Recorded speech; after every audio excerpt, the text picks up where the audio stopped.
You're watching the 420 Pace, found at 420pace.ca. Stay tuned. We'll be right back after this toke.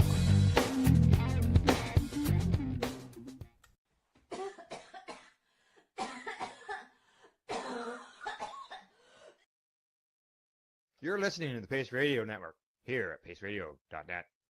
The views expressed by the individuals during this broadcast are their own opinions, and they may not be the same as those of their group or other organizations they may be involved with. All medical advice during our broadcast is not a medical opinion and should be checked with your medical physician.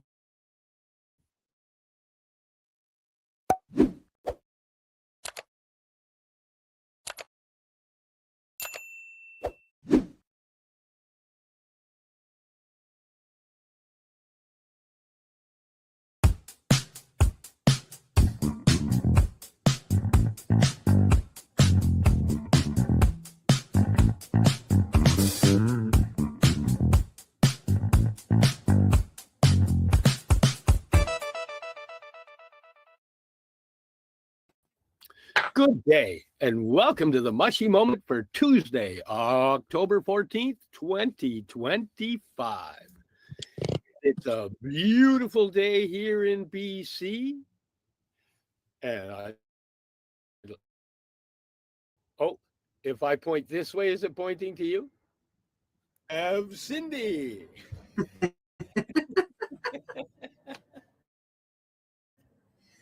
Is your image mirrored again for you?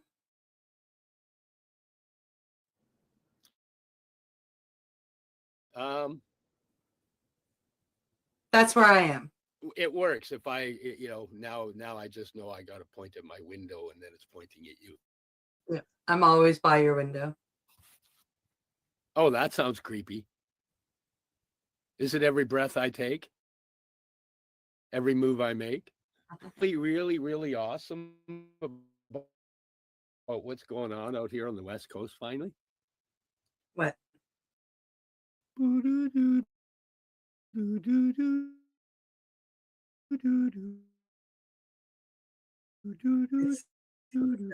little spaceships are appearing. The beautiful ship. So yesterday, there's some real goes around in years, but it was cool to see cap with the mushroom here. It's Rel's and oh geez, yeah. Oh, did I freeze? No. Oh, the cat jumped down. Oh. I'm thinking of getting one big enough to wear as a hat. Why not just get one made, a hat that looks like an amanita? I do. I'm waiting to be surprised with one already. Actually, I have no idea what it's going to be, but I'm pretty sure it'll be awesome. Yeah. I must say, I'm a little. What is the proper term? A little envious. I'm excited for you, and I'm going to be like, "Oh, I want one too!" But I can't wait to see what it looks like too. I imagine it's going to be amazing. I've seen some of her work. Yes, I think it's going to be incredibly awesome. It is, yeah. Oh, I got to get prepared to do stuff that we're going to do, right? Well, because there's a great segue from the mushroom season. Do some news stories today. So coming to us from the CBC this time, police seize 14 kilos of magic mushroom psilocybin in raids on 9 Ottawa dispensaries. The Ottawa police seized over 14 kilograms of magic mushrooms in a series of raids last week that came in response to recent arson attacks on illegal dispensaries in the city. The Ottawa Police Services OPS, I guess that's her name, Street Crime and Drugs Unit executed search warrants at 9 locations suspected of selling psilocybin on Thursday and Friday, OPS said in a statement Monday. Wouldn't they be selling it all week? Why would they only sell it on Thursdays and Fridays? As well as seizing large quantities of dried mushrooms, officers also seized over $10,000 in cash and other psilocybin-based products, including capsules, beverages, edibles, and vape pens. 9 people were charged with possession of illegal drugs for the purposes of trafficking and possession of proceeds of crime. Psilocybin, the active compound in magic mushrooms, is a Schedule III controlled substance, meaning it's illegal to possess without a prescription. Dispensaries selling magic mushrooms are illegal, but have nevertheless opened in many Canadian cities in recent years, including Ottawa. At times, police have appeared to tolerate the illegal storefronts while focusing enforcement resources on more harmful drugs, but recent fires at dispensaries have attracted their attention. Yeah, while synthetic opiate traffickers, such as those dealing fentanyl and organized crime groups, continue to be top priority, those involved in the drug trade who engage in violence or activities that threaten public safety also become top priority for our teams. This is coming from Staff Sergeant James McGarry of the OPS, or in an OPS release. McGarry confirmed to CBC that last week's raids were directly linked to the arsons. Over the last month or so, we've seen an uptick in violent arsons targeting mushroom shops, which naturally would bring those locations to our attention at a higher priority scale, he told CBC in an interview Monday. We determined that in the best interest of public safety, it was time that we started addressing community concerns. The OPS arson unit is investigating fires at dispensaries on Bank Street in Centertown, on Rideau Street near Dalhousie Street, and on Preston Street south of Highway 417, all of which occurred last month. Similar incidences have also been reported in Toronto.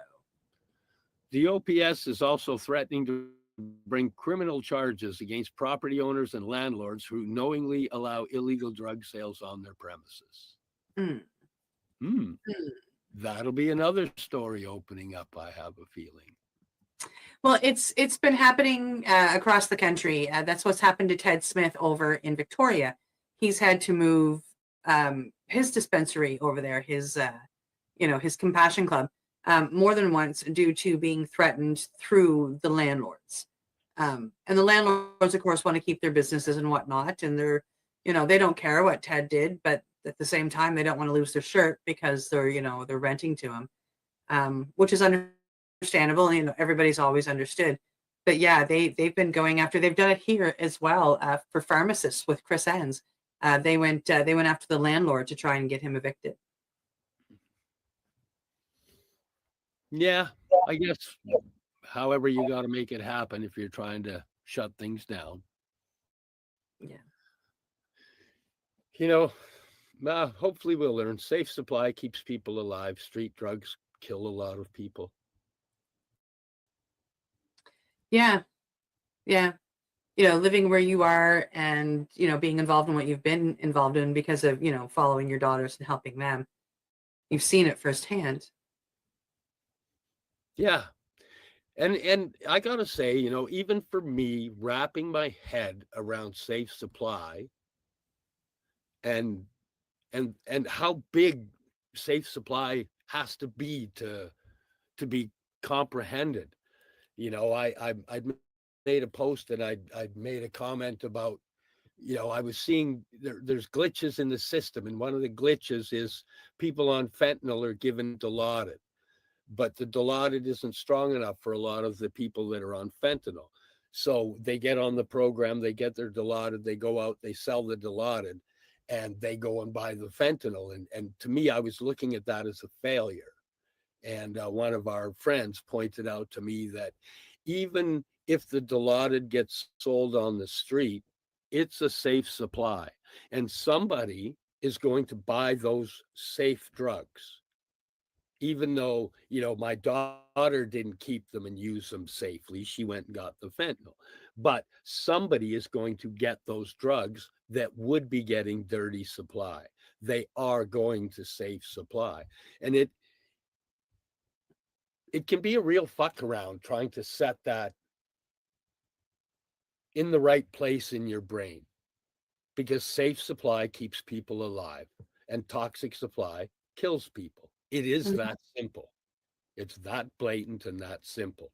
But the concept of safe supply and supplying drugs to drug addicts, with all the programming we've had pushed, even as somebody, that walks in the realms I do around substances, it's a hard concept to completely grasp and not get emotionally involved in, and just look at it from saving lives, people dying point of view. Yep. Yeah. Yeah. So they're they're tearing these down, and we've watched this happen over the past year or so in Toronto, and they always pop right back up. It's happened to our friend Dana out in BC, and it doesn't keep him shut down. So I'm interested to watch and see what happens in Ottawa, and see if these places are going to pop right back open. I hope so. Yeah, me too. The one thing I'm finding is, as I walk the healing path, the mushrooms tend to lead to the healing pathway, not the harsher, darker drugs at all. Yeah, they're a gateway to healing, just like cannabis. Yeah. Yeah. Oh, I hear Chica. Hi, Chica. Come here. She said, "Come on, let me out. You're on the podcast." Yeah. Let me go play. Well, we might as well move on to. We've got 4 stories coming at you for the day. By the way, that was the first one. Might as well move on to the second one. Hey. Sure. So coming to us from the Kingstonist, first Health Canada approved at-home psilocybin trials are launched in Kingston. Kingston Health Sciences Centre has announced the launch of the first ever Health Canada approved at-home psilocybin clinical trials.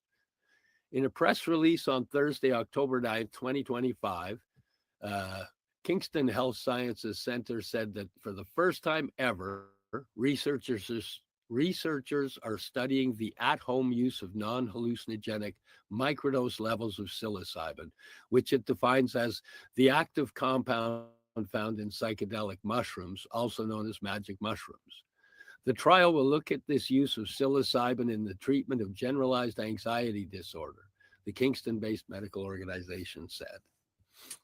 According to KHSC, the study is being led by researchers at the Kingston Health Sciences Centre Research Institute. And the study, a phase 2A clinical trial, has been recently approved by Health Canada. The organization said that the goal of the trial is to test if at-home use of microdose psilocybin can safely and effectively reduce symptoms of anxiety without triggering the psychedelic effect typically associated with psilocybin. KHSC explained that Dr. Claudio Stores, an attending physician in the KHSC's mental health and addiction program, is acting as the study's principal investigator with them. Well, I would have to say that in my life, the use of microdose psilocybin can safely and effectively reduce symptoms of anxiety without triggering the psychedelic effects typically associated with psilocybin. Yes. Dr. Soares, who is also a professor of psychiatry at Queen's University and the director of Center for Psychedelic Health and Research at Providence Care, spoke to the significance of this clinical trial. This study represents a major shift, a new way of targeting anxiety by engaging the brain in novel ways, but without the sedation or emotional numbing caused by many of the current medications used to treat anxiety. KHSC said that generalized anxiety disorder affects around 5% of Canadian adults, or more than 1.6 million people. disproportionately affecting women. The organization explained that despite those facts, treatment options currently available can be slow to work and come with side effects that make long-term use difficult to tolerate for some individuals. The local medical organization, which oversees the operations of a number of local hospitals and clinics, including Kingston General Hospital and Hotel Dieu Hospital, and the Cancer Center of Southeastern Ontario, said the study is being supported by a grant from the Southeastern Ontario Academic Medical Organization and funding from Diamond Therapeutics. Generalized anxiety disorder is one of the most common and disabling mental health conditions, Dr. Michael McDonald, Chief Medical Officer at Diamond Therapeutics, said in the release. If successful, this trial could open the door to new, more accessible treatment options for people who urgently need them. According to KHSC, early research, of which Kingston is on the cutting edge, has shown that very low doses of psilocybin may improve motivation and attention without triggering a psychedelic response. This suggests that hallucinogenic effects may not be necessary to achieve mental health benefits from psilocybin for patients with generalized anxiety disorder, the organization stated. As previously reported, Kingston has continuously blazed trails in psilocybin research in 2021. Queen's University began research into the medical applications of psilocybin, with the Faculty of Health Sciences at Queen's University posting itself at the forefront of the field, Dr. Jane Philpott said at the time. Queen's and KHSC launched a study into the effects of psilocybin in treating alcohol use disorder back in April of 2023. The same Numa Center and Atma Journey brought psilocybin research trials to Kingston. And last year, the Center for Psychedelic Health and Research officially opened at Providence Care Hospital. KHSC is continuing Kingston's leadership role in the ever-expanding field of study. As one of the largest mental health research trials currently underway at KHSC, the study represents an important step in advancing evidence-based innovation in psychiatric care and speaks to the role KHSC RI plays in driving mental health research in Canada. The trial will enroll up to 60 people and will involve a 4-week treatment period. That treatment period will be followed by either an extension of the treatment for 4 additional weeks or a placebo, all depending on random assignment, according to the release. Participants will take the medication at home and are not aware of which group they were assigned, KHSC explained. Researchers are currently looking for adults living with generalized anxiety disorder to join the study. Those who would like to learn more or participate can email the research team at cs.research@queensu.ca. Promising new therapies such as this need to be evaluated in trusted institutions that place patient safety, rigorous science, and ethical oversight at the center of everything we do, said Dr. David Pecora, President and CEO of KHSC. By leading this study, KHSC and the KHSCRI are ensuring that the search for innovative treatments happens in a safe, transparent, and responsible way. Well, isn't that interesting? I think that is incredibly awesome. Yeah. Somebody who's been microdosing for a long time, for anxiety and panic attacks and PTSD and concussions, etc., and has seen the massive changes that they've had in my life, as well as just the circle I'm in and watching the people heal utilizing microdosing, watching what the changes make. I think it's beautiful that it's getting to this level where they're going to do this. This is beautiful. Yeah. Wow. Yeah. It's for a couple of years now, we've been watching a lot of studies and a lot of experimentation with macrodosing. They've created the 4-ACO DMT, which is synthetic psilocybin. And they've been dosing people with that and running studies with that. And everything's been about, 5 gram or, the equivalent of 5 grams plus. So it's nice to see the research really coming home, no pun intended, with a microdose study. Because I, like you, understand the concept of microdosing and what it can do for the human brain. Well, just out of your own experience, what have you found that it's done for you?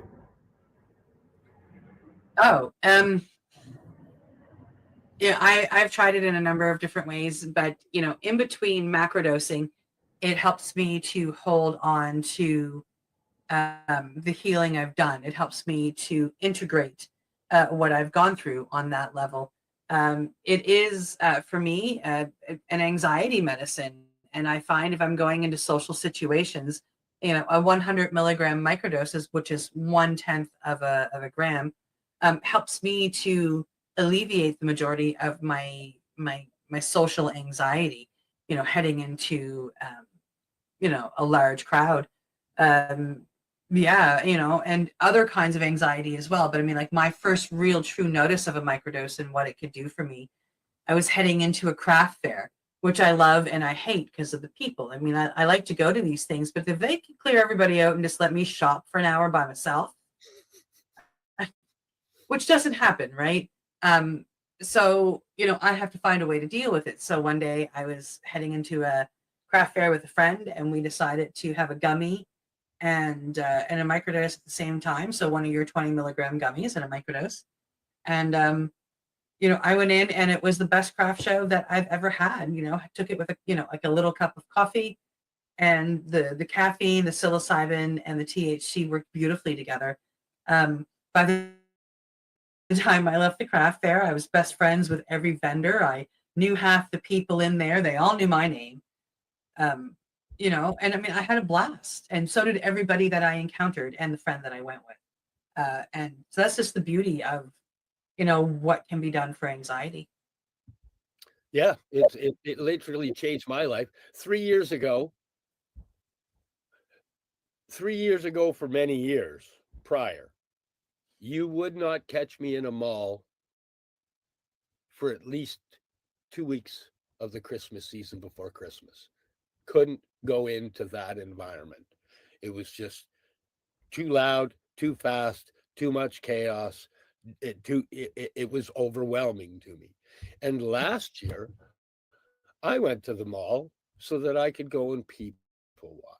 I sat down and I actually watched people that were in that environment caught up in the flow. And I got to just sit and watch it and have none of that vibration that I'd carried for years, just that weird anxiety of being out there in that, whatever that vibration is that builds up. There's everybody that's running around is emotional. There's fights that break out, and it's just strange to watch and be a part of.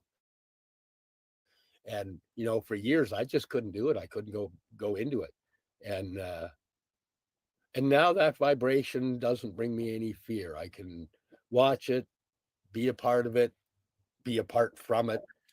But the microdosing is and the healing that's come along with it has made it so that the effects it used to have on me and physical effects aren't there. It's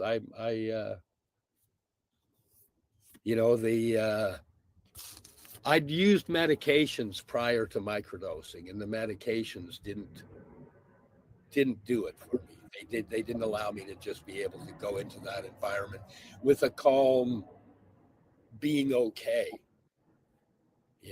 It was actually, some of them wouldn't allow me to go into the environment because I was just kind of sitting there. It was really hard to do anything. But Yeah. should we go to a commercial break right about at this time so that we can let everybody view the fine sponsors of the Mushy Moment program? Absolutely. You're listening to the Pace Radio Network here at paceradio.net. Limestone City Hydroponics is Kingston, Ontario's hydroponics shop. Take your growing to the next level and create the optimal environment with a tent kit, or maximize your yield with an ebb and flow flood table kit. Either way, Limestone City Hydroponics has more sizes and options to fit your needs. Are you looking for the power of the sun that adapts to your budget? Then look no further, as they have professional grow lighting. They have indoor grow systems that are easy and cost effective, with many options to fit your living space and lifestyle. Cultivate your growing potential. We have everything you need to succeed. And if you can't make it to the store, they offer local delivery to the greater Kingston area. Remember, when you're looking for experts to help you grow, then look no further than the locally owned Limestone City Hydroponics, 105 Sunderland Drive in Kingston, Ontario. Call them at 613-548-0420. Are you looking to get your medical cannabis grow license? Limestone City Hydroponics can help patients through the process of obtaining their license to grow medical cannabis. What's that? You don't have a doctor. If you meet the medical criteria, Limestone City Hydroponics has a nurse practitioner who can assess and provide medical cannabis prescriptions. What are you waiting for? Contact Limestone City Hydroponics at limestonecityhydroponics.ca or call them at 613-548-0420. What do you find at paceradio.net? People advocating cannabis education. Enjoy the buzz of legalization with Campbellford Lifestyle Shop. From lights to plant nutrients, books, consumption accessories, and more. We've got all your basics to grow or consume cannabis. Visit our info center or take a look at our piercing services and body jewelry, now available in-store through Campbellford Lifestyle Shop, 17 Bridge Street West, Campbellford. Rerolled Saturdays. Check it out. Nothing but non-stop cannabis and psychedelic programming. Find it at 420pace.ca.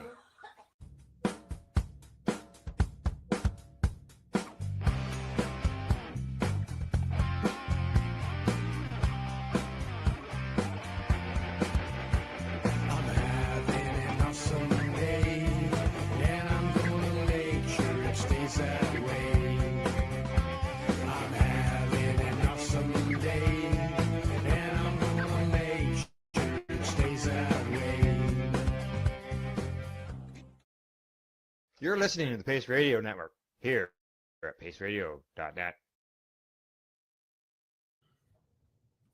Welcome back to the Mushy Moment here on Tuesday, October 14th, 2025. Welcome back, my awesome co-host, Rev Cindy. I'm playing with a new mouse here, and I meant to have a little bit more banter before we went to commercial, and apparently my mouse is very sensitive. And all I did was barely touch it, and bam, we were gone. Yeah, well, that's okay. You know what I should have dialed up that I didn't think of dialing up for today was something on the Drug Users Liberation Front, because they're in the courts right now over all their stuff, and I should have thought of grabbing one of them. Bet you we can probably get that pretty quick. We have time. You know, we can just chat while you search it up, and then we'll go and put it at the last story, and we'll talk about it at the end. Okay, let's do that. Let's do that.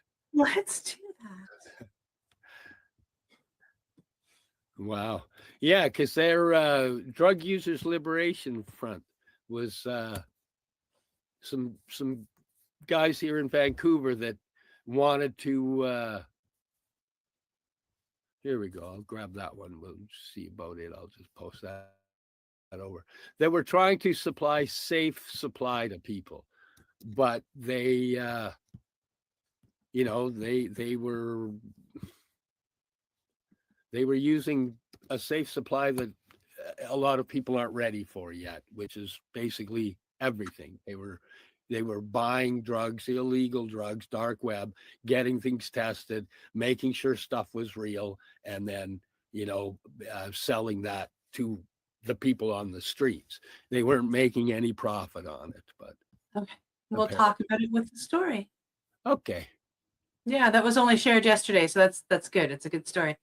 But as for now, we'll head into the next story, coming to us from Eureka Alert. And it's psychedelics offer new therapeutic framework for stress-related psychiatric disorders.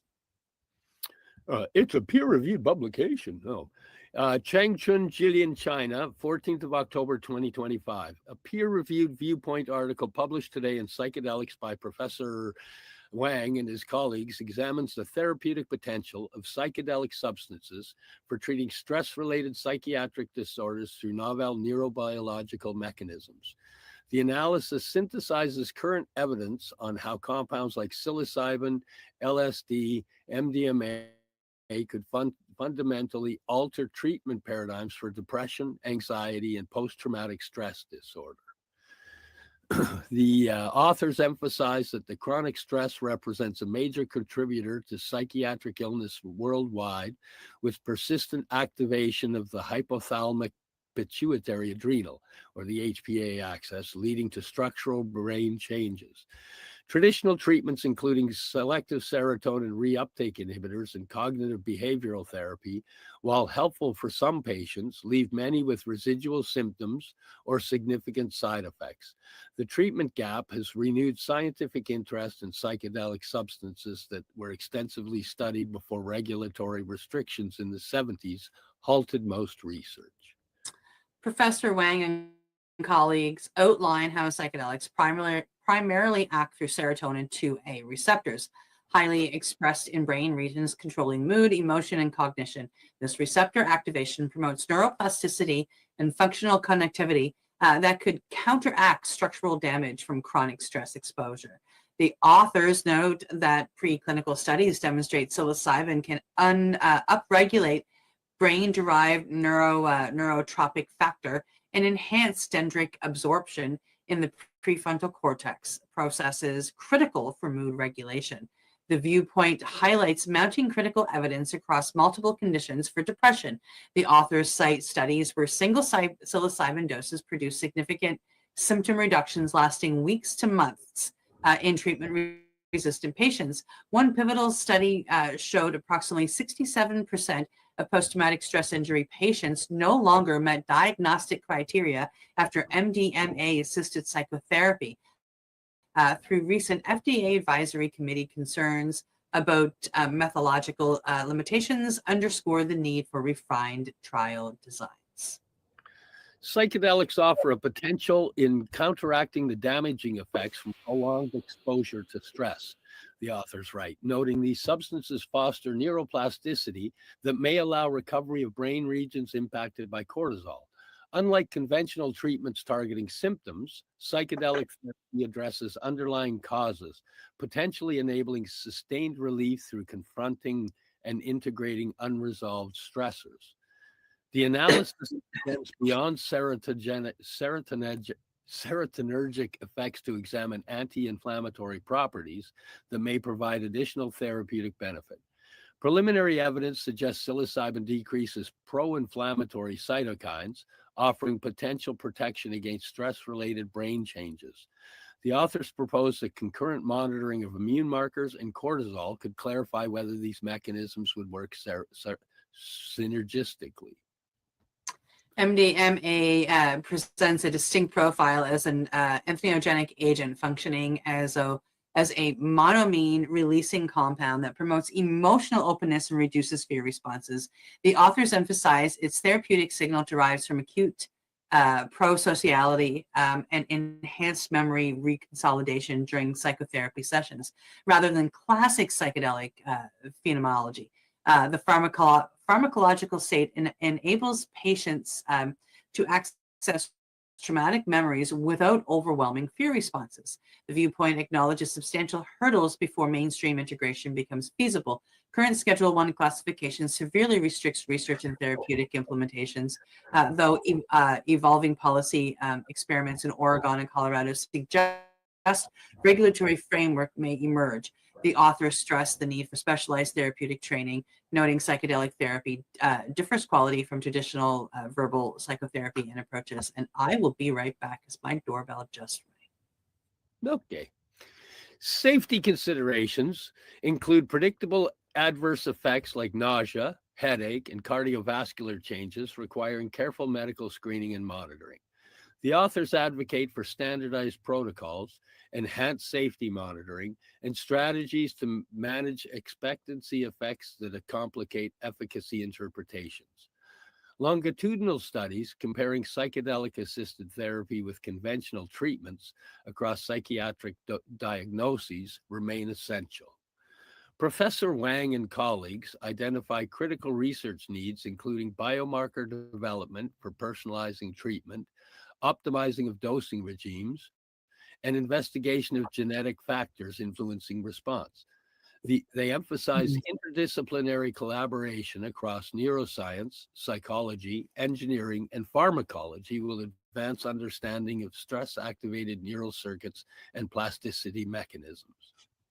This viewpoint article represents a critical synthesis of the current state of knowledge in psychedelic therapeutics, providing researchers, clinicians, and policymakers with a comprehensive framework for understanding these substances' therapeutic potential. By systematically analyzing and integrating findings from across the literature, the authors offer both historical perspective on how the field has evolved and a roadmap for future investigations. Such comprehensive reviews are essential for identifying patterns that may not be apparent for individual studies, resolving apparent contradictions in the literature, and highlighting the most promising avenues for advancing the field.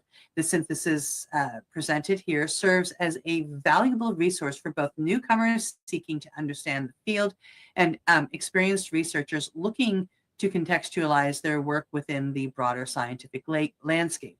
The peer-reviewed viewpoint in psychedelics titled, pardon me, Psychedelics in the Context of Stress and Psychiatric Disorders, a New Horizon in Mental Health Treatment, is freely available via open access on September 29th, 2025 in Psychedelics at the following hyperlink if you want to take a look.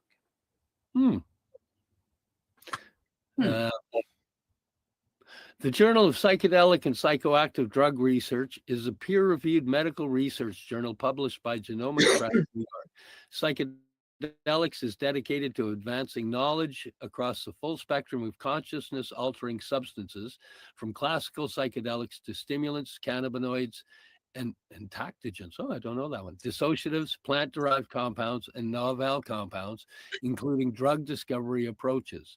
Our multidisciplinary approach encompasses molecular mechanisms, therapeutic applications, neuroscientific discoveries, and socio-cultural analysis. We welcome diverse methodologies and perspectives from fundamental pharmacology and clinical studies to psychological investigations and societal historical context that enhance our understanding of how these substances interact with human biology, psychology, and society. Well, I liked that. Yeah. It's nice to see all of the science and that coming out, because there are a bunch of us that couldn't wait for the science, and we started on our own, and we walked pathways where there wasn't a lot of people had walked the pathways, and now it's nice to see that, you know, the walking that a bunch of us did as individuals or in underground groups, you know, it paved the way so that people had to notice, or this wave wouldn't be happening. People had to notice the people changing, or the wave wouldn't flow. Yeah. You know? So it's beautiful. People are healing, not just being medicated. You know, and don't get me wrong, there's a place for medications, there's a place for pharmaceuticals, but, you know, 90% of it, the place is not in healing, it's in medicating a symptom. And if a person is looking to heal, you know, you heal yourself, your body heals you. You need the right things in your body to heal you. And sometimes finding those right things are not very easy. But, you know, in the meantime, medicating till you find them, great. But, you know, always look for what can heal you. You need to find what can heal you. That's my rant for the day. Hope you like it. Steve, TED Talk by Steve. Yeah, it's nice to see the science catching up. I'm all for that. I'm not sure if they will ever feel that they've caught up study after study. That's how people make money in that field. But it's nice to see that it's coming out in favor, no matter what they're trying to prove. Yes. And, you know, you and I know the studies are going to come out with positive results. And whether or not the medical society or whichever society runs with that to bring it into the public to be utilized, the substances are always available and can be found even in the way that we found them. And then there's people like us that are promoting it and going, no, this needs to be out there, and we'll suffer morality over legality. And more of that'll happen as more people heal. The people around you go, what are you doing? What do you do? How are you doing that? What you're changing? What's going on? What have you changed? And as long as the science proves that it's okay, the people that are on the sidelines hesitant will help themselves heal. Because right now they're just watching. Well, we've seen you've made changes, but the science. And if I'm a nut, I can dive into the science and find it and go through it. But a lot of people can't. They want science to tell them it's okay. So, at least now the science is coming along, so the science can tell them, yes, it's okay. Yeah. It's nice to see for those that need it. That's for sure. Beautiful amanitas. We're going to head along to the next story because we added one to the end. So we might as well move along just a little bit quicker just to get all of them in. So coming to us from Manga Bay, the hidden environmental costs of psychedelics. The world's appetite for transcendence is endangering the very organisms that once mediated it. From the Sonoran Desert to the Amazon basin, plants and animals that produce psychedelic compounds, peyote, ayahuasca vine, iboga, even a toxin-oozing toad are under pressure. As psychedelic therapies move from ritual to clinic, their biological sources are succumbing to over-harvesting, habitat loss, and the cultural extraction that accompanies demand. Peyote, long sacred to Native American communities, grows slowly, and it takes years to recover from a single cut. Yet its crowns are sold by the million each year to supply religious ceremonies and increasingly seekers chasing a fashionable plant medicine experience. The ayahuasca vine, once limited to Amazonian forests, now fuels a global wellness industry whose retreats multiply faster than the lianas they depend on. In Gabon, the iboga shrub, central to the Bwiti spiritual tradition, is being uprooted to feed the global market for its anti-addiction alkaloid. Even the Sonoran Desert toad has not escaped commodification. Its secretion, rich in the hallucinogen 5-MeO-DMT, is collected by milking wild toads, often fatally. Yeah, it's heartbreaking.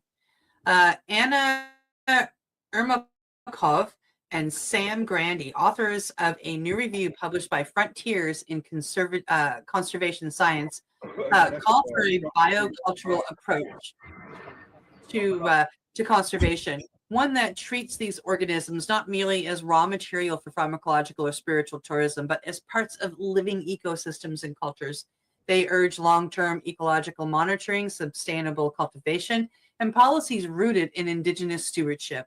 Synthetic chemistry may ease pressure, but it cannot replicate the entwined cultural and ecological relationships that have evolved over centuries. The modern psychedelic renaissance has revived interest in substances that reveal hidden connections between self and nature.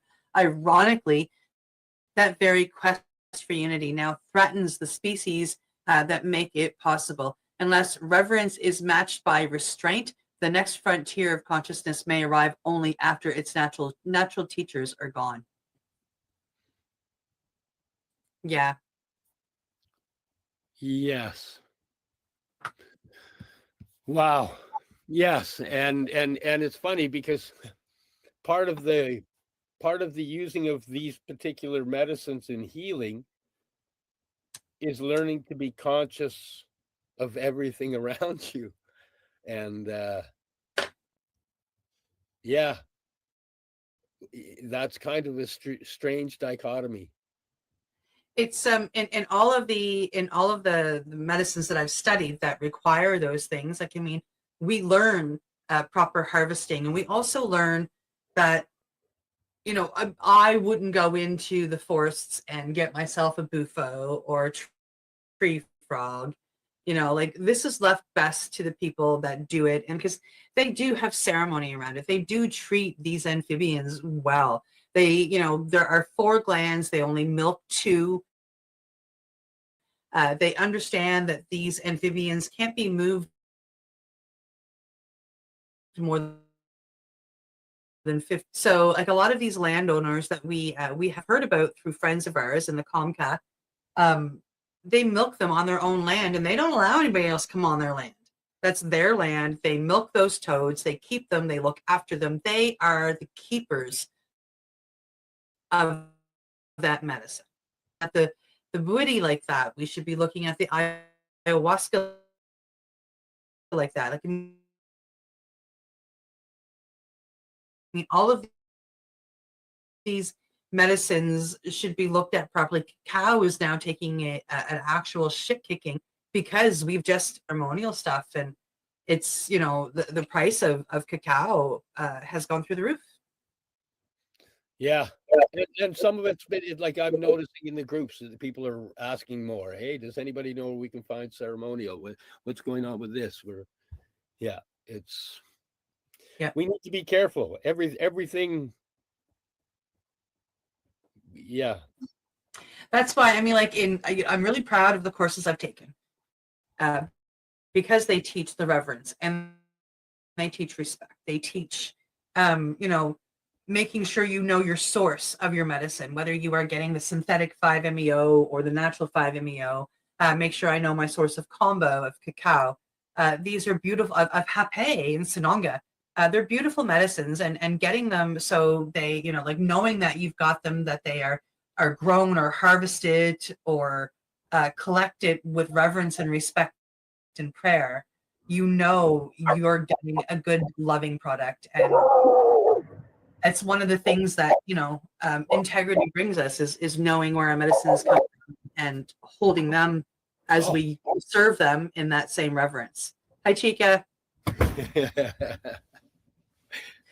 I am in a beautiful, you know, TED talk of my own, and, you know, she just agreeing with me. She's like, yes, thank you. Oh, that's funny. It is. Yeah. It is. Wow. Well, Yes. I would really like to get on to, and unless you have something to say, I'd like to move on to the last story. No, let's go to the last one. Because I know that it's something that, you know, you thought about it, you got excited about it. So I'd like to give it, you know, we've got a good 10 minutes to concentrate on that story, and that's awesome. So coming to us this time from the Thai, safe drugs on trial. Dolph's trafficking case begins. Okay. Wow. Almost 2 years after police raided their Compassion Club and homes, Drug User Liberation Front co-founders Eris Nix and Jeremy Calicum are in court to fight drug trafficking charges. They were arrested and charged October 25th, 2023, when Vancouver police raids shut down Dolph, which was buying, testing, and selling illegal meth, cocaine, and heroin at cost to Compassion Club members. The goal, Duff maintained, was to save lives. Crown prosecutors took Monday and Tuesday, the first 2 days of the trial, to present their case that the duo had been trafficking drugs. Dolph was always open about what it was doing, so establishing that Nix and Calicum had been buying and selling drugs was straightforward.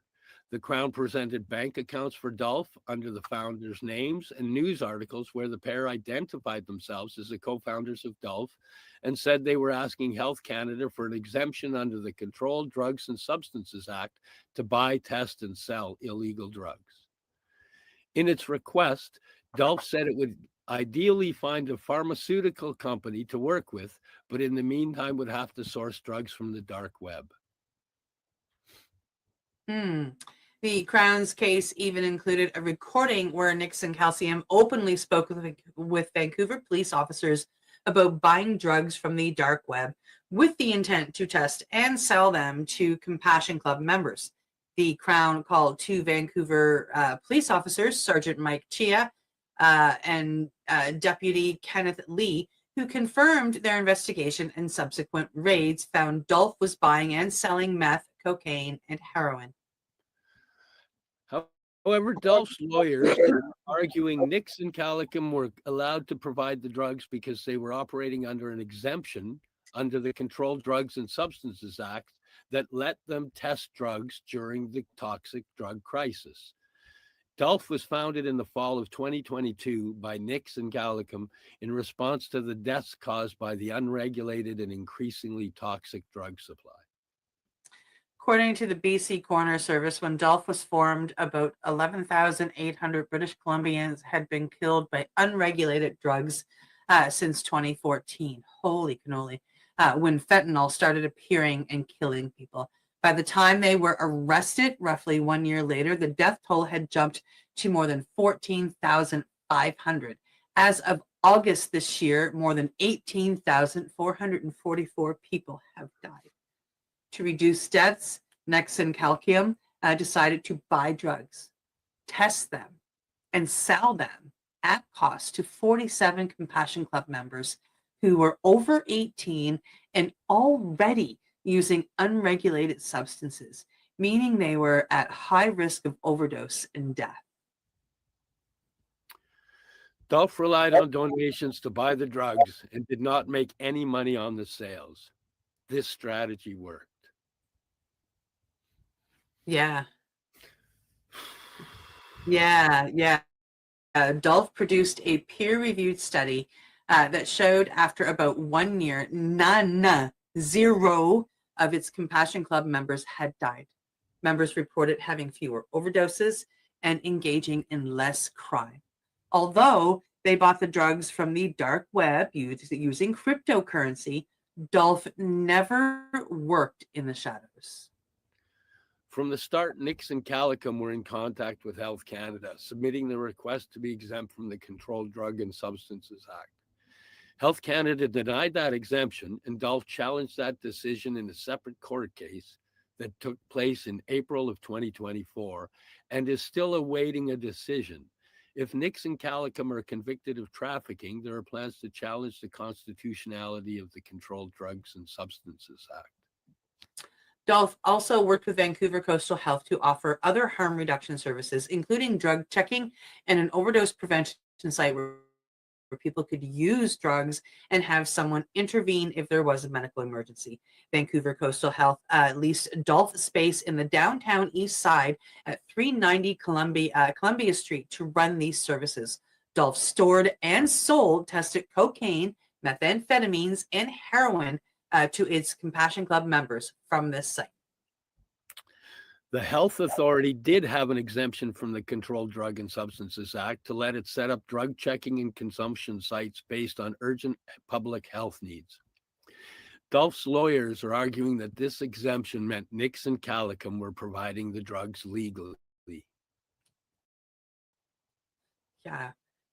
The work we're doing is an advanced form of drug checking, Nix said in a conversation between herself, Calicum, and Vancouver Police Department Inspector Phil Hurd and Staff Sergeant Jason Chan in a recording that was played in court on Tuesday. Dolph's defense lawyers presented emails that showed Dolph worked to have an open and ongoing relationship with the VPD. In a recording from August 21st, Nix and Calicum explained to the officers that they were buying, testing, and handing out free drugs at protests, but they wanted to start a compassion club following the same model. Nix adds that Dolph is a pretty small fish given the scale of drugs in the downtown east side. Absolutely. In the recording, the officers replied that this is great work that you're doing and that they are happy to assist in any way we can. The court heard Calicum sent emails to Hurd, then Police Chief Adam Palmer, and then Interim Chief Fiona Wilson, in which he'd give updates on Dolph and highlight how Dolph and the VPD share the same goals of keeping people safe. Wilson even followed Dolph on Twitter and said in an email to Calicum that she takes an interest in anything that can be done legally to save lives. and through the organization's Twitter account could be a good source of information. But none of this information got back to Chia, who led the Vancouver police investigation on Dolph. Chia was cross-examined Tuesday by Dolph's lawyer, Tim Dixon. Dolph was also represented by lawyers Stephanie Dixon and Kalen Uro. In court, Chia said he couldn't remember if he had spoken to Heard or Wilson about Dolph before or during the investigation. He also said he researched Dolph online, but never saw Dolph's website, which also laid out exactly what Dolph was doing. Really? Your Google search never turned up Dolph.ca, asked Dixon. Chia said the VPD hadn't paid much attention to Dolph until Economist published a feature about Dolph on September 8th, 2023, which said Dolph was operating out of a storefront in Vancouver. That made the VPD concerned that if it didn't act, there could be copycats who opened similar storefronts and sold drugs, he said. Chia said what could happen to Dolph's Compassion Club members if they weren't able to access tested drugs was outside the scope of his investigation. The Economist was far from the first news outlet to write about Dolph. Dixon asked Chia if he'd read the articles from CBC, Canadian Press, Vancouver is Awesome, National Observer, Guardian, Toronto Star, Filter, or the Tyee that came out before the Economist article. But Chia said he had not. Wow, that's a lot of articles to be ignoring at the CBC at that, right? While the VPD was investigating Dolph, then BC United Party leader Kevin Falcon and current federal conservative leader Pierre Poilievre were critical of the partnership between the Vancouver Coastal Health and Dolph. Vancouver Coastal Health had given Dolph $200,000 so the site could run drug checking and harm reduction services. VCH and Dolph said the money was never used to buy drugs. VCH canceled its financial partnership with Dolph shortly after the politician's comments and ended the lease at 390 Columbia Street. Chia said he didn't speak with Vancouver Coastal Health during the investigation and wasn't aware of the exemption from the Controlled Drugs and Substances Act. Do you know of any organized crime in the downtown east side that has partnerships with health authorities? Dixon asked Chia, who said he didn't. Chia said he also wasn't aware that Dolph was being kicked out of its storefront. Nix and Calicum were arrested 6 days before they would have had to vacate 390 Columbia Street. Their trial is scheduled for the next 2 weeks, but will likely wrap up before then, with Justice Catherine Murray expected to announce a verdict a few weeks after the trial ends. Interesting. Wow. Yeah, that one hits home for me. Yeah, it would. I've met a lot of people through my daughters in addiction that are no longer with us. I know many people that have overdosed over and over and over again because it's toxic. And most of those people that died is because it was toxic supply. And, you know, even the news runs a story on people that thought they were buying cocaine and ended up dying from fentanyl overdose. But if they were getting a clean supply, they would still be alive. Yeah. So, I remember in the last couple of minutes, I just want to, reiterate a story that you and your daughters have told me. More so you than your daughters. They get quite emotional when you reiterate this. But you told me a story of when they were first on the streets, first in addiction. And you took pizza and coffee down for them and their friends. And they had this little circle of friends that all had their tents together. And they were supporting children because they are all kids. Like, I mean, I don't care how old they get. They're kids to us.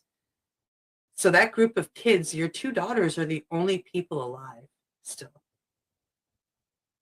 And that's huge because that wasn't a small group of kids that you told me about. You know, there were 6 or 7 or 8 of them, and it's your daughters that are alive. yeah. So this all hits home for me. Yeah. And yes, I'm an advocate for safe supply. Me too. Me too. It's easier to get off a safe supply. It really is. Yeah.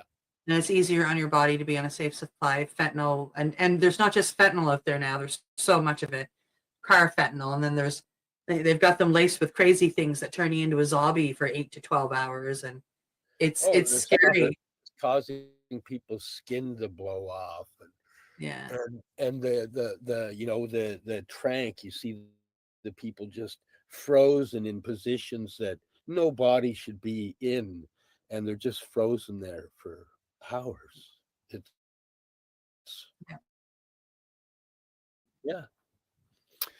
things that we have as a society, because really that shouldn't be out there. That's mental health issues, that's addiction issues, and we should be repairing those. Here, here. Beautiful things can come when you repair those things. Yes. I just want to take a moment and give some love out to Matthew and Carolyn, who are here showing us some love. And Carolyn says, "Hey, doll," which is me, and Steve, which is him. Hey, Carolyn.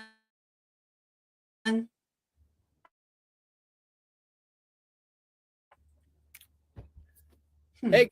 And with that, I really should point up here. Thank you, one and all, for showing up and hanging out with us on this podcast. And we'll see you next week. Same bad place, same bad time, doing cooler stuff. Hopefully. Bye. You're listening to the Pace Radio Network here at paceradio.net.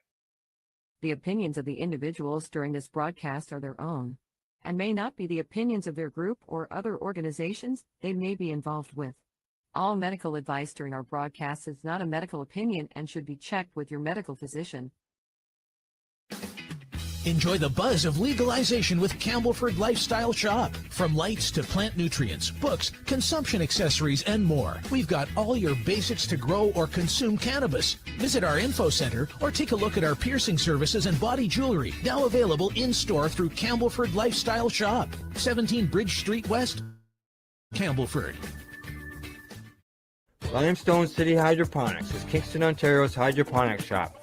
Take your growing to the next level and create the optimal environment with a tent kit, or maximize your yield with an ebb and flow flood table kit. Either way, Limestone City Hydroponics has more sizes and options to fit your needs.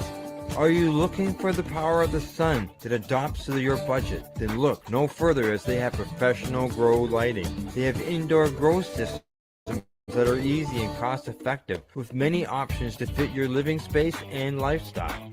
Cultivate your growing potential. We have everything you need to succeed. And if you can't make it to the store, they offer local delivery to the greater Kingston area. Remember, when you're looking for experts to help you grow, then look no further than the locally owned Limestone City Hydroponics, 105 Sunderland Drive in Kingston, Ontario. Call them at 613-548-0420. We are people advocating cannabis education here at paceradio.net.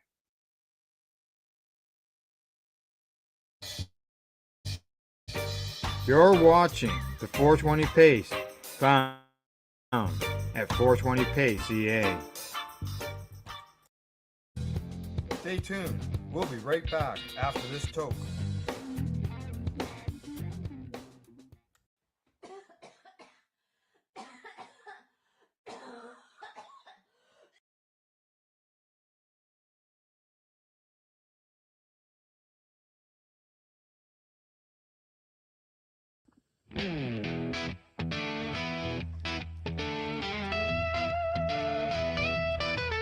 Since ancient days and fields so wide, hemp grew strong, a gift with pride.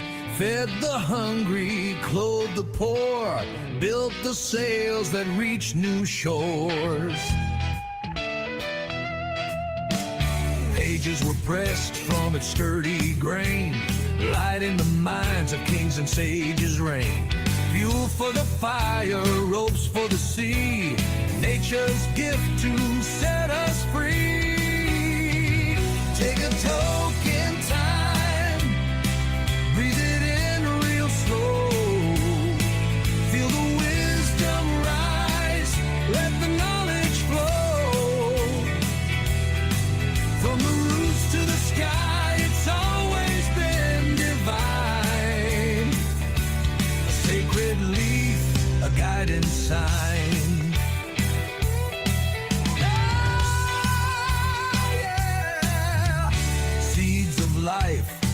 rich and pure, healing hearts with a cure so sure. Omega strong, a perfect feast, feeding the body, man and beast. Pressed into oils, spun into thread, from crown to soul it kept us fed. Medicine, shelter, a peaceful way, a plant of light to end the grave. Take a toke in time, breathe it in real slow. Feel the wisdom rise, let the knowledge flow. From the roots to the sky, it's always been divine. A sacred leaf, a guiding sign, oh yeah.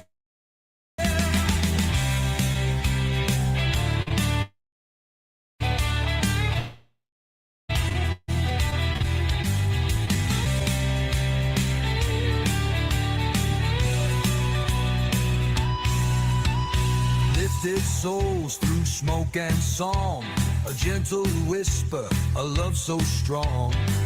Open minds and soothe the pain, kept the spirit whole again. Though time may change, the truth remains. Nature's gift flows through our veins. From past to time across the land.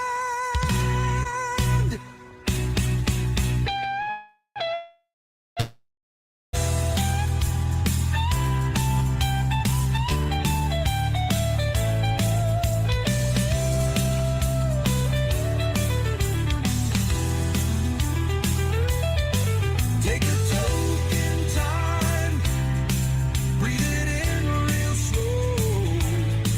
Feel the wisdom rise, let the knowledge flow. From the roots to the sky, it's always been divine. A sacred leaf, a guiding sign.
Built it slow, brick by brick.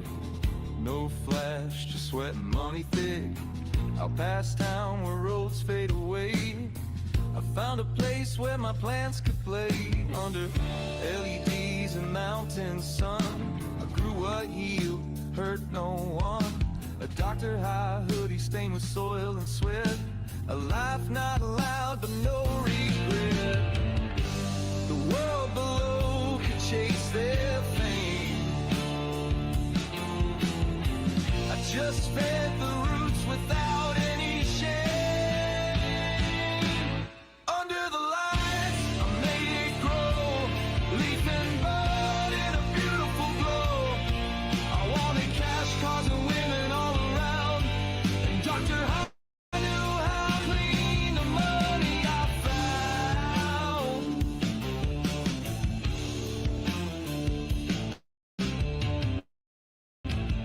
Word got out, demand got bold. Strangers came with fists of gold. I said no, but money talks, and soon my doors had heavier knocks. My name was whispered in smoked out bars. They drove from cities, lit cigars. I lost the hush, I lost the hill, but I kept on growing, I kept the will. You can't find peace when greed walks in. Beautiful green plants turn to spokes to sin. Under the lights, I made it grow, leaf and bud in a beautiful glow. I wanted cash, cars, and women all around. Doctor, I knew how to clean the money I found.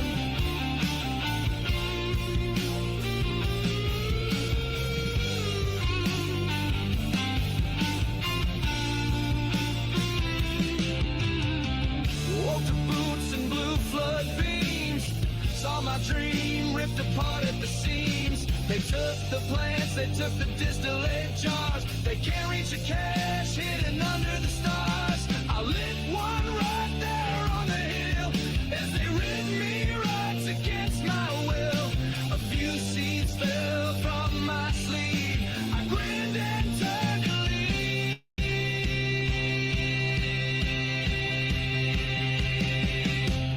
Under the lights, I made it grow. Now it's gone, but I still know you can crush the plant, rip out the ground, but doctor, I can't be shut down. Yeah, I'll rise again where peace is found.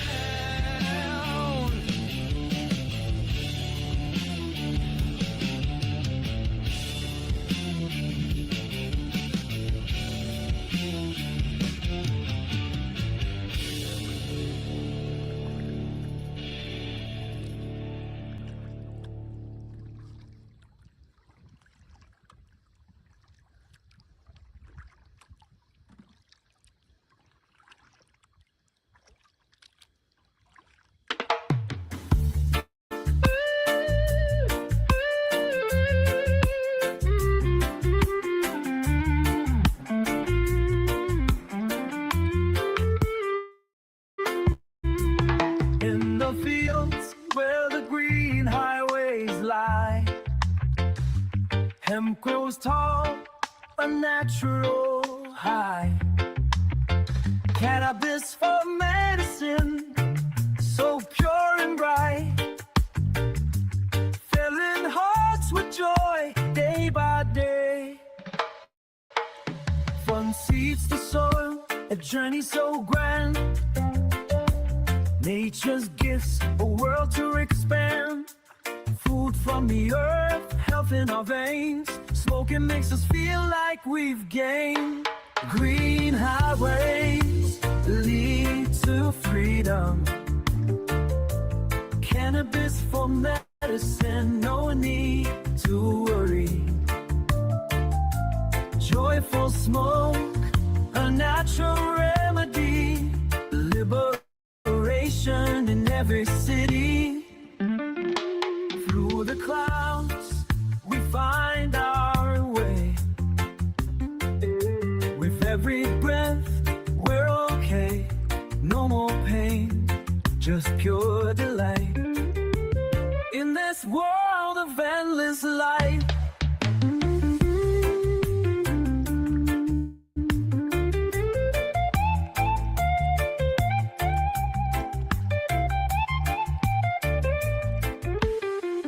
In the heart of the green highway lane, we find peace, a brand new stance. Cannabis for health, a new dawn, making dreams come true.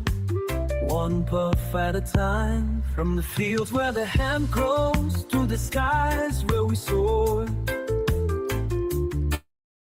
With every high, we let go of worries, of sorrow. Green highways lead to freedom. Cannabis for medicine, no need to worry. Joyful smoke, a natural remedy. Liberation in every city.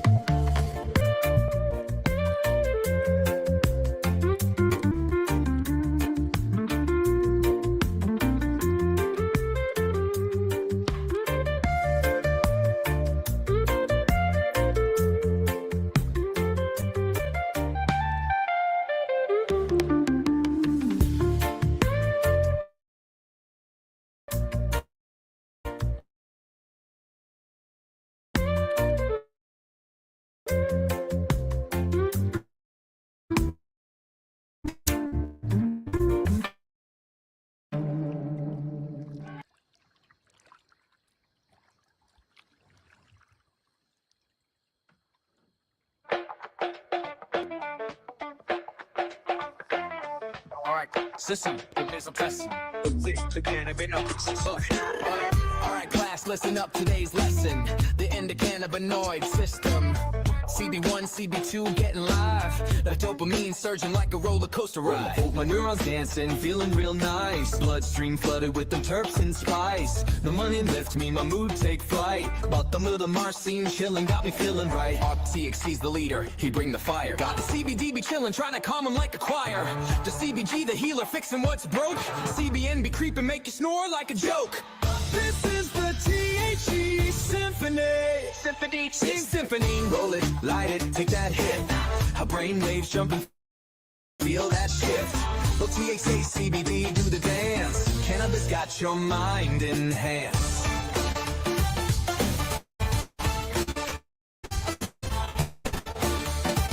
Cannabis got your mind enhanced. Feeling chill? That's the line, a little touch. New and feeling bright, that's that citrus punch. Terpenes be working, flavors unlocked like a symphony, but inside my throat. Living the hype, me, beta cardio feeling, bite me, pine and keep my focus tight, eucalyptal feeling right. That all these compounds working as one. This ain't just a plan, it's a loaded gun. OTC say yo, let's elevate. CBD like chill, meditate. CBG like bro, I heal the pain. No CBN say y'all, go ahead, I'll take the strain. This is the THC Symphony. It's the THC Symphony. Come roll it, light it, take that hit. A brain waves jump and feel that shit. Well, THC, CBD, do the dance. Cannabis got your mind enhanced.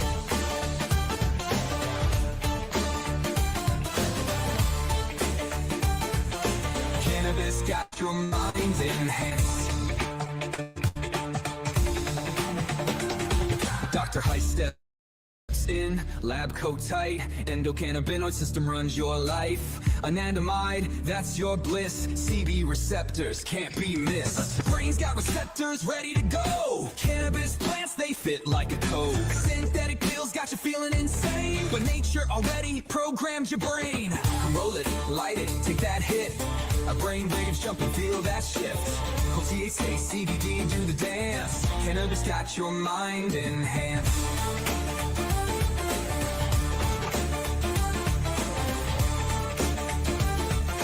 Cannabis got your mind enhanced.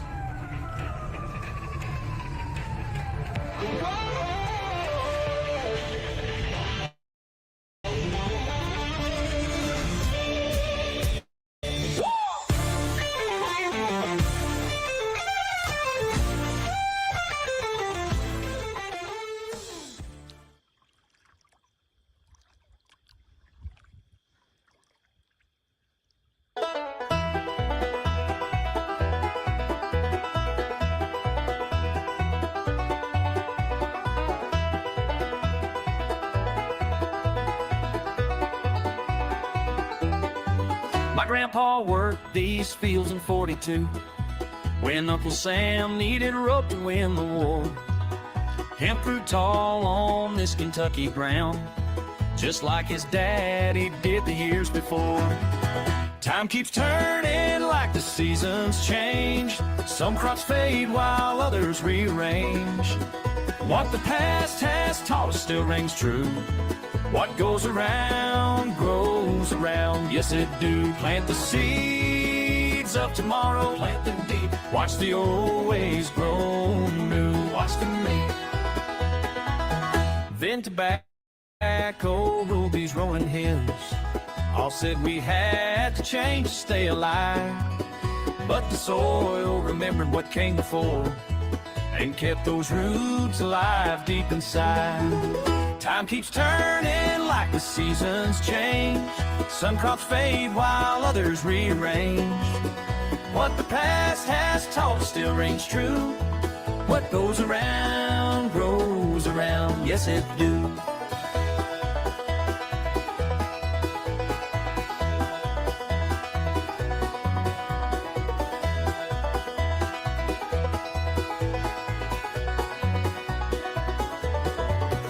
ancient wisdom in the ground. Family roots run deep and sound.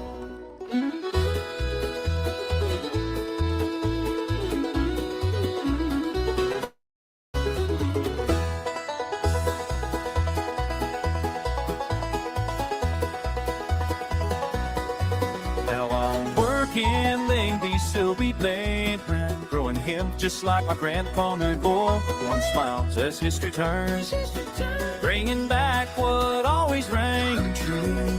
Time keeps turning like the seasons change. Some crops fade while others rearrange. What the past has taught us still rings true. What goes around, yes it do.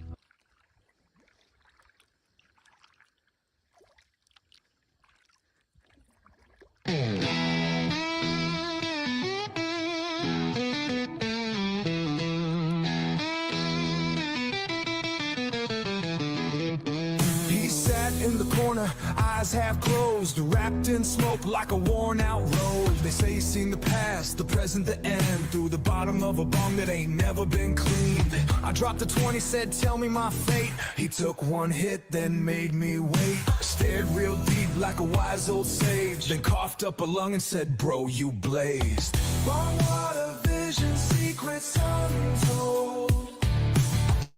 Sip it if you dare, but the taste too cold. One puff, two puff, spirits arise. The answer's in the bubbles if you open your mind. If you open your mind. But don't ask too much or it might be too late. He sees the future but it's cloudy as hell. Take another rip and let the vision swell.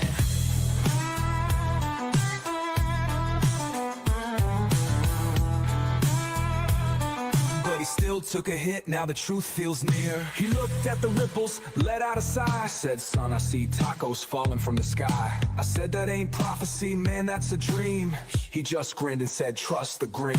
He whispered, aliens, they've been here a while. Built the pyramids, then dipped with a smile. I said, that's insane, he just shook his head. It's all in the bong, man, reality's dead. Bong water vision, truth driven slow. Sip it if you dare, but you may not know. One puff, two puff, the answers arrive. But the more you see, the less you survive. Less you survive. Don't ask too much or it might be too late. He sees the future, but it's cloudy as hell. Take another rip and let the vision swell.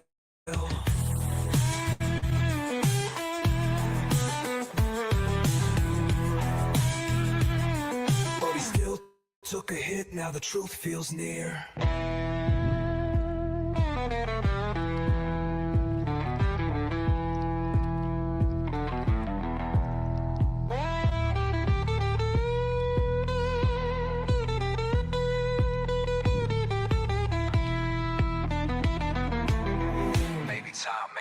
Maybe fate's a game. Maybe the future's just a smoky haze. Maybe I should ask one last thing. But damn, this water got a funky sting.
wings are flickering, the night rolls in. Pass the bottle, let the tales begin. Old songs play on a beat-up radio, laughter rising with the embers glow. Memories light up like the stars so high, stories drifting in the midnight sky. One more spark, let the circle stay tight. Ain't no worries in the firelight. We're smoking buddies, side by side, blowing clouds where the good times ride. No need to rush, just let it be. Here with my friends, feeling wild and free.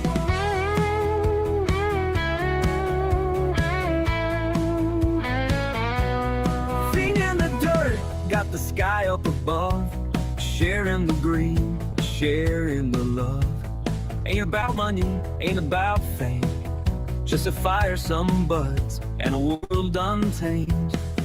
Tales of old days, lessons we've learned, passing the torch as the fire still burns. Wind in the trees, singing our song. We're here tonight, but the vibe lives on. We're speaking buddies, side by side, blowing clouds where the good times ride. No need to rush, just let it be. Here with my friends, feeling wild and free.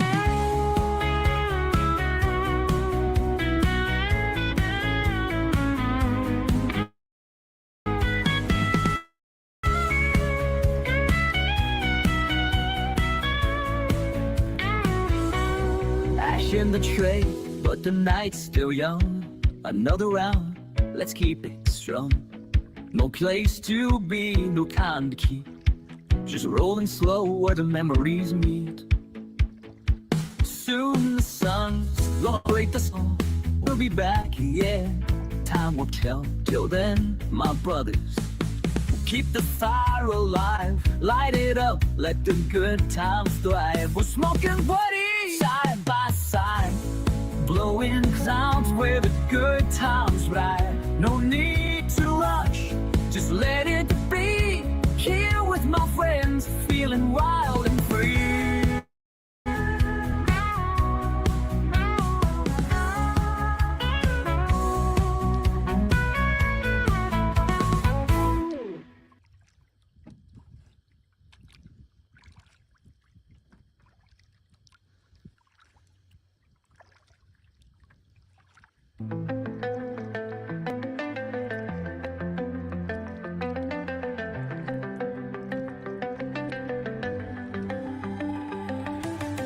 They locked us up, they took our names. For rolling dreams, they gave us chains. Families torn, lives erased. A war on truth, a war on race. The cells were filled, the streets ran cold. The laws were written in blood and gold. A billion lost, but no one paid, except the ones they locked away. Then the walls fell down, the smoke poured through. Suddenly they said it's safe for you. They taxed the pain, they sold the cure, but justice still feels so unsure. Legal at last, but the scars remain. Time moves fast, but who takes the blame? Gift of gods, let the few rise. Dr. High, stand where the lost ones lie. Legal at last, but remain. Time moves fast, but who takes the blame? Gift of, let the future rise. Dr. High, stand where the lost ones lie. North of the border, the tide has turned. 5 years free and the people learned. Crime went down, streets stayed clean. Cannabis healed, it changed the scene. No smoke and fear, no wasted lives. No broken homes, no goodbye cries. The world took note, they saw it clear. The green rush rose, the truth is near. Oh, smoke rise high, echoes whisper through the sky. For every name, for every fight, one green leaf still shining bright. Legal scars remain. Time moves fast, but who takes the blame? Gift of the gods, let the future rise. Dr. High, stand where the lost ones lie. Legal at last, but the scars remain. Time moves fast, but who takes the blame? Gift of the gods, let the future rise. Dr. High still lights the way. Legal at last, but the scars remain. Time moves fast, but who takes the blame? Future rise. Dr. High, stand where the lost ones lie.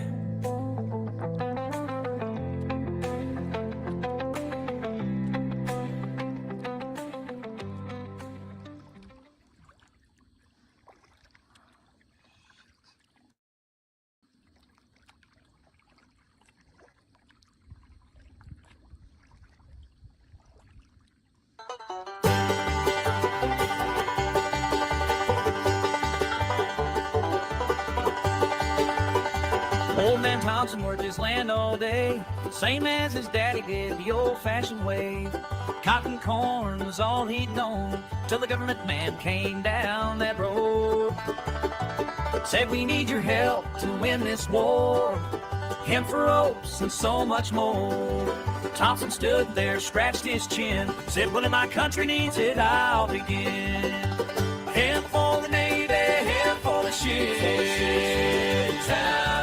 Every strand we grow helps our boys come home. Set our fighting men free.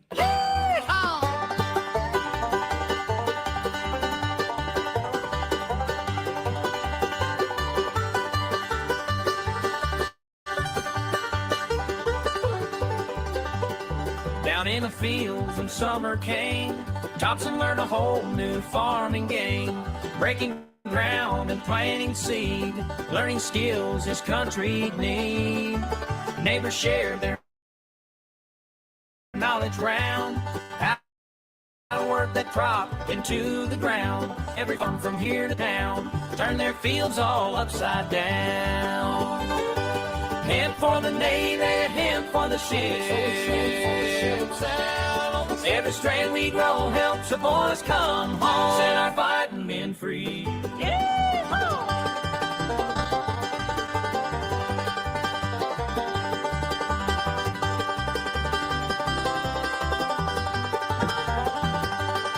When evening falls, he stands alone, reading letters from his son back home, fighting somewhere across the foam, on ships held strong by Kentucky grown.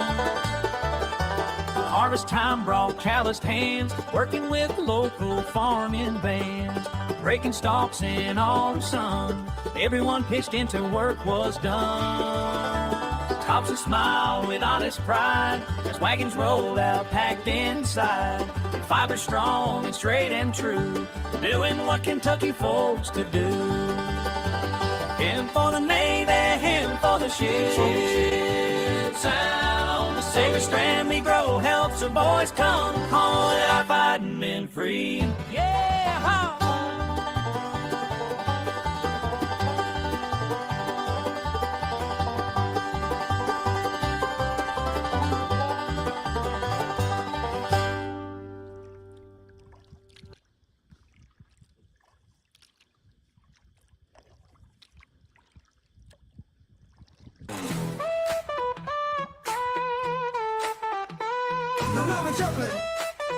Good night, we settle the age-old fight.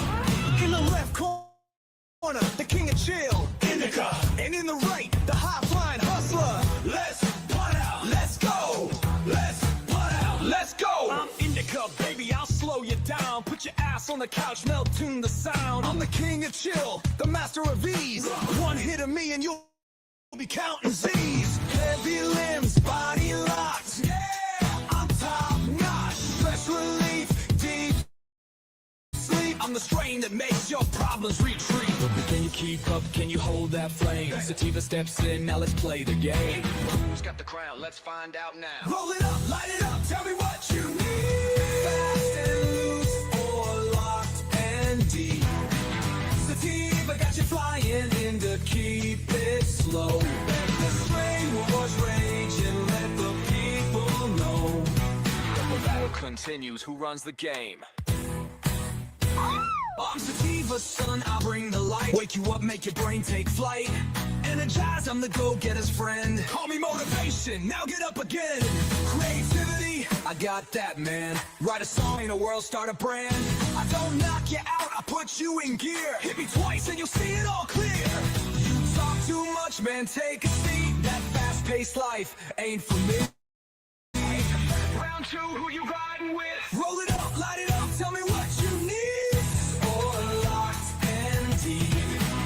Sativa got you flying in to keep it slow. The strain wars rage and let the people know. Continues, who runs the game? One for the couch. One for the sky. Who's the king? Let's hear you cry.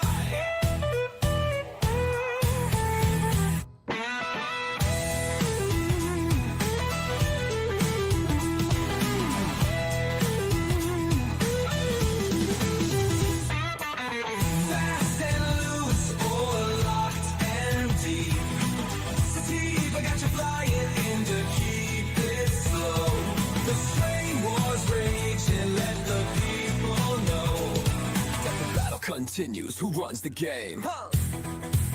So who wins, folks? Let me hear you loud. Guess we'll have to hit another bowl and find out tomorrow.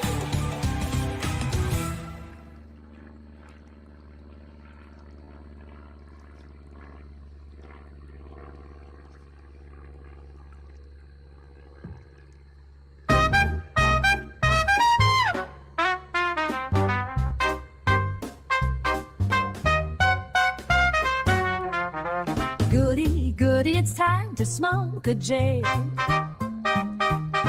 Goody, it's time to end the workday. We're gonna go inside, spark a joint with friends and smoke and play. You got puff, puff, and then you pass. It's just a habit, you gotta puff, puff, and then you pass. You gotta puff, puff, and then you pass. You gotta puff, puff, and then you pass. You gotta puff, puff, and then you pass. You gotta puff, puff, and then you pass. So open up the stash box and grab us a real fat J. Open up the stash box and let's smoke the day away. Have a smoke out in the backyard after working hard all day.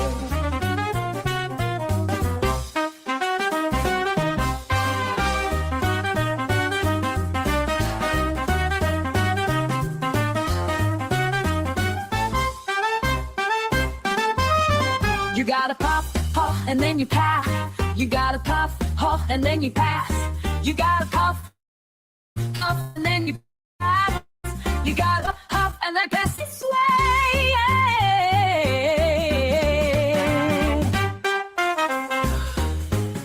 A good joint is for sharing, and all my friends do agree. A good joint is for smoking fire. One up and you will quickly see. They all come running when they know the smoke is free.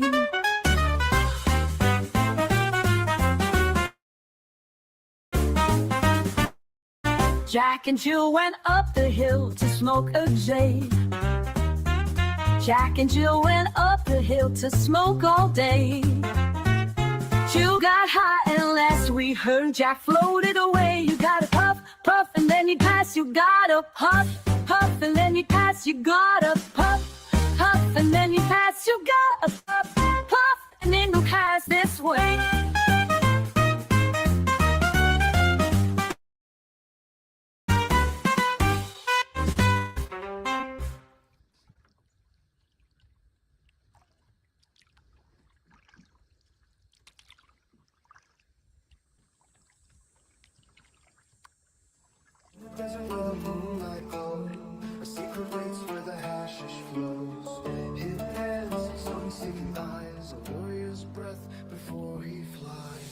Under the stars where the sand runs deep, a fire burns while the sages speak. One last breath, one last taste, before the blade, before the chase. They move in shadows, silent and wise, eyes like falcons under blood-red skies. A vision granted, a mind set free. Through desert smoke, they come to see. Whispered words in the palace halls, one deep hit and the empire falls. Dreams ignite, fear dissolves, smoke in the wind, the fate evolves. Through desert smoke, rise so high, visions burn the assassin's eye. Gift of the gods from dusk to sky, Dr. High watch with a knowing sight.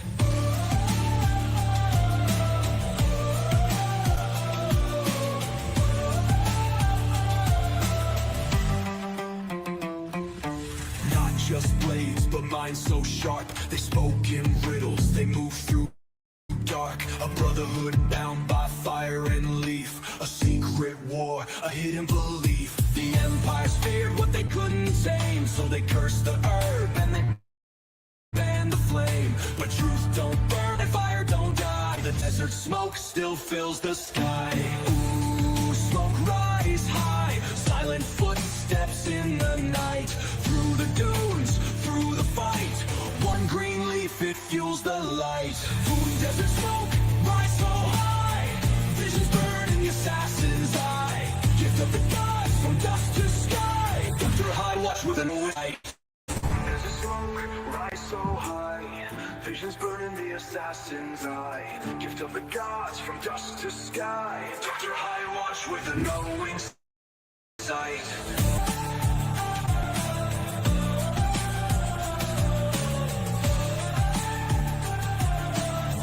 High watch with a knowing sight. The kingdoms change, the stories fade, but the fire lives, the truth remains. From Persia's sand to the modern age, Dr. High still turns the page.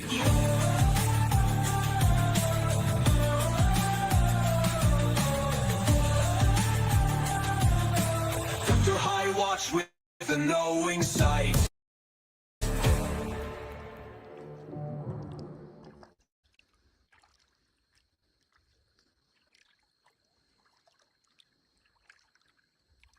And there's a gift to all mankind. It's good for both body and mind. No toxic waste, no poison ground. In hemp a true solutions found. A crop so kind, or pure so wise.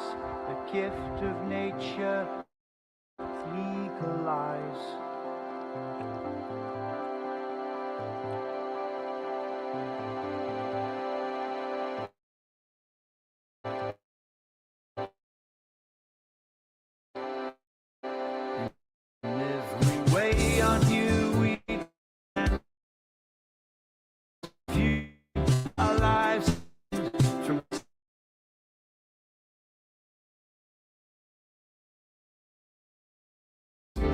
We can't ignore, and not just the rain. You go, it's true. In a world of chaos, we lean on you. Almighty and so strong and true, with endless gifts in all you do. From sturdy rope to healing balm, you bring the world a gentle calm. Your stalks can build, your seeds can feed, a plant of peace, a vital seed. You cleanse the earth, you heal the air, a green embrace beyond compare. For clothes and paper, fuel and more, you've served mankind since days of yore. Yet laws once bound your noble grace. Now freedom can't reclaim your place. So rise again, stand tall and free. A future bright for all to see. With hemp we thrive, with hemp we grow. A greener world begins to show. In every way on hemp we depend. when we use hemp, our lives extend from textile soft to biofuels. Hemp leads the way, hemp break the rules. Your healing touch soothes pain and strife, restoring hope, renewing life. From anxious minds to weary souls, you mend the cracks, you make us whole. The farmer's cheer, the maker's craft, a brighter path, a greener draft. With every seed that finds the land, we break the chains with open hands. Almighty hemp, your time is near. The winds of change are strong and clear. No more shall greed suppress your worth, for hemp shall heal and bless the earth. No toxic waste, no poison brown. In hemp are true solutions found. A crop so kind, so pure, so wise. A gift of nature legalized. Hemp is a gift to all mankind. It's good for both body and mind.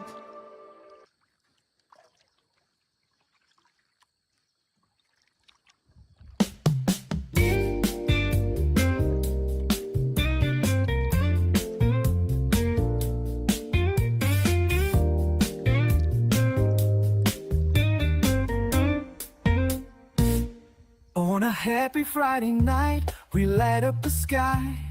Friends gather around, no need for disguise. Smoking under the stars, feeling so free. Laughter and joy in this backyard spree. Jazzy piano plays, setting the tone. Sultry vocals flow like a cool summer breeze. We share stories, we share laughs in this backyard paradise where worries just cease. Oh, let's get high under the moon's glow. With friends by my side, we'll dance and we'll show backyard bliss on this happy Friday night. In this moment, we're just right. Grilling burgers, roasting sweet corn. The aroma fills deep like a warm sweet storm. We sip on drinks past the bowl, feeling alive in this backyard soul. Oh, let's get high under the moon's glow.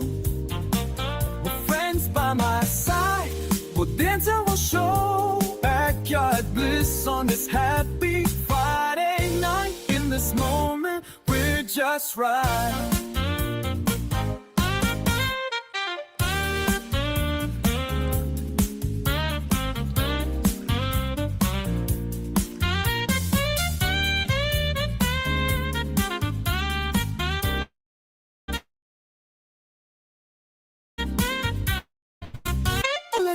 Under the moon's with friends by my side, we'll dance and we'll show backyard bliss on this happy Friday night.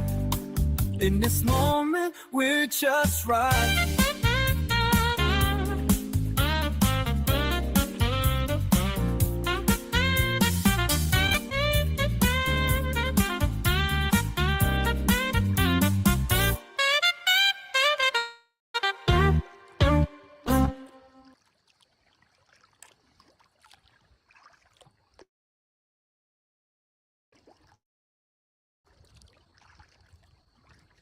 The fire glow, drum beat soft, moonlight high.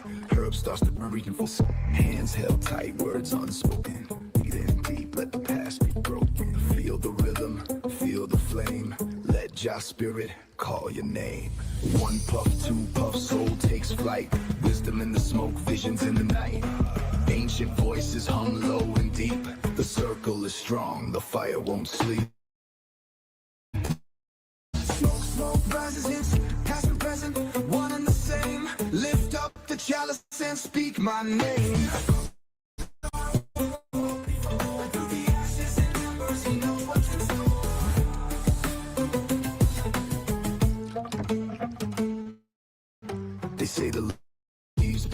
used by the old ones, passed through hands of kings and shaman sons.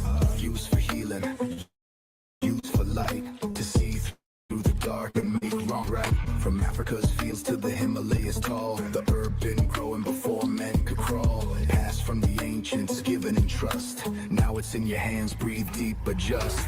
One puff, two puffs, soul takes flight. Wisdom in the smoke, visions in the night. Ancient voices hum low and deep. The circle is strong, the fire won't sleep. Smoke rises in sacred circles. Nothing you lost, but the flame still burns. Glad of past and present, one and the same. Lift up the chalice and speak my name. Into the ashes and embers, he knows what's in store.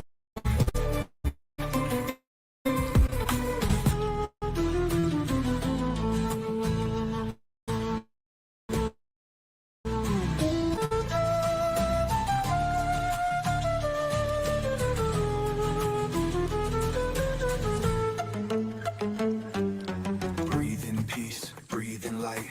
Smoke reveals what hides in sight. Not just a plant, not just a flame, but key to remembering what we came.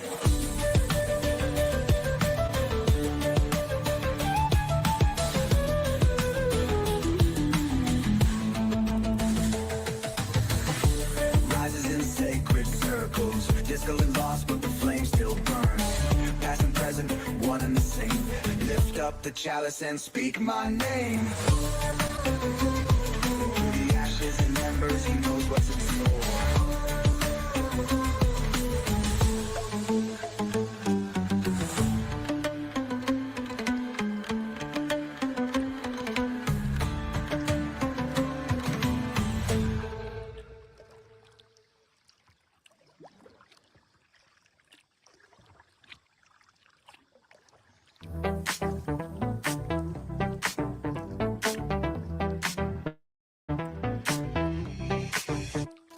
Friends are coming over tonight. Got the music playing right. Something special in the air, making sure that we prepare. The night is young, we're feeling right. Turn the music up so bright. Moving closer side by side. Let the rhythm be our guide. Dancing through the haze tonight. Through the haze tonight. Everything's feeling right. Feeling so right. Dancing through the haze tonight. Through the haze tonight. With my friends until the light. Until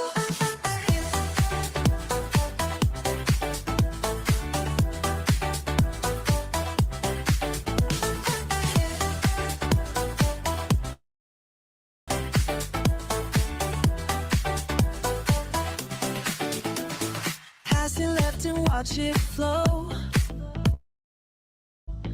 Everybody getting loose and feeling high. Heat is rising to the sky. The bass is deep, we're in the zone. No one here is all alone.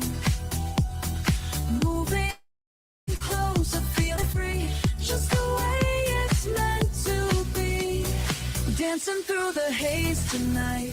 Through the haze tonight. Everything is feeling right. Feeling so right. Dancing through the haze tonight. Through the haze tonight. With my friends until the light. Until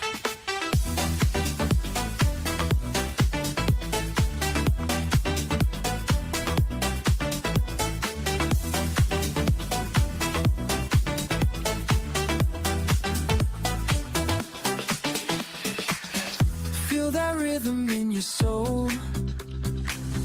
Let it take complete control. Higher and higher we go. This feeling we all know. Dancing through the haze tonight. Through the haze tonight. Everything is feeling right. Feeling so right. Dancing through the haze tonight. Through the haze tonight. With my friends until the light. Until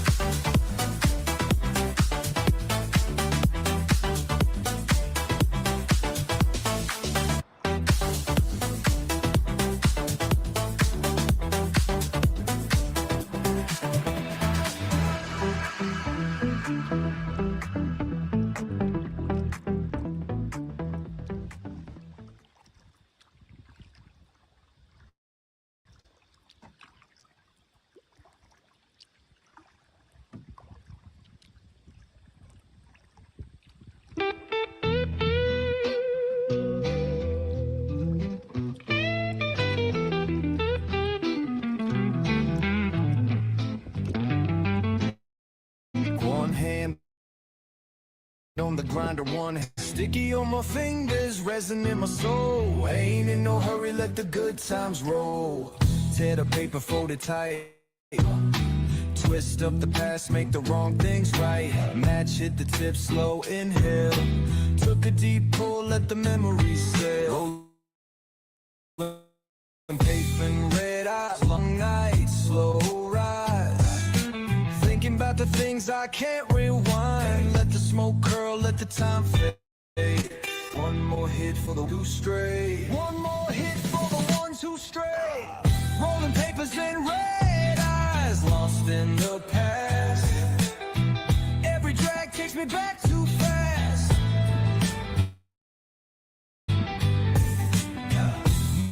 Street lights fading away.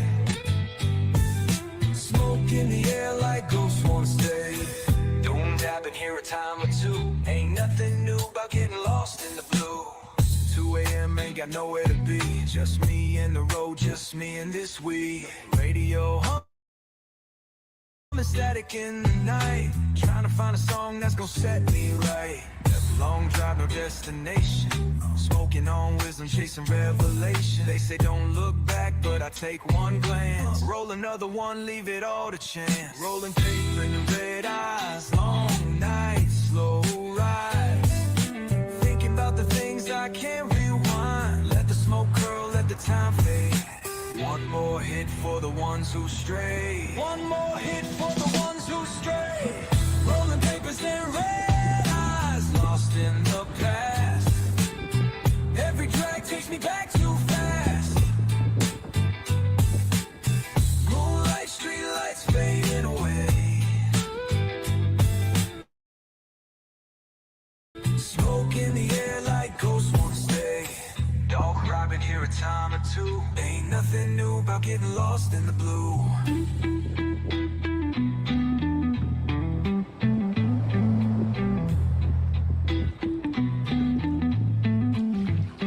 What if every breath was a second chance? What if the past only lives in a glance? What if the road don't ever run straight?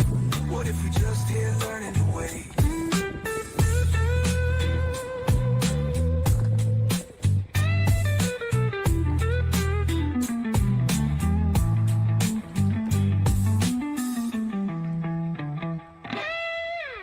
Rolling papers and red eyes, lost in the past.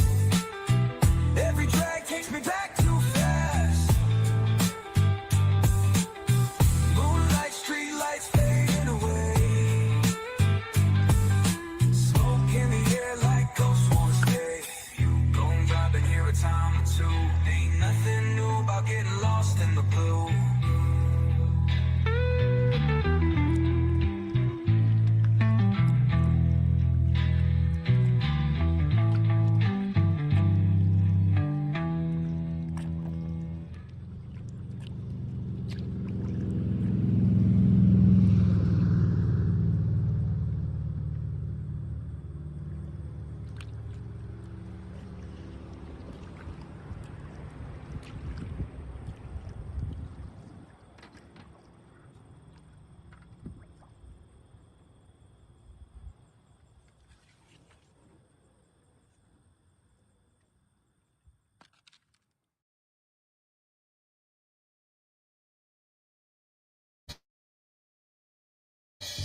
pace.ca.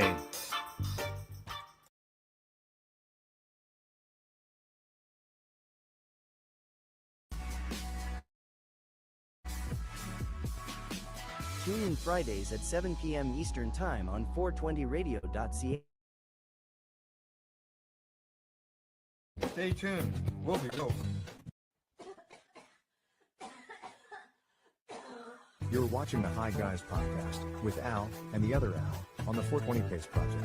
The opinions of the individuals during this broadcast are their own and may not be the opinions of their group or other organizations they may be involved with.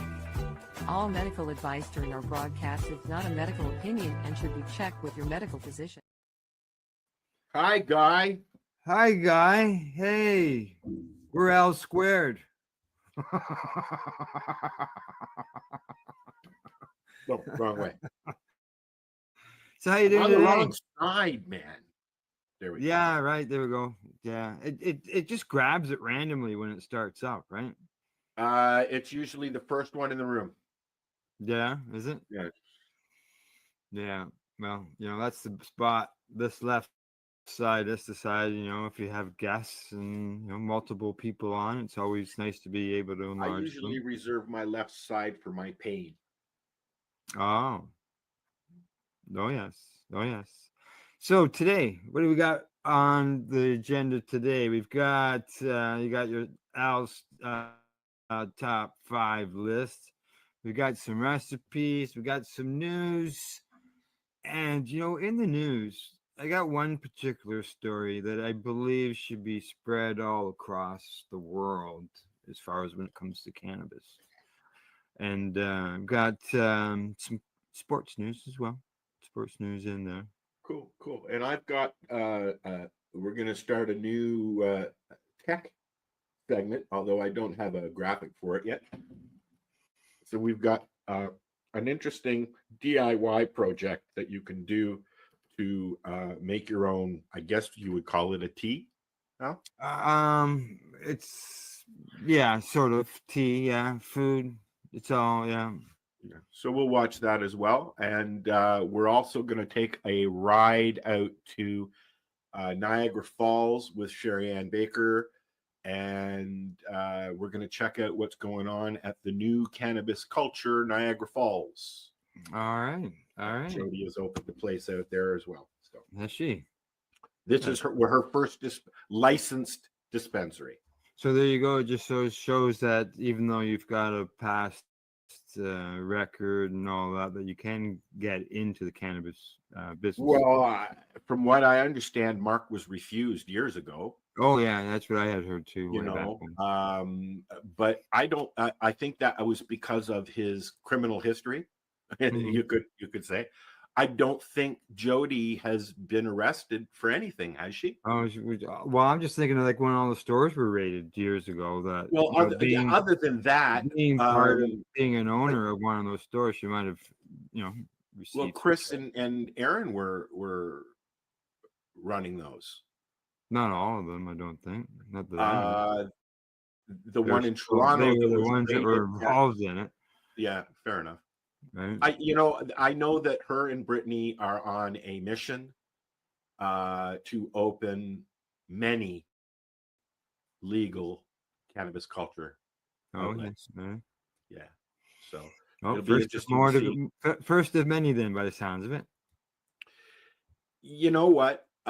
It's weird to see an entity that's been here through the whole process is still come out, victorious, because she's been having problems. I'm sure there were a lot of hoops that she had to drop. Yeah.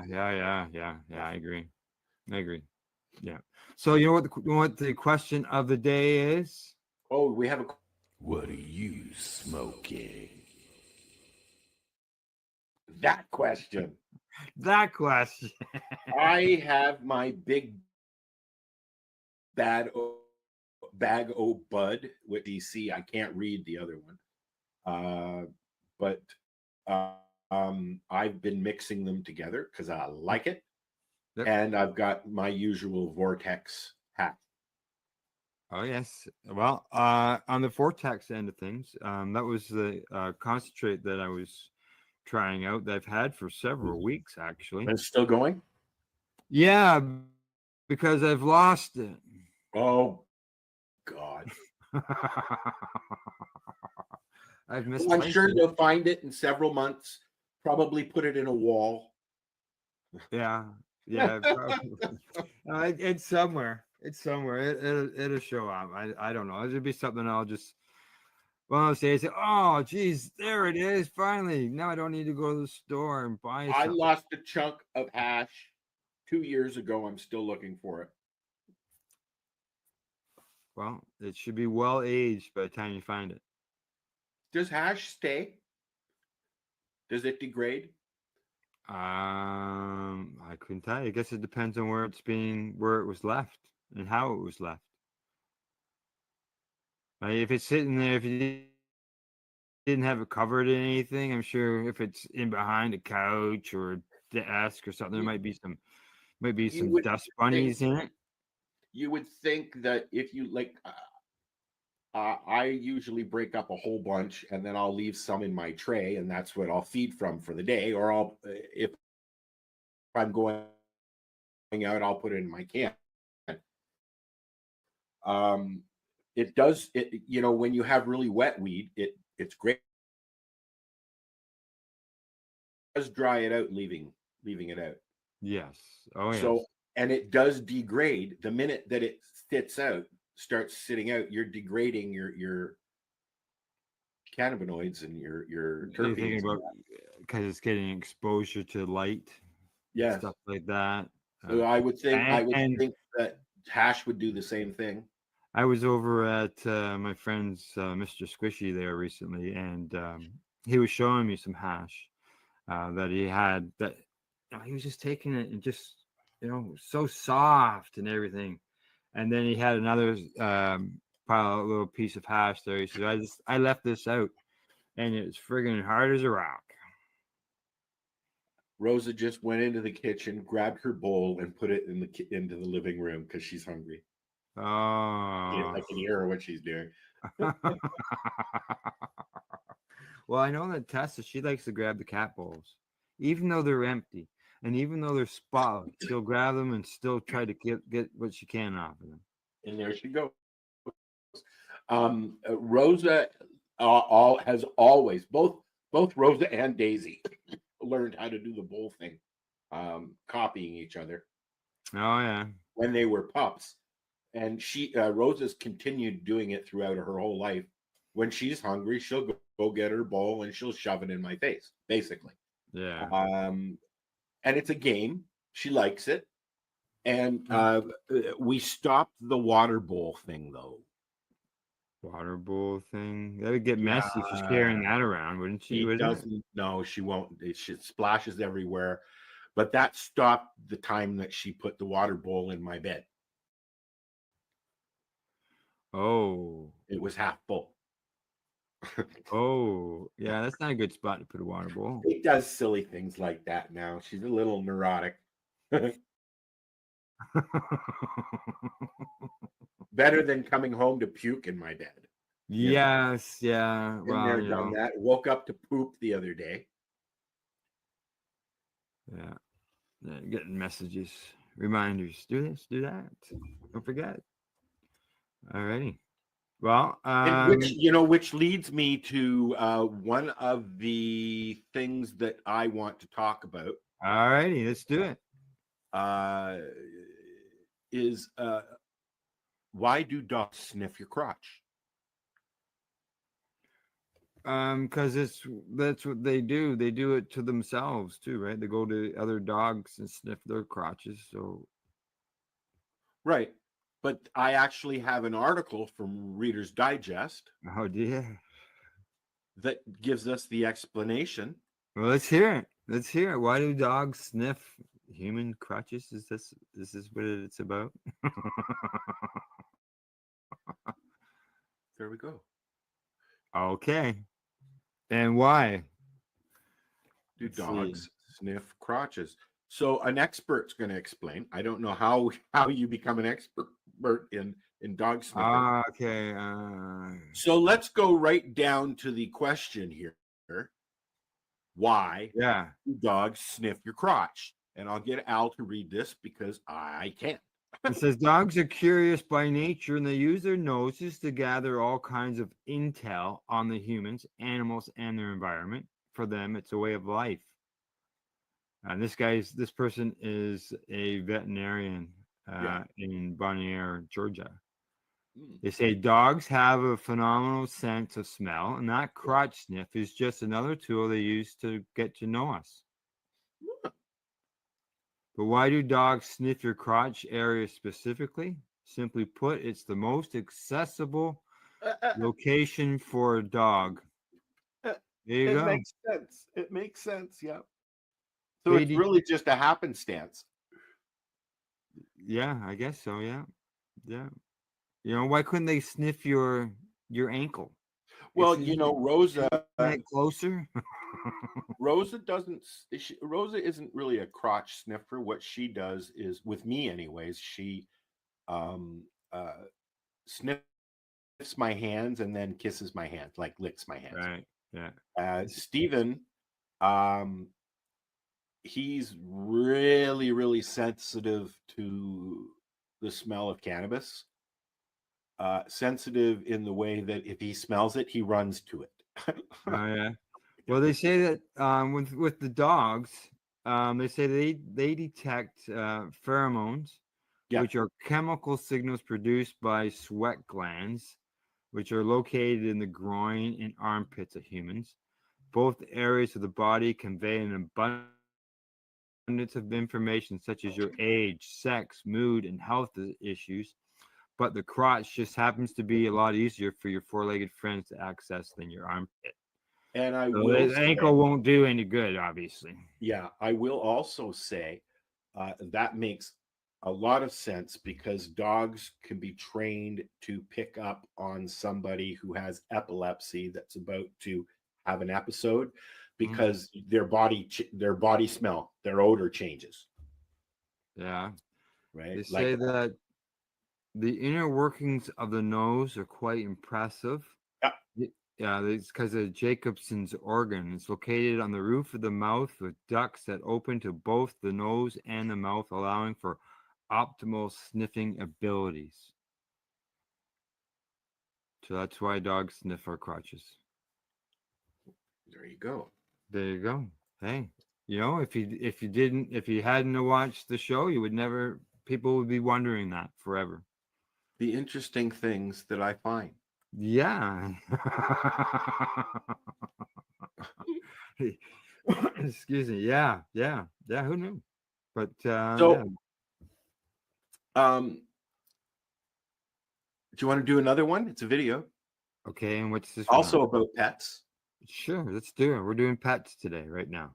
How cats step precisely with their back paws. So a cat went out and about, well, anywhere, anyways, will step in the same spot. Yeah, the back legs will land where the front legs were just in. Here's the reason. All right, let's find out. If I can find it. Where is it? I didn't load it. I'm sitting there and looking at it, and I didn't load it. All right, this is a video.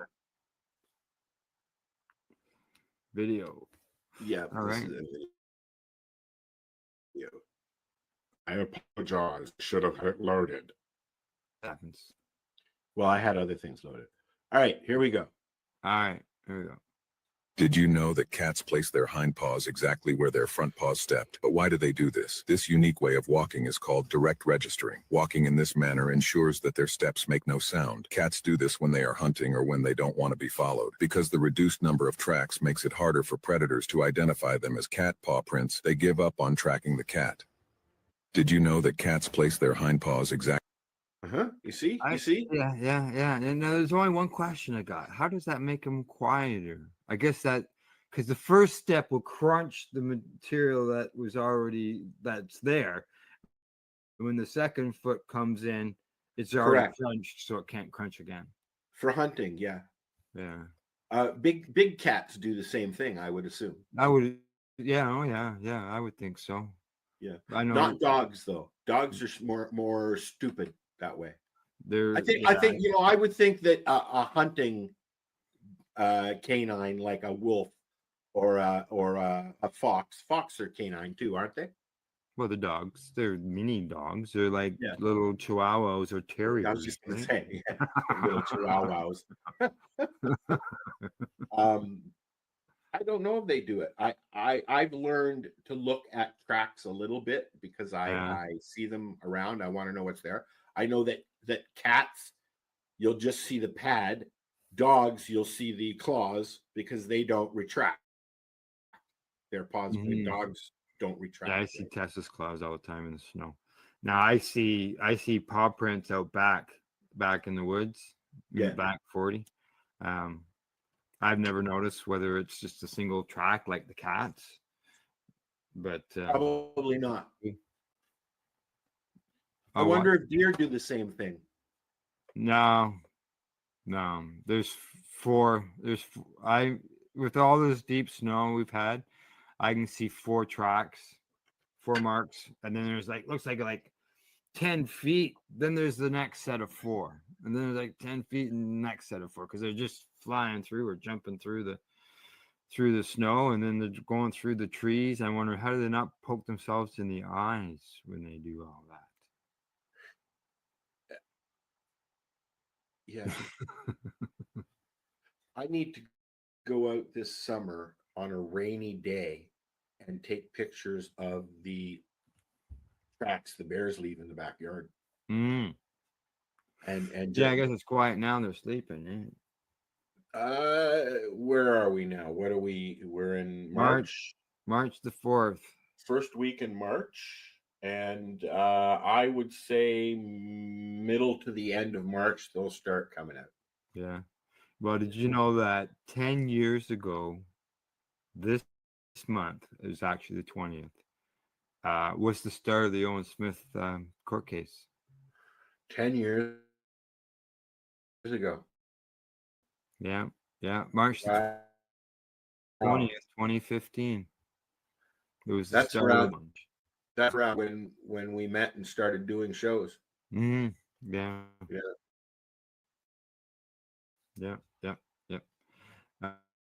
All righty. You got your list? I think so. All right. Let's do it. Let me look. It's certainly high on the list.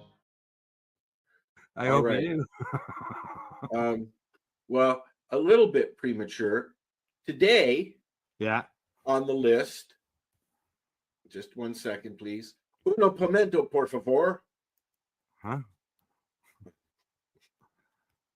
I know. It's not real. Okay. Good. Today, our list. Hi, Scott. How you doing, buddy? Get a hold of me. What? Go ahead. Sorry, Scott. He just gave us a big thumbs up. So I just want to get a hold of him. Oh, okay. So today's list is top 10 Pink Floyd songs. All right. Excellent. Everybody can see that? No? No. Now we can. Oh, hold on 1 minute. I forgot to unmute. The grass is green. I hope.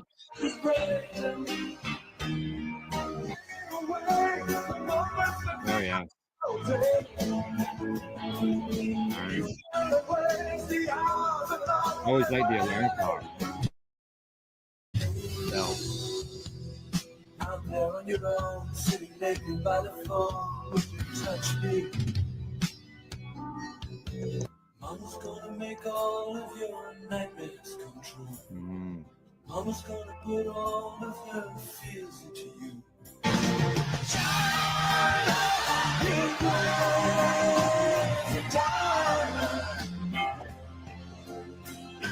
You don't need no education. Breathe in the air. Don't be afraid to care. This is one of my favorites.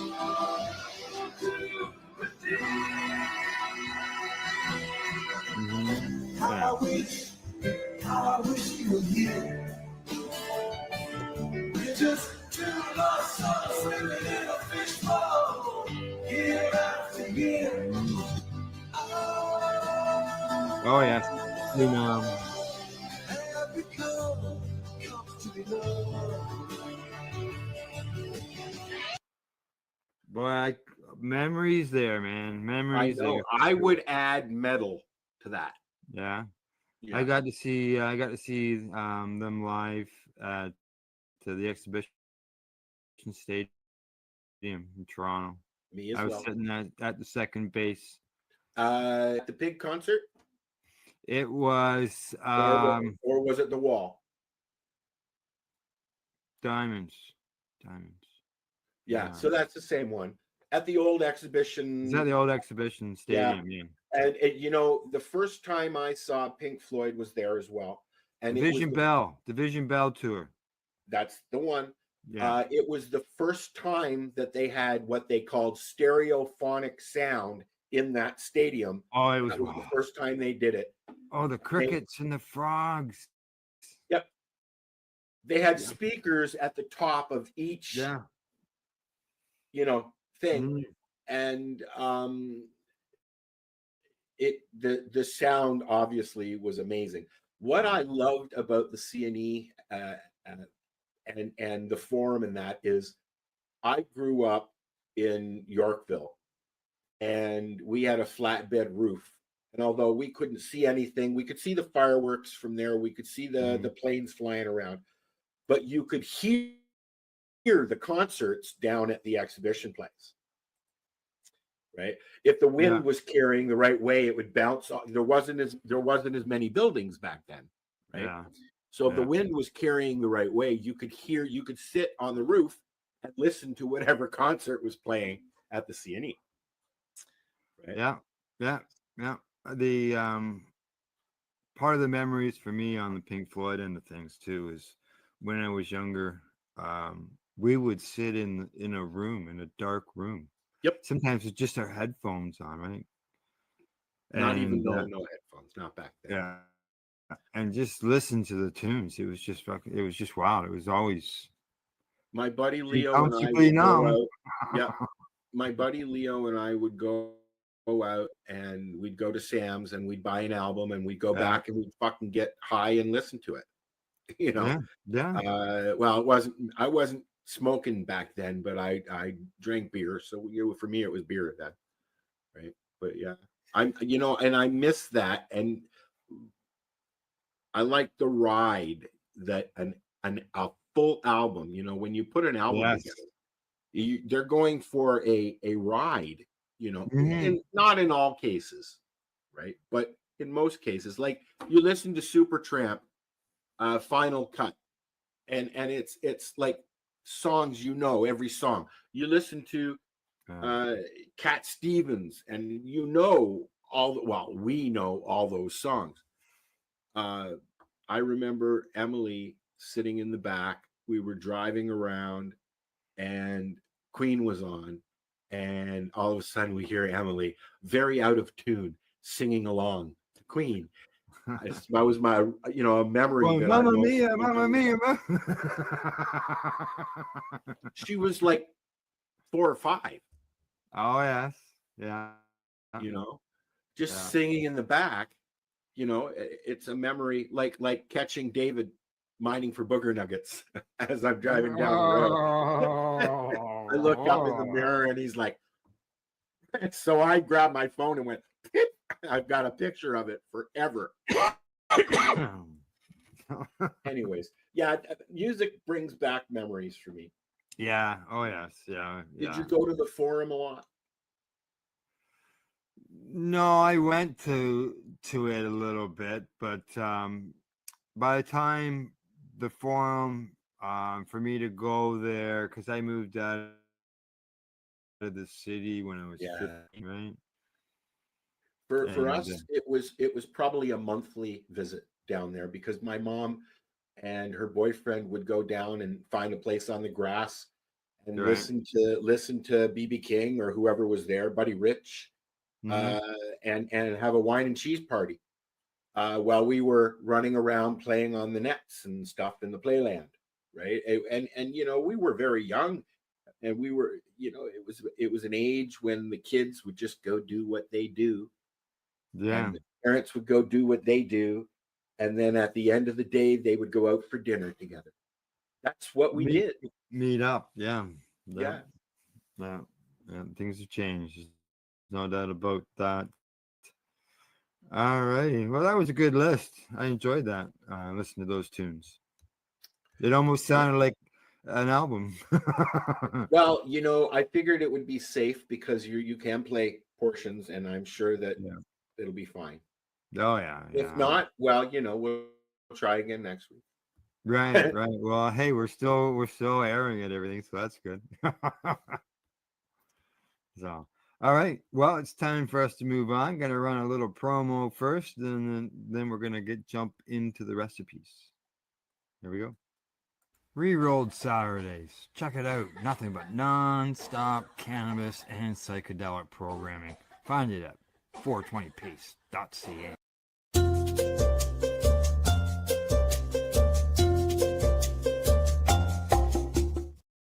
Cha-cha-cha. Cha-cha-cha, yeah. I cut off the .ca. Okay. Recipes. What I've got today, they say, are the best weed infused recipes for cannabis infused dinner parties. Have you sat down to a full meal of cannabis dinners? Yeah, one I made myself. I sat and had one of Rena's Mhm. dinners that she made at one of the what's the event that she does? I can't remember the name of it. It's been a while. But yeah, to sit down and have a whole infused dinner is so much different than just having a snack, a snack that's been infused. Yeah. I went to one dinner where the person offered us a spray of infused oil to spritz on. That they just spray on it. Yeah. Right. A lot of in the beginning of the whole cannabis edibles thing, in the illegal market, a lot the game was spraying pretzels and things like Right. that with something like that. Yeah. Yeah. Okay. All right. Well, I'll bring this back in here and we'll go from here. Here we go. 10 best weed infused recipes. Let's see what they've got. It looks like some lasagna right there in that picture. Appetizers, cannabis hummus, cannabis deviled eggs, cannabis stuffed mushrooms. Oh God, that would be good. Soups, cannabis tomato soup, cannabis butternut squash soup, lentil soup. Now we're gonna get into salads. Ooh, cannabis Caesar salad. They say it's one of the best infused salads. Are they using an oil to infuse them? Is that what they're Cannabis doing? oil, correct? Yeah. Okay. Yeah, I would say like an olive oil or coconut Yeah, oil yeah, be yeah. infused. Yeah. Greek salad. You could use an oil or infuse your cheese. Yeah, cannabis infused caprese salad. Drizzle with cannabis oil and balsamic glaze. Okay, Snoop. Yeah. Main course is cannabis lasagna. They say it's one of the best infused recipes. Does it say how it's infused? Is it infused in the sauce, or I'd assume so. They say layer lasagna noodles, meat sauce, cheese, and cannabis oil in a baking dish. Okay. But I understand where you're coming from with the sauce, though. Wouldn't That's what I that would have cook thought. off though? Pardon me? I would think that in that method would cook off. Yeah. Cannabis beef stroganoff. I've made that. That's what I was eating when you came into the studio. not cannabis though, but beef No, but stroganoff. yeah. Cannabis oil again, once again. Chicken Alfredo. All right. I would do that as well.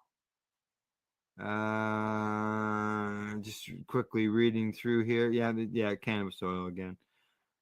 Side dishes: cannabis garlic mashed potatoes. Oh yes, in a second, please. Oh thank you. yes.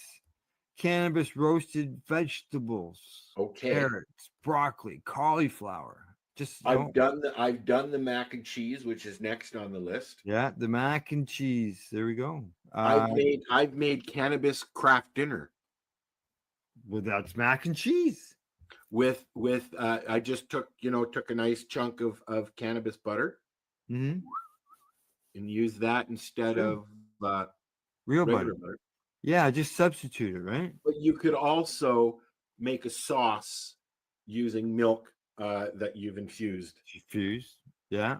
Yeah. That'd be part of Cannabis the will infuse with milk products, with dairy products, Mhm. because of the was it the acid or the oil? Yeah. No. Something. It says here to serve it hot with fresh salad. Of course, you're going to use that with a nice fresh cannabis infused salad.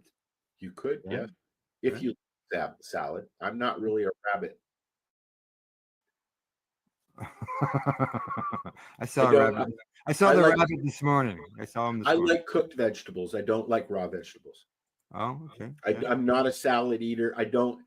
I the crunch of lettuce just grosses me out. Okay. All right. And then Desserts. desserts, cannabis chocolate truffles, cannabis apple pie. Oh. Cannabis brownies. Well, that's an old one. Yeah, I know. Now we're moving on to the drinks, the beverages. Cannabis sangria, Sangria. sangria, and margaritas. Margaritas. Yep. They're using cannabis oil yet again in Yeah. this. Hot chocolate. I do all the time. Yeah, hot chocolate. And they say, conclusion, a cannabis infused dinner party can be fun and unique experience for you and your guests.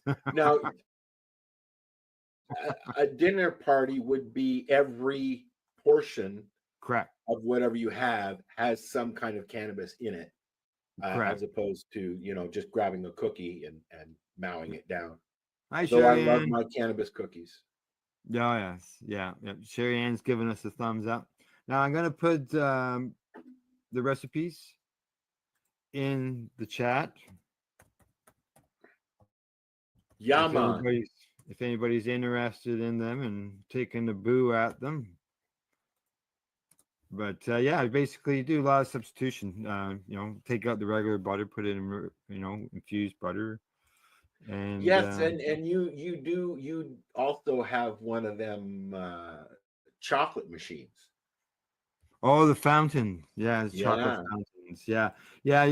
What we would do there was just take the chocolate and the butter and melt them together, and chocolate got thin enough with the butter in it that it just flowed through the fountain, and you just grab your Whatever. your fruit or whatever you finger. want to dip in it. Yeah, your fingers. But yeah, the fountain was always good and enjoyable to have. There's no doubt about that. And check out You those don't have it anymore? No, it wasn't mine. It was Deb's. Oh. Yeah, it was 420 Deb's. It's just that we used it so much. It had so many grow-up games going on that people were just constantly eating from the thing. Sometimes she set it up just in the house just for something to do. But unfortunately, now the chocolate store in the town is now closed. And it's not so easy to get chocolate anymore. Not that stuff, anyways. I remember my mom baked a lot, and she would buy chunks of raw chocolate. Oh yeah. Unsweetened. Baking chocolate. And she would get because it was so expensive, she would get so angry with me that I'd get into it. Nah. The chocolate factory, it unfortunately closed up. The store closed up, and the chocolate factory left That was town. in Campbellford, wasn't it? Right. Yeah. Now, years ago, the factory left years ago, but the store remained. But now the store is closed. But in the meantime, a chocolate company did come in and go back, back into the factory, and that's what they do. Is they do raw chocolate. They don't make the bars and the almonds and the. Did they make the chocolate for Hershey's and stuff?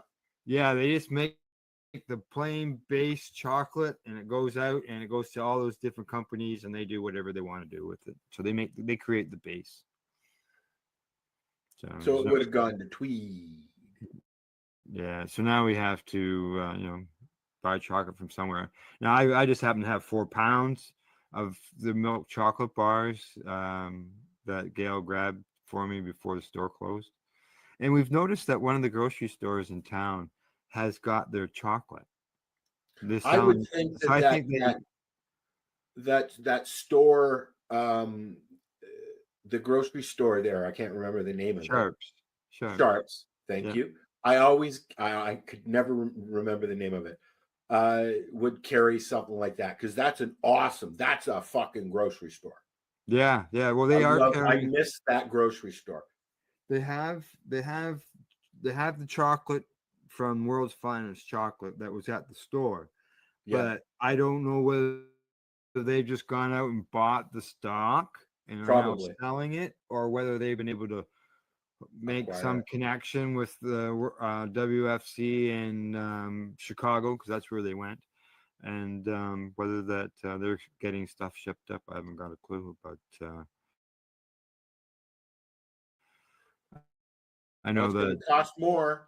Chocolate caramel bars. Yeah. 50% more on that chocolate, buddy. Yeah, that's right. They're going to be paying for it too. So, all right, for recipes. To our government. No, sorry. Here we go. On to the next part of the broadcast. Oh, really?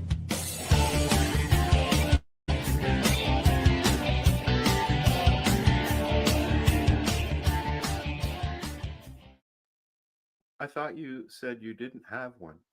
I just said I'd have an update. That's all. I didn't buy any new products. No. But my pen is still going. The pen I talked about, see it in there, and I've been consuming it more often because of where I've been more often. That's inside. But yeah, it's doing okay. It's doing okay. It's doing pretty good. And that was what, 1964? Comatose is what that was. And cool beans. 73% THC and 1.7 on the CBD end of things. So there you go. It's still going. I don't know. Maybe one of these days I should just consume vape cartridges to see how long it actually lasts. What do you think? My Shatterizer, as I've mentioned many times, I put about a pea. I roll up about a pea of shatter size. I don't pee in my Shatterizer. I roll up a pea-sized piece of shatter. and that,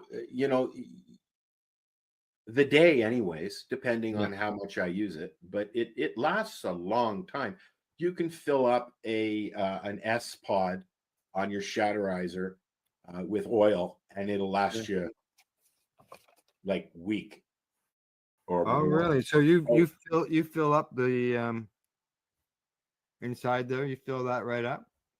No, I put when I'm just a shatter, I just use the size of a pea. Pea, right? And put it in there, and and then I'll go out the day anyways. I do that when I'm, if I got to go up to Thunder Bay or something like that. I'm not going to pull over. Right. Well, the thing too is if you're going to stop quickly, to have a hit off your Shatterizer versus smoking a joint is. Well, and I can pull over at what we've got a lot of those pullovers because Northern Ontario is pretty scenic. So sometimes, and some of them have porta potties. Yeah. So I'll pull over and I'll get out of the car and I'll have a couple of puffs, and then I'll maybe take a picture or two, wait 5 or 10 minutes just so I can say I didn't just smoke something. Right. And then I'll go on my way. But I don't smoke and drive because there's been one or two incidences when I passed out. Oh, fuck. And No, Kelly no, has we're had, doing that. thank God Right. somebody was with me. Kelly actually had to grab the wheel in one instance, doing 140 down the 401. Oh, what are you doing napping at that speed? Well, you know, that's why I don't smoke and drive. Yeah. That was many years ago. Many years ago. Many, right? many years ago. Yeah. No, you know, When we and were but younger. I think Hey, we talked about so you know, recently, we've we got a talked message. about the driving and cannabis stuffs. What's that up?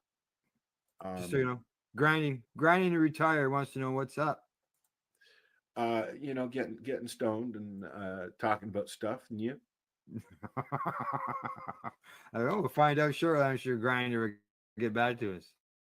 He's grinding to retire, so you know maybe he's just as old as us, or she. Stick that in your grinder, buddy. Yeah, maybe they're just as old. How are we doing? We're doing pretty good. Not too bad. You know, it's still What's morning. going on, man? He says that they say that I'm off plants on lives every so often. I show off plants on lives. Oh, cool. But definitely am grinding to retire. Yeah. Yes. I think we all are. We all like to retire and getting there pretty close. But you show off your plants every so often in lives. Where do you do that? He means like this. Yeah, maybe. Yeah. We'll find out. Have you, speaking of retiring, have you looked at your package yet? The one that I got a few years ago? Yeah. Yeah. I'm I still haven't. scared by it. I'm afraid to look. I don't even want to open it, buddy. If I don't open it, it won't happen. How's that? Yeah. Grinder Well, wants I'll to be know. following your lead. Let's talk about that as we go through the process together, Al. And what I'm talking about is the CPP and the old age pension. stuff. Yay. Yeah. Grinder wants to know if he can if they can join us. You guys have a link I can jump on? I don't know if how we could do that right now. No, we can't do that right now. Sorry, Grinder. Maybe next time. We can pass along some comments though. Yeah, man. All right. No problem. Okay. From product reviews, let's head to news as we've got some.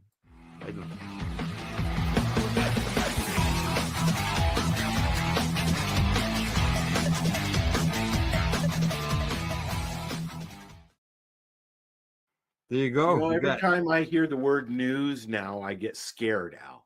And I'm a news junkie, as you know. Yeah. Well, I've got some good news. News that you shouldn't be scared of. Okay. And this is something that I believe that should expand. Okay. And that is in California. Okay. Their state fair adds cannabis competition categories for blunts, hash, and chocolates. Ooh. Yeah. They've had cannabis stuff at the state fair for a while now. 4 years now or something, I think is what the article says. Yeah. But they've added to it by adding blunts, hash, and chocolates. That's Before it was awesome. just looking at the buds, right? That's California for you. Yeah. This happens July the 11th to the 27th. You're able to purchase and consume products on site. They say in a press release, they have new awards to better recognize markets products diversity, adding categories for blunts, hash, and cannabis infused chocolates. You got to have the competition started this week. Get your stuff in as of March the 1st. And you know their CEO is right. He says the fair has been around for 170 years. Wow. Celebrating the best things when it comes to the state's agricultural experience. And it is a huge agriculture there. Yeah, and cannabis is a plant which is part of the agriculture. Like in Canada now. I mean, the whole country's big on that agriculture, although it's very stringent. I'm curious to know where grinding is from. Oh, I don't know. Let's see what Grinder says. It says I just found you guys. No biggie though. I'm listening. Cool. Thank you for tuning in and listening. Have we heard about NYS? No, No. never heard of it. No, I heard NYC would be New York City, but not New New York NYS. State. New York State. NYS would be New York State. Maybe Grinder will tell us what country. Where's where Gordo is? Gordo New usually York stops in too. Gordo's from he's from New York I have State. lots of family in New York and Madison and in New Jersey. Yeah, I drove across the state on the interstate. They're the one that you had to pay the toll. 95.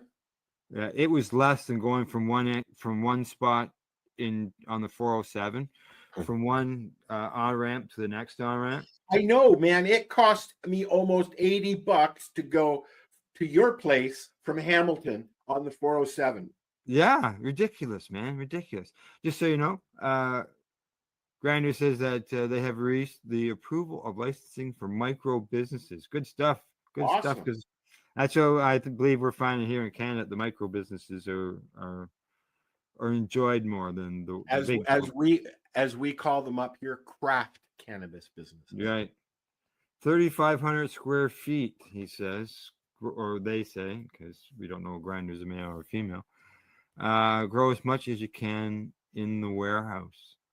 Yeah, Nice. I think ours are more about 2,500, and they do have a limit on the amount that they can grow when it comes to that. Really? Yeah. LPs? As far as the micros. Oh, the micros. Yeah. Yeah. Because to be micro, you gotta be small, right? And if you get to the point where you have that's another license if they want to. When we started talking about licenses and things were starting to happen, the micro growers were I forgot what I was going to say now, but there were a lot of micro growers that were having a hard time starting up because of the small business. Right. Grinder, the $5,500 total there, is that what it calls for licensing? You cut licensing fees? Oh, you're looking at $1 million easy. Yeah, Sure. I'm going like, wow, what else? I'm looking at his message, at their messages and trying to figure out. Yeah, I see that. Yeah. So, no. Anyway. And I know that they in New York State, there was a big problem with trying to get things started and get going. It got to the point where they are having the licensed producers have their own farmers market for cannabis. Yeah, that's what we need here. We need our own farmers market here, but we're not allowed. Yeah. They say that micros 1,000 square foot outside, 3,500 square feet inside. Wow. Yeah. All right. 10,000 square foot outside. I'm sorry. They have a micro license, and a micro license here in Canada would basically be a MMAR patient could use that as a micro, I believe. No. Right. They are. I was just reading their comment, and they say that it's $1,000 for an application, and then $4,500 for the license if approved. Jesus. Gee, that's like literally it cost $1 million to do anything here. That's really low. Holy. Let's move down to New York City. New York State. Yeah. That's for sure. Yeah. Wow. That much. Yeah. And just no wonder this, so many people might want to get into that if that's all it's costing for approvals, license approvals, $5,500. But we have a version of that here, right? The micro. We have micro grows here. Yeah. Yeah. Which is like I said, it's like basically one step up from a medical grower. You know, Yeah, for some of them, for sure. Yeah, because yeah. some of the licenses were pretty big. And some, and I know that yeah. some are very small because I know Yeah. some of these micro growers, and they're actually like it's in their basement kind of thing, you know. Now you guys know what I'm grinding to retire for. That's right. But the downfall, you need the facility and land already for approval. Yes. Now I know here in Canada now it was changed around. Before you used to get your license and then they built the building. Now the micro growers got to put all that money into the facility, get all that built Before the they land, even know. Yeah. before they even know if they get the license or not.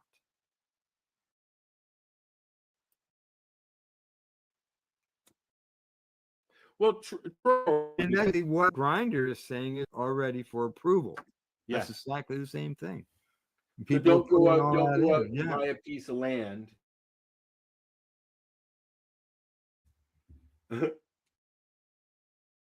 Don't go out and buy a piece of land that you don't know anything about. Yeah, exactly. Because you never know. It could be some other reason that you're not allowed to pass. Yeah, well, they could. He says, they say that people that kind of have it in the bag are small farmers. They've already got the land. Yeah. They can get the land to grow outside. They got 10,000. I watched about farmers who were struggling, who went to hemp, and pulled lives right out of the gutter, which, you know, cannabis as a whole is the most diverse plant on.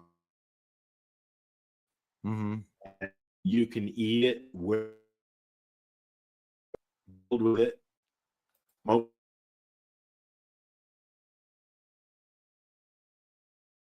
Spread worldwide. Like why couldn't we have cannabis involved in local fairs and things like that? You know, we have local brewery fairs. You've been going to events like Debbie Stilth Giffen with Mom. You've been going to events for years and years that were non-cannabis events to promote cannabis. I mean, many years ago now. And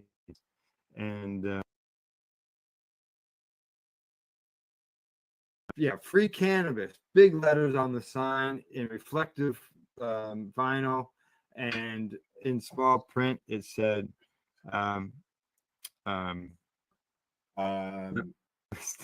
it was Canada Days, and now they've switched the name, like Camel for Lifestyle Shop, and it is it has bongs, AKA the bong store, the bongs and bong store. Exactly.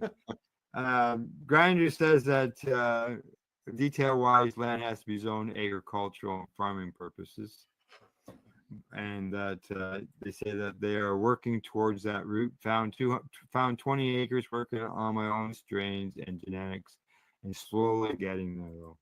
Good. Congratulations. That's what it takes. You gotta, you know, especially if you're doing it on your own, and you know, as a single entity, it can be costly to get started. So, all righty. From there, what do you say? Time for some sports. All right. All right.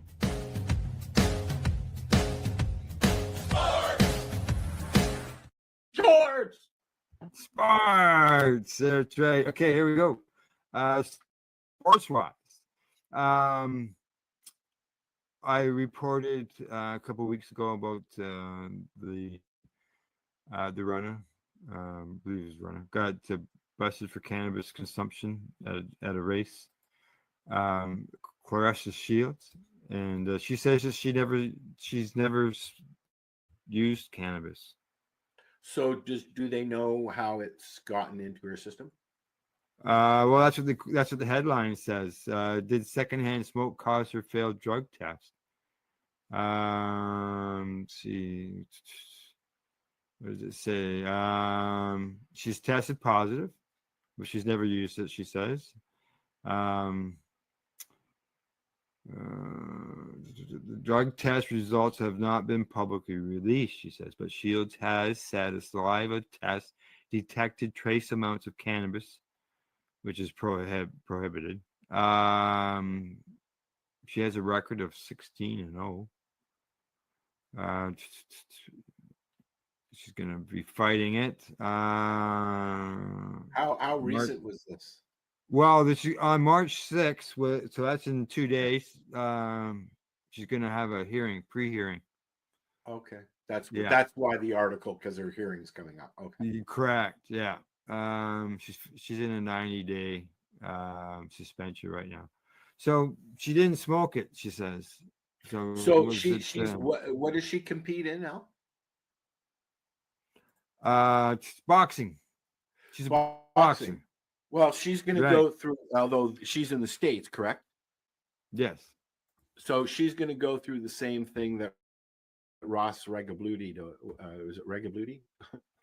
I can't remember his last name. It's hard to pronounce his name, correct? Yeah, but Ross is a Canadian snowboarder who won the gold and then got it taken away because he's a cannabis consumer. Uh-huh. And now he owns his own cannabis company. But down the road, after appealing it, they have reinstated his gold back to him. Yeah. So it'll be the same kind of process, just not Olympics, I would think.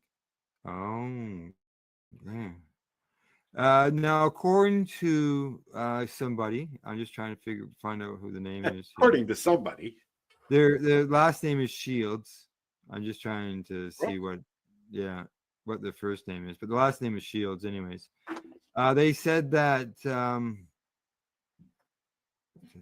Okay, Shields was the lady. Okay, Hicks. This is this person who's another boxer, speculated that cannabis smoke inside the Dort Financial Center in Flint triggered the positive test, is what it says. And they say that, oh man, it was everywhere. I'm not exaggerating. I was getting dressed to take pictures with my family. It was like a big cloud of weed. When you go into the bathroom, it was just a big cloud of smoke that hits you. You smell nothing but cannabis. I know somebody who failed their blood test because of being around cannabis. Another person that says the hallway smelled terrible. And the manager of the center has declined comment. What was going on that they were smoking pot? Pardon me? What was going on there that there was pot? Was it a concert? It doesn't say. It doesn't say. Yeah. That doesn't say. Not that I'm seeing here, anyways. Other than maybe their event, but I can't see them hotboxing. So there was pot at a Coliseum or whatever, at an event place. Somebody was smoking a joint in the bathroom or something, or they were watching a concert and they had a light up, and she's failed her test. Yeah. Yep. That's what it sounds like. I mean, when you listen to what those people are saying, I'm sure some of them know her and some of them are involved with her or whatever, but yeah, they say secondhand smoke. So it'll be interesting. And there will be follow-ups to this because obviously there's the hearings and all that's going to happen. So we'll see what happens. Yeah, you'll have to keep an eye on that one. Yeah, exactly. Grinder, we'll get your question here, bud, as soon as we get done the sports. Now, in more sports end of things, some news from Toronto that you may not know, and I didn't know until I checked this morning.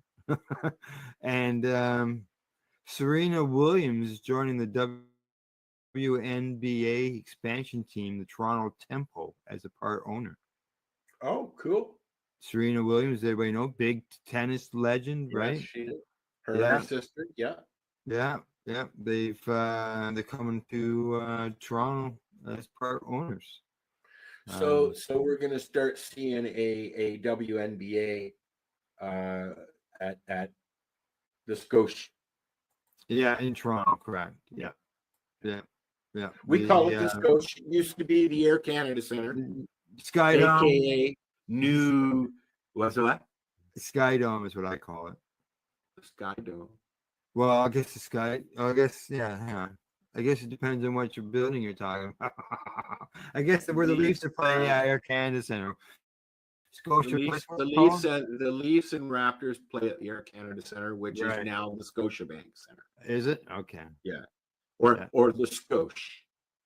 Now, the guy who owns 25% of the Maple Leafs sports and entertainment, as we're just talking about, also is involved with the Raptors, the Argos, football, the soccer team, and now he is also he's also owner of this women's basketball. Is there a name for this WNBA team? Yeah, Tempos, Toronto Tempo. Toronto Tempo. Yeah. Toronto Tempo, right there in the headline. So watch for that. Watch for that end of things. And let's see what else. Oh, one last thing. Into basketball, that is. That's right. And I've got some hockey news as well. But this is when it comes to the ladies, this is the women's and the Professional Women's Hockey League attendance scoring up this season with expansion plans on horizon. This was a league that started last year. It had basically a shortened season. Is this in the U.S. or here? It's here in Canada and the U.S. Okay, so it's like it's the women's NHL. Correct. That's cool. That's cool. Yeah, and so they're looking at expanding. And they said that they've gone from 14 months in, basically, they're expanding. Everything is up. The league attendance is up. The average is 7,400 fans per game, which is up from 5,500 from last year. So they're up 50%, right?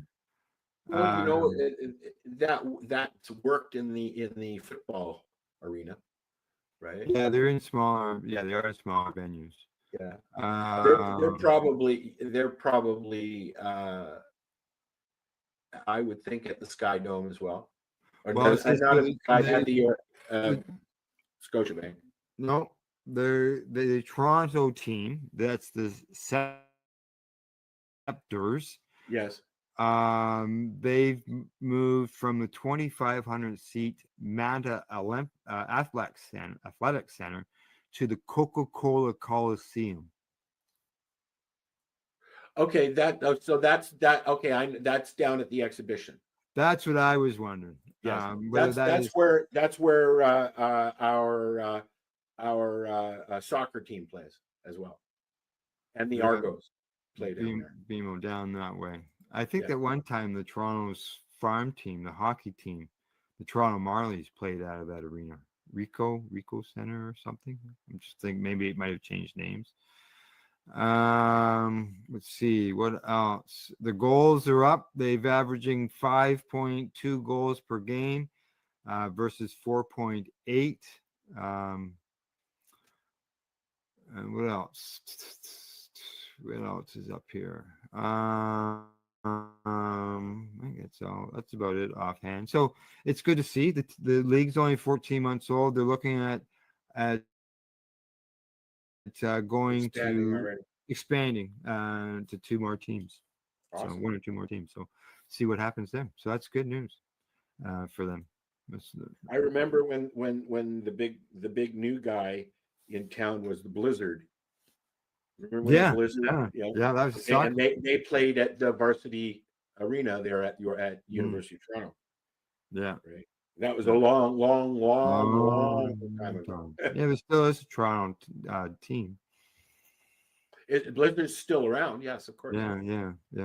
All right, we got a question from Grinder. Grinder asks, so what are some of your guys' favorite strains? I like Death Baba, and I like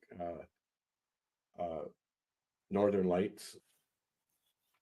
There's a few. I like the Pineapple Express, but none of those strains will grow here, as I've found. You don't have any Pineapple Express territory in your neck of the woods, do you? No, it didn't do so well. No, I didn't even get maybe an ounce.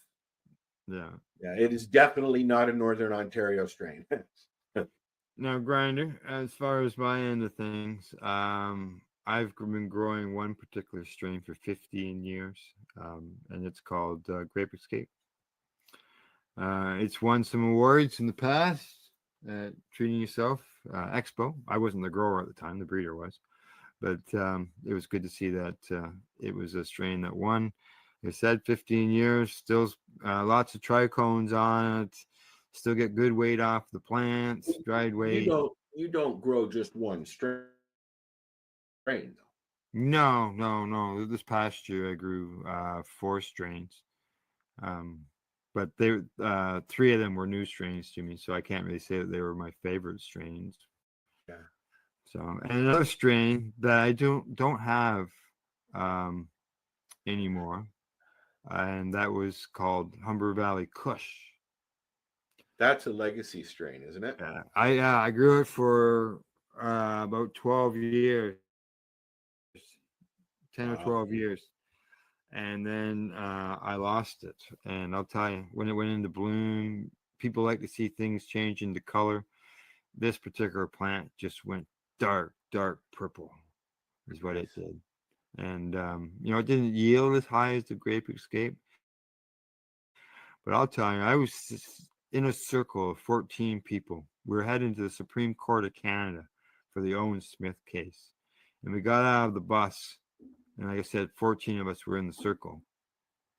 And only somebody asked someone said, whose is this and what is it? And it was mine. It was only asked once from all those joints passing around. So I was happy for I got blueberry. I've been working about 3 ounces quantity is amazing, but lacking vigorous growth. Yeah. I have Strawberry blueberry OG seeds, but cookies. unfortunately, they keep going to seed on me. So I don't use it. Yeah. Strawberry cookies. Amazing growth and at the same time really frosty, but no taste. Really, and from what I've been talking to people over the years, people who do competitions and stuff like that, taste is so important. And smell. Yeah, and smell. It's not everybody wants buckwheat. You gotta have some flavonoids and terpenes in there. Yeah. And when we've done tests, like when we're doing the TY Cup, we're doing the seed companies, we're all in a room, and people say, well, I'm tied. My number's tied. So which one actually wins? And I said, well, what's your favorite thing about a plant? Is it the fact? Is it the flavor? Is it its looks? So on and so forth. And majority of the people said flavor. And that's what they end up choosing. And Grinder agrees. Grinder says exactly. So what got on the micro business wave? I don't know. I'm not. We're not on the micro business wave, but he stopped by. They stopped by a dispensary. All righty. Gone from the news, sports news. You know what's next? What?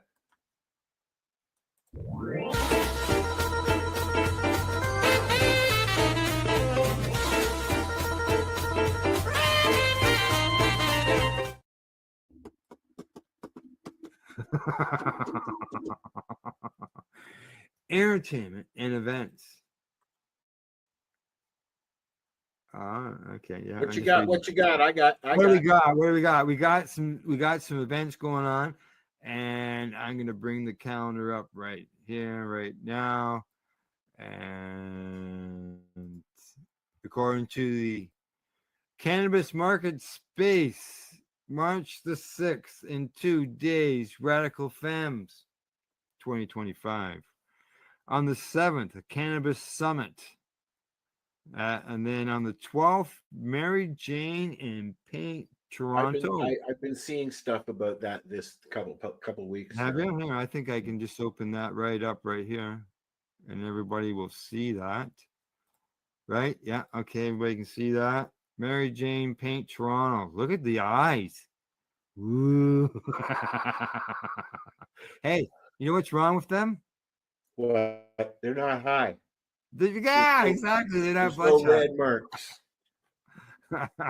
Okay, Wednesday, March the 11th, event details. Warehouse Studio in York. Let's see. 2 hours instructed art session. Live beat box flow session. Grub by High Society. Super Club. Goodies by Baked Edibles Bakery. You got snacks and water. A 30-minute clone planting seminar, I'm going to say. And you get to take your new baby clone home. There you go. Doors open at 7:30. Sesh starts at 8. Permanently shut at 8 o'clock. It's just basically a big puff and paint. It's a, yeah. There you go. Mary Jane's Paint, Toronto. Find out more. Go to cannabismarketspace.com and you can see what's going on there. Okay. Well, what else is happening? Let's see if I get back. Mary Jane International Cannabis Business Conference. That's going on in Barcelona. And then Mary Jane Paint in Hamilton. We used to have a puff and paint at Gunjanistas in Hamilton. Yeah. Open, yeah. There we go. Hamilton, 2-hour instructed art class. Grub from High Society. Treats by Jill. Princesses and flowers and more. There you go. Doors open at 6:30. Hamilton vape. There you go. There you go. We were talking about Tony the other day. Yeah. Okay, more details. Cloning at 9:30. Puffs by Bud Buggy. Yeah. There you go. Cool. Doors open at 7:30. Sesh starts at 8. Permanently shut at 8 p.m. Yeah, it's been a while since we've talked to Anthony, isn't it? Okay, there we go. Puff and Paint in Hamilton. And as I mentioned, the Radical Femmes, I just bring up their information as well, being that's in 2 days' time.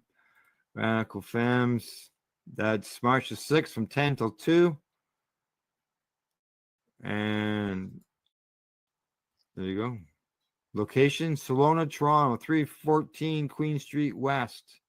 Agenda highlights retail revolution. Women and weed, crafting in the future, and lunch and networking. Got to be 19 to attend. There you go. Limited sponsorship available. So, different events on the go. That you can awesome. Do we want to see what Mary Jane or Sherry Ann did? Yeah, let's check out when it comes to events. Just check out where Sherry Ann has been. Sherry Ann went, and Mary Jane and Timmy were there as well. To, as you'll see on the video, the grand opening of Cannabis Culture's first dispensary in Hamilton. Legal dispensary. Legal dispensary, yeah, with Jody involved in Niagara Falls, Ontario.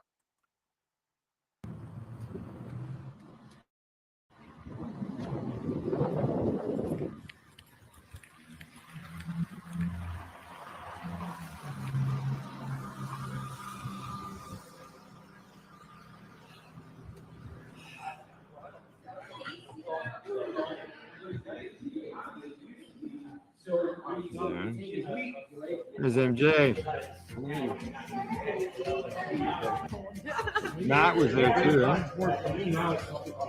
Yeah. Are we ready? We are. Cannabis culture on Thorold Stone Road. Are we ready? Yes. 2, 1. Woo!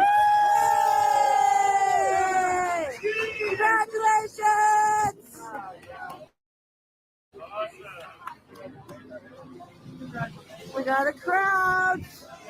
We got unicorns. We got Lily. We got Lee. We need more Santa Claus on the inside.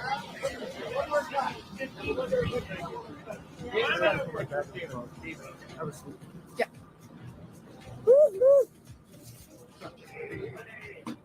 I think we were in Canada with this chilliness. Those scissors aren't nearly big enough. Hey, Clyde. And just before I cut this ribbon, I want to tell you, so a few of us grew up hanging out here with this Howard Plumbing unit, and we used to drive the dune buggy in the back with Mark Cole's family, and I lived up the street not too far away, and ironically, we're on Stone Road, and you guys are doing this cannabis culture, and I think what a great location. You got great partners, great city, great location. And if you're going to do something like this, I can't think of anywhere better than the #1 leisure destination in Canada, who gets upwards of 14 million people a year. And all the great residents of Niagara Falls will appreciate having a professional view on a natural product. We wish you all the best. And now we're going to make this official. Are we ready? We are. 3. Now, wait a minute, everybody. 3, 2, 1. Congratulations! So nice. Exciting. Sweet tooth bonding. Super awesome.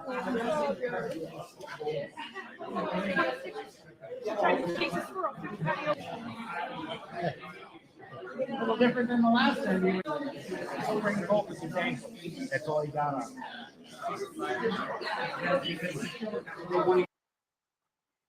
There you go.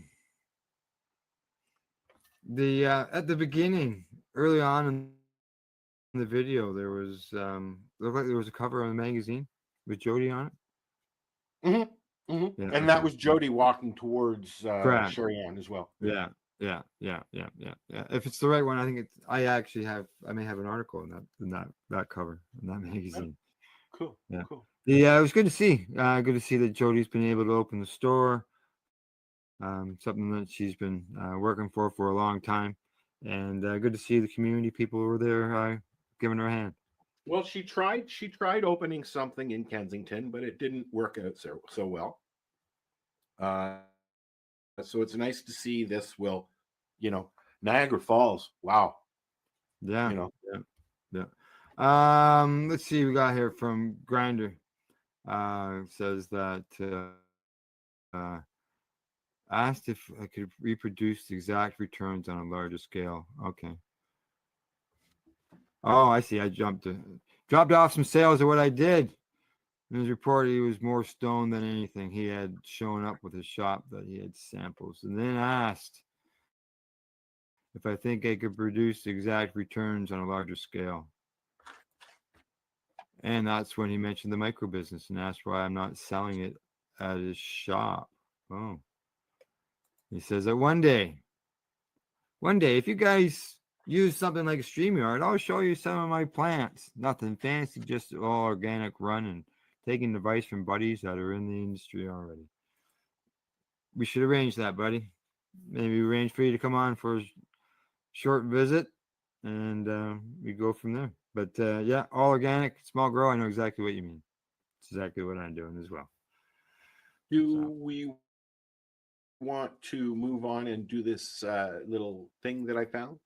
Sure. Yes, it's probably a good time. If it's what I'm thinking it is, it'd probably be a real good time to talk about that. Yeah. Just being that we're talking about growing organically. So a couple of weeks ago, I found I like to watch reels and stuff like this. So I found this, and what it is well, you'll see what it is. You be the judge on whether or not you'd want to do something like this. I think it's really cool. I showed it to Al. We decided to air it. Here you go. Keeping fish in a mineral water bottle can really be addictive. Today, I used a large mineral water bottle again. I converted it into a one-click water change system. It's now an ecological fish tank with one-click waste discharge. Don't throw away the dirty water that comes out. Pour it on the flowers. This is natural fertilizer. This time, I have set everything up for you. A 9-liter mineral water bottle, a base, a water pipe with a faucet, and a set of brackets. Among them, the top of the mineral water bottle has already been cut for you. Installation is very convenient. First, assemble the brackets. Then attach the tray. Next, place the mineral water bottle upside down inside. Then, screw in the faucet with the switch. Next, install the drain pipe as well. Pour volcanic rock at the bottom to cultivate nitrifying bacteria. Then place a water plant. Create some aquascaping inside. Also, place a few water plants on the surface to purify the water. Then add some little fish that you like.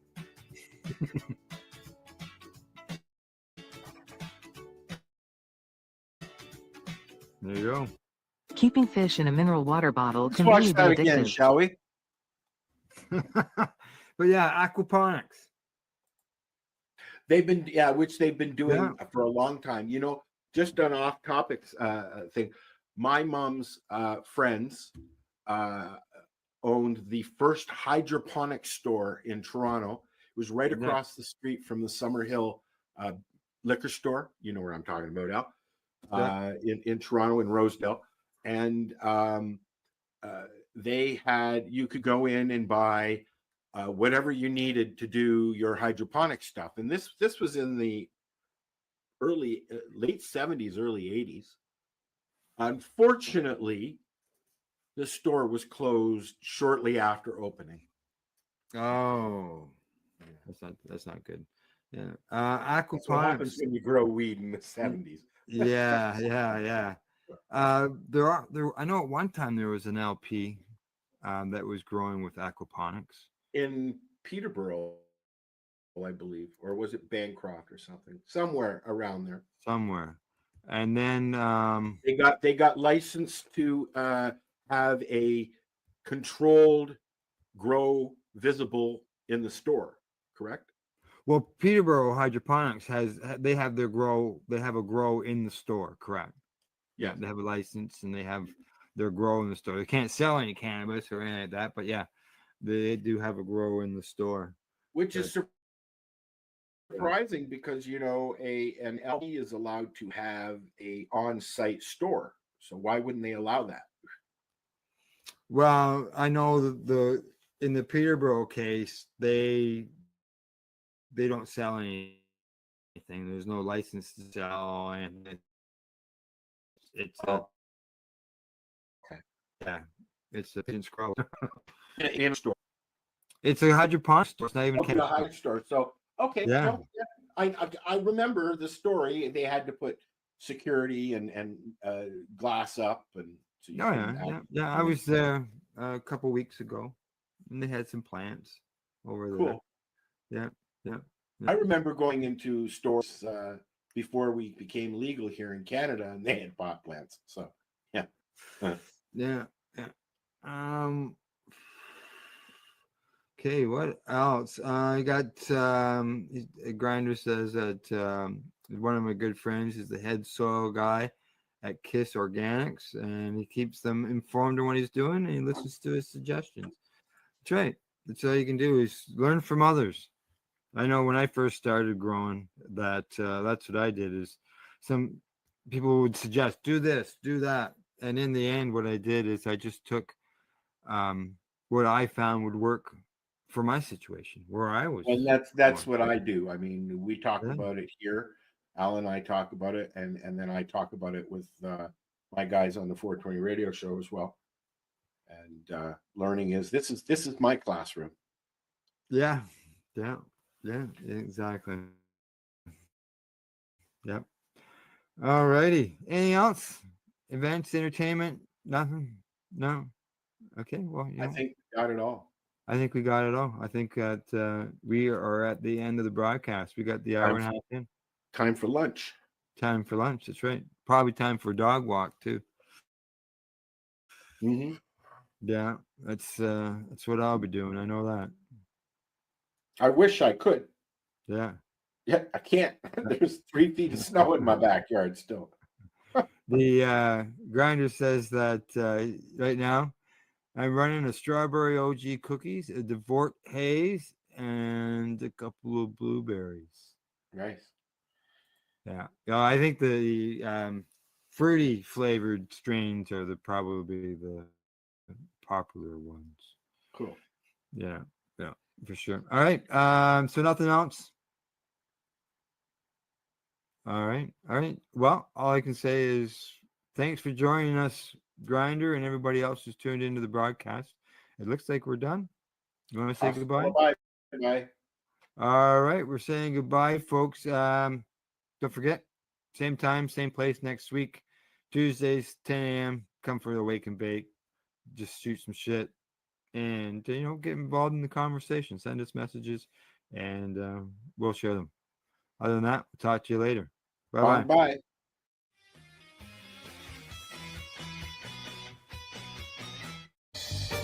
You're watching the 420 Pace, found at 420pace.ca.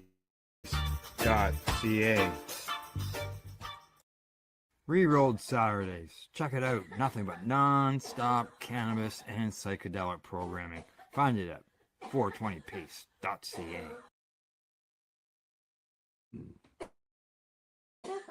You're watching the 420 Pace Reroll Saturday. You're listening to the Pace Radio Network here at paceradio.net. The opinions, and they may not be the same as those of their group or other organizations they may be involved with. All medical advice during our broadcast is not a medical opinion and should be checked with your medical physician. Yeah, you feel that? Welcome to the session. Let's vibe. Roll one up, let's take flight. Bass hits deep, ride the night. Smoking sound, it's paradise. High vibes only feeling right. High vibes, let it flow. Deep bass, watch it glow.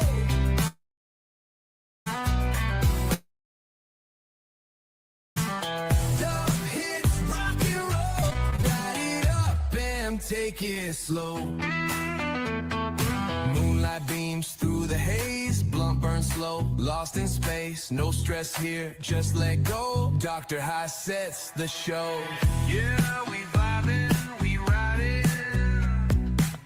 Welcome to the High Vibe Session. Hey, CanFam. It's time for another episode of High Vibes with Dr. High. How y'all doing tonight? I hope you're doing great.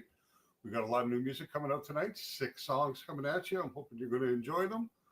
A lot of EDM, trance music coming tonight, and some interesting things. The first song I'm going to get into with you is called The Medicine Box. Dispensary called The Medicine Box.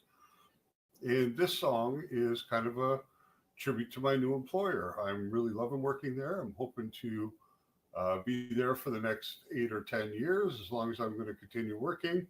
Really loving it, loving the people, love the product, love the environment, love the energy.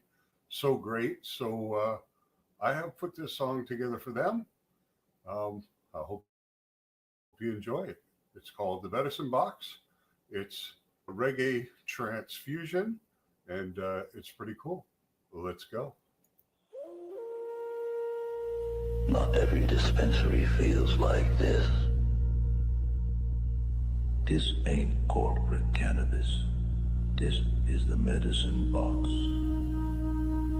Indigenous owned, community driven, and stocked with fire. Welcome to the Med Box, where the vibes is lit. 3 rows roll tight and the flowers legit. You walk through the door and the energy's right. Big smiles, big jaws, big terpene delight.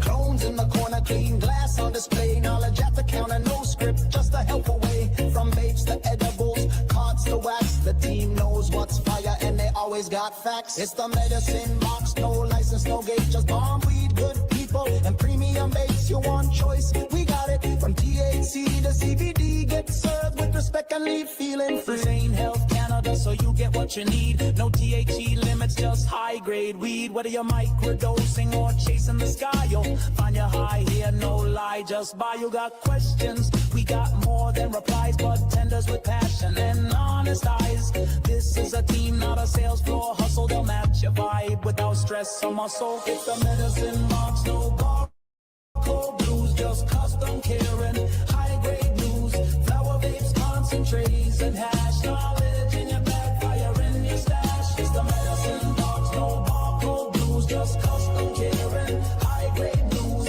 flower vapes, concentrates, and hash knowledge in your bag, fire in your stash. Modern as hell, but the roots run deep, indigenous pride in the air and shared with the peeps. Whole hawk language, donations for schools. You feel the respect, the love, the rules. No suit and tie vibes, just people who care. From grandma's gummies to the streetwear flair, where you're chilling or on a healing path. You leave the med box with a reason to laugh. This ain't just a shop, it's the new gold standard. From newbies to heads, every guest gets pampered. Fresh drop Fridays, discounts roll smooth. The vibes stay high and the customers groove. So if you're in Oka, take that ride. The medicine box ain't a place, it's a state of mind. Weed, wellness, and service on lock. Say let's roll up and welcome to the med box. The medicine box, the legacy wave. No gatekeepers here, just freedom and flame. From Oka with love, from the roots to the top. Cannabis done right, it's the real one stop. She's the medicine box, the legacy wave. No gatekeepers here, just freedom and flame. From Oka with love, from the roots to the top. Cannabis done right, it's the real one stop shop.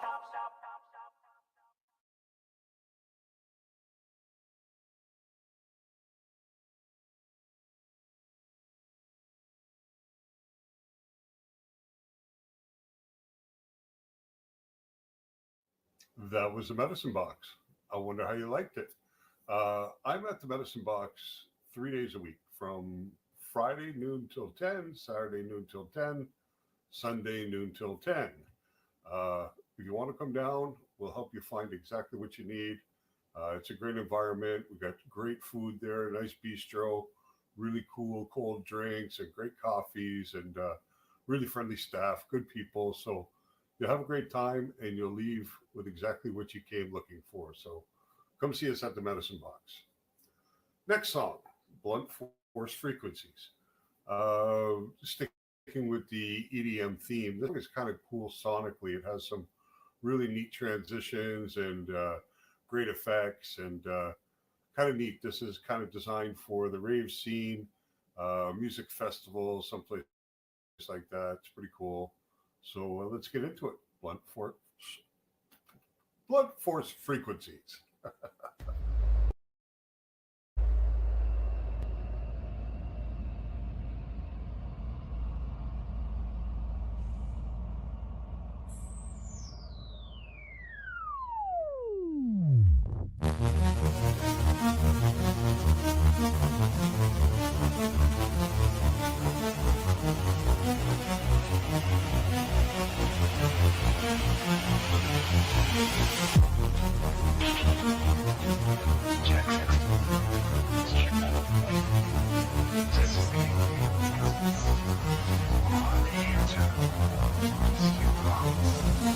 Rolled up fat like a thundercloud. Baseline drops and the crew gets loud. Eyes red, heart thumping in sync. This ain't a vibe, this is groupthink. Pull that hit like a ritual start. Now we speaking coughs and cannabis art. Every breath coated deep in the beat. We don't dance, we fucking compete.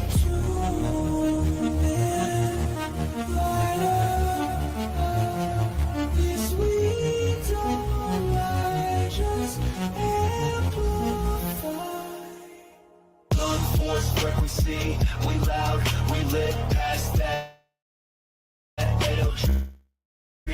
We burn, we hit, got no enemies, just buds, that's it, feel that symphony, that bass, legit. Pass that joint like a sacred text, whole squad flow, we ain't even flex, eyes on glow, thoughts on spin, that good pot got us wide from within, volume climbs like a mountain wave, ganja priest to these hits we crave, if you ain't down to vibe this deep, then take that seat, this crowd don't sleep.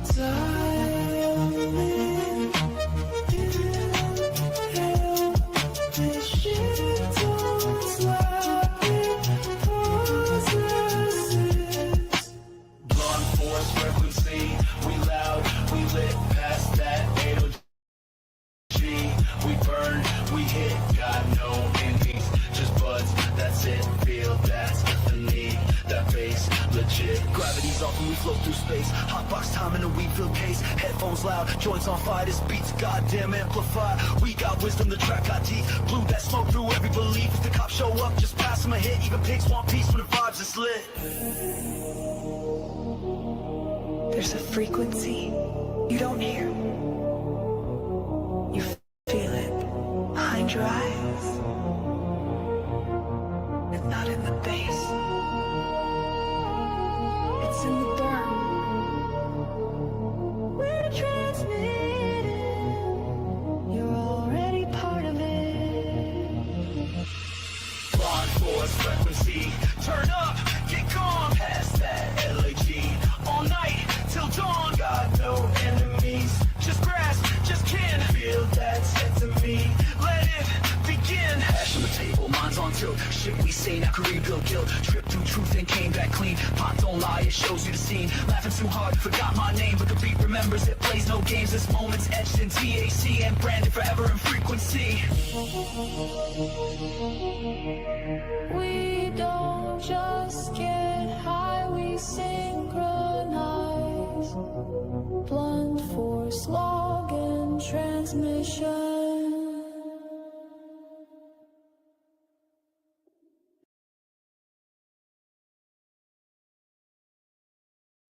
And that was Blunt Force Frequencies. Excuse me, smoking on my gas gang pen here while the songs are playing, and that was a little bit in my chest. All right, so we all know what it's like to wake up after being stoned and have the munchies. Happens to me all the time. I'll fall asleep on the couch watching a movie or a TV show.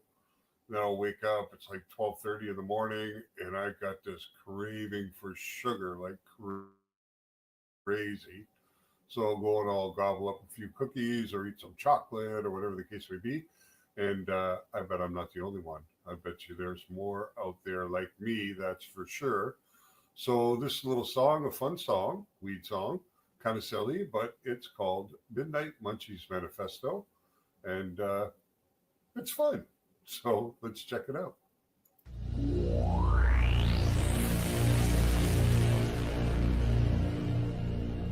If weed's the priest, rage is the temple.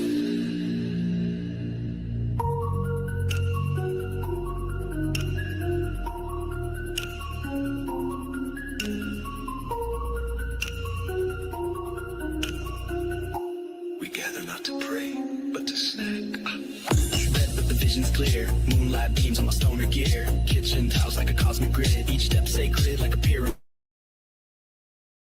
Nacho dust like war paint bright. Raisin snacks from the tomb of night. I took a note with the munchie gods. Pizza slice like the face of God. Midnight munchies ride high. Stoned in space with an apple pie. Taste the star in the sky. Don't just get high and fly. On my shirt, weed in my chest.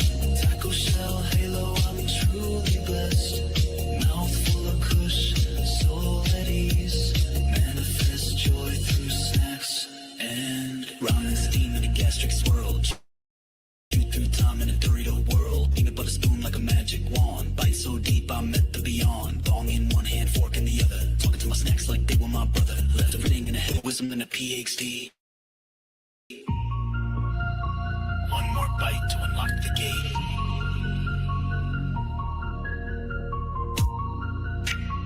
One more hit and I levitate. Midnight munchies ride high. Stoned in space with an apple pie. Taste the stars, lick the sky. Don't ask why, just get high and crumbs on my shirt, weed in my chest. Taco shell halo, I'm truly blessed. Mouthful of meaning, soul at ease. Manifest joy through snacks and microwave beat like a synth arpeggio. Warmed up truth in a Tupperware glow. Banana with chips, stoner cuisine. Tastes like cheese, dreamt up this scene. Late night sesh with cereal and hash. Preaching on rhythm with the weedy splash. Fridge is a portal, snacks are divine. Ate a whole cheesecake, lost track of time. If hunger is the question, weed is the answer. nacho ever. Now I'm sitting on the floor with a cosmic grin. Ramen steam like a gastric sin. Ate the labels after smoking blue dream. Tasted the heavens in cool whipped cream. If you feel the vibe, come ride this wave. Midnight munchies, loud and brave. One last bite and I'll transcend till we meet again, my snackhead friends. Midnight munchies, ride the high.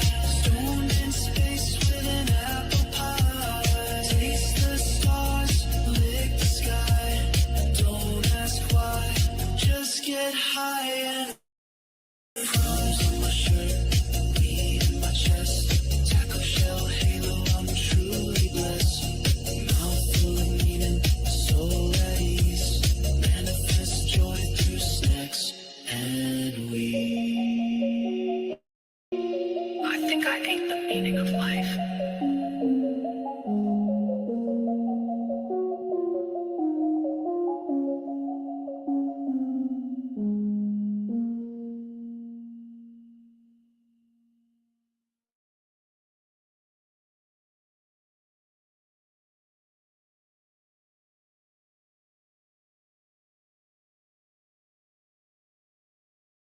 And that was Midnight Munchies Manifesto.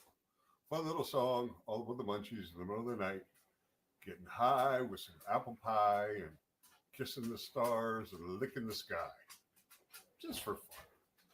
All right, so you notice the Dr. High's 420 Anthems Ultimate Cannabis Music Collection is available now on Spotify.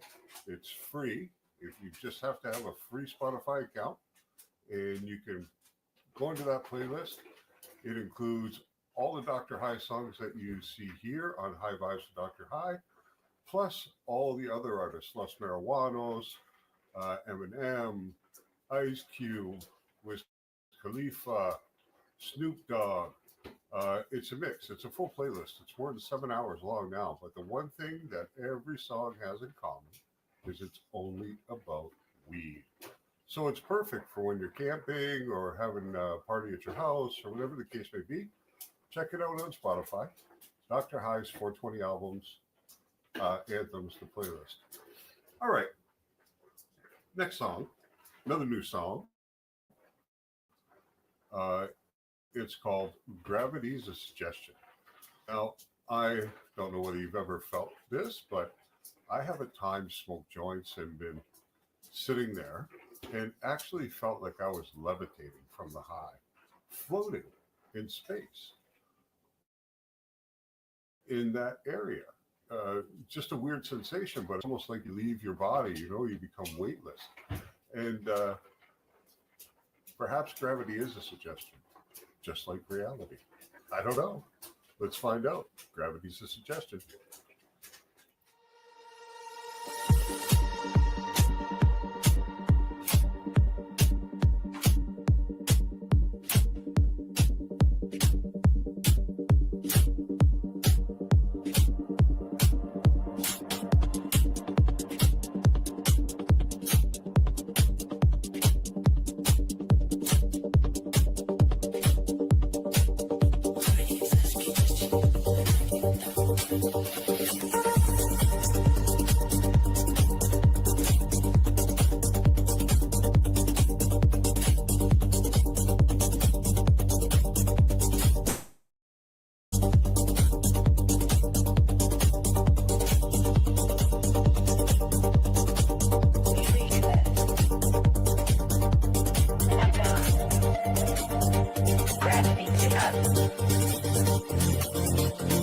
Gravity's a suggestion.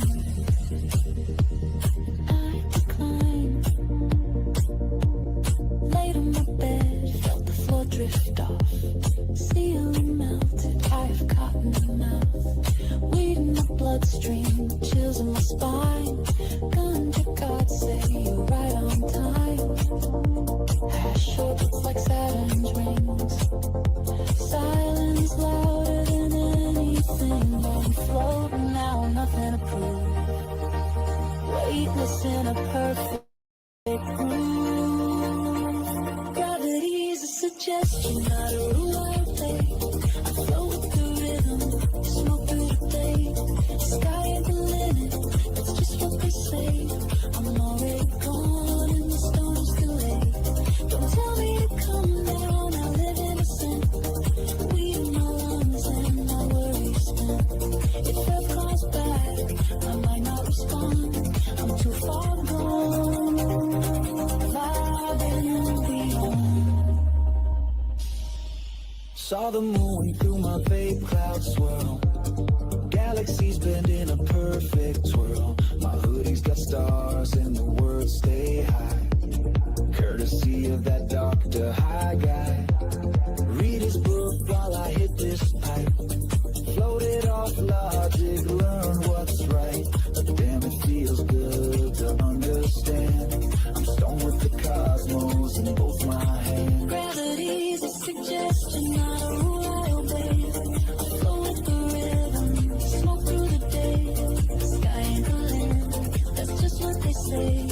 I'm already gone in the stars delay. Don't tell me to come down, I live innocent. Weed in my lungs and my worries spent. If earth calls back, I might not respond. I'm too far gone, vibing beyond. If time can bend, so can waves. If high's a place, I'm never late. Gravity's a suggestion, not a rule I'll obey. I flow with the rhythm, smoke through the day. Sky ain't the limit, that's just what they say. I'm already gone and the stoner's delay. Don't tell me to come down, I live innocent. Weed in my lungs and my worries spent. If earth calls back, I might not respond. I'm too far gone, vibing beyond.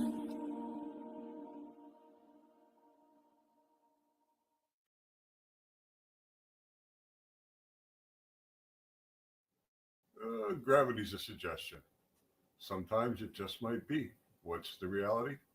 We don't know. We just get high and keep moving forward. That's all we can do. Keep living life. Don't worry about the details.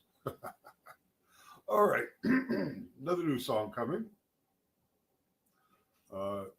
This one is called One to Burn. I'm sure we have all had the experience where we're supposed to get together with a friend. And they text you like, on my way, right? OMW, on my way. And we continue to wait and they're not there yet. And it's like, hey, what's going on? You know, you're on your way, but you're not here yet. You know what? Fuck. I'm like, I'm in this store. Unapologetic. It's self-care. You got to do you sometimes. As long as you haven't smoked the only joint that your buddy was coming over to join you with, if there's more weed, it's all good. So there we go. One to burn. Let's see if this story matches yours.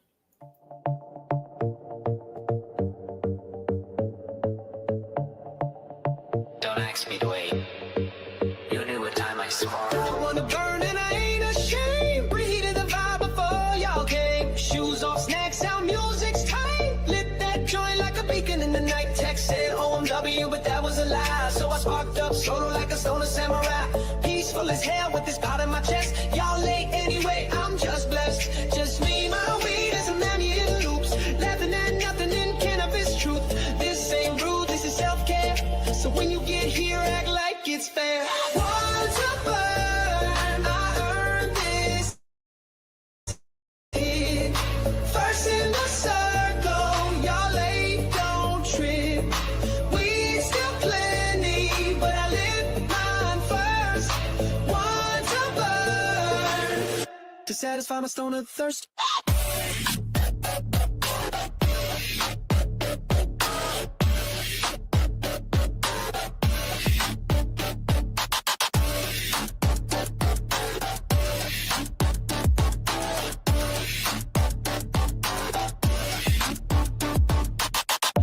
Clean ashtrays art. I I pre-warm the vibe like a human spark.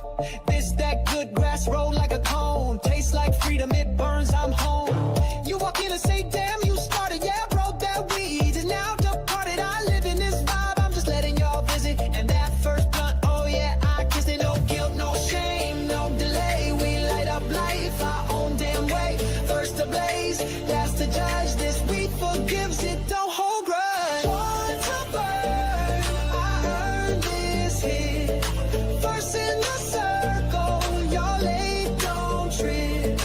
Weed still plenty, but I lit mine first. One to burn, to satisfy my stone of thirst.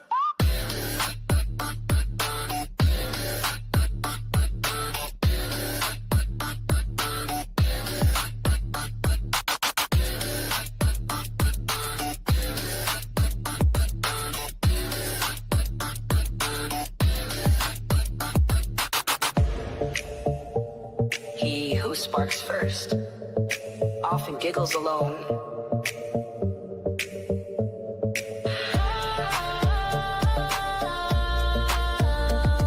But he who waits just gets I love the crew, but damn, I need this. A little solo puff for the mental reset. Sometimes it just me, it hits the best. Like I'm rolling with stars, no need for the rest. So show up late, I'll pass the next. But the first was mine, full lungs, no regrets. I didn't cheat, I set the tone. One to burn in my stoner zone. One to burn, don't judge the flame.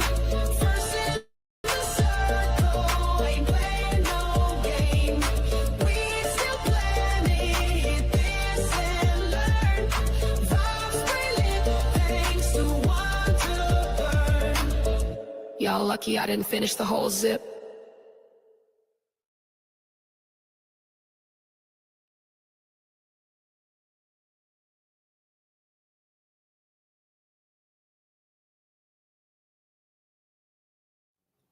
One to burn.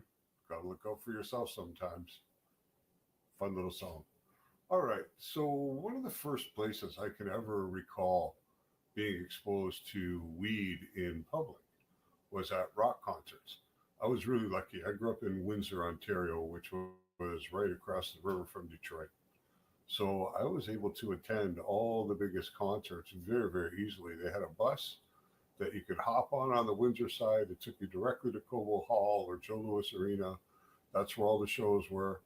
We'd get over there. The bus would drop us off. You'd go into your concert. You'd come out. Buses would be waiting. They'd bring you right back to Canada. It was awesome.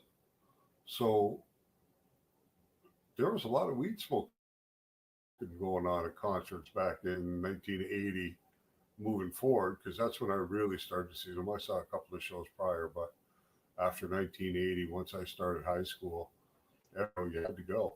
You just had to be there. That was just the way it was, you know. We stood in line for tickets. We did all of those things. But those were some of the first places I remember smelling weed. And the next song, Light Up and Live Free, kind of really worked well with that song. There's a song that's just played to be used where people gather. It's a rallying cry for cannabis. Lighting up and smoking some weed is just asserting your own personal freedoms. And that should be allowed, because not only should we have the right to determine what goes on with our own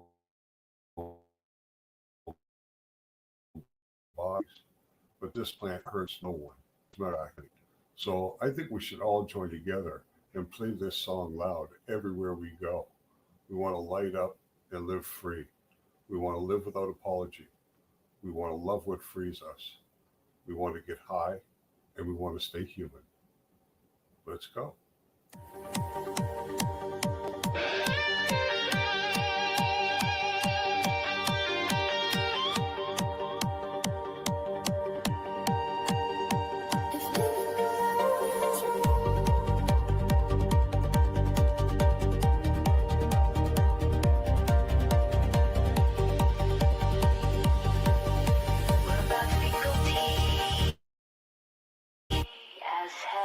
I came with a blunt and a fucking grin. High heels off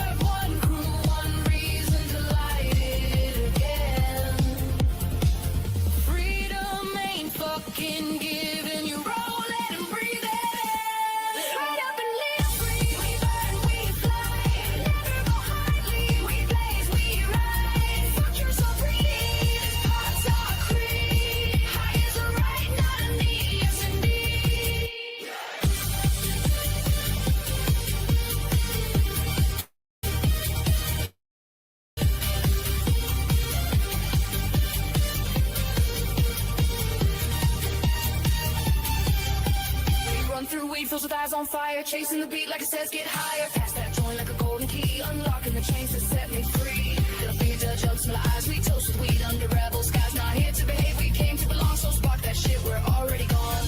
No leash, no label, no box, you can trap me in. If peace is a felony, then light me the fuck up again. Light up and live free, we burn, we fly. Never but quality, we blaze, we rise. Fuck your degree.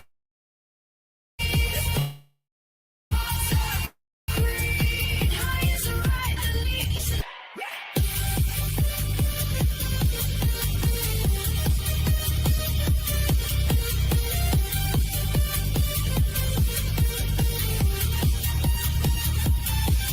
Every hit I take's another line crossed, another law bent, another lie lost. Weed ain't evil, it's the fucking cure. A plant that says you're safe, you're pure. My people ain't criminals, we're high and kind. Just look at the smile that this pot designed. We're not broken, we're redefined. Get loud and it's not just smoke, it's a signal to live without apology, to love what frees you, to get high and stay human.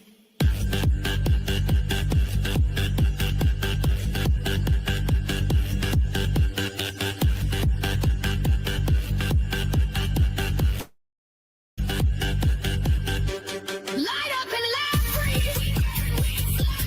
Never we blaze. Fuck your sobriety. This spot's so crazy. High is the right, not a need. Yes, indeed.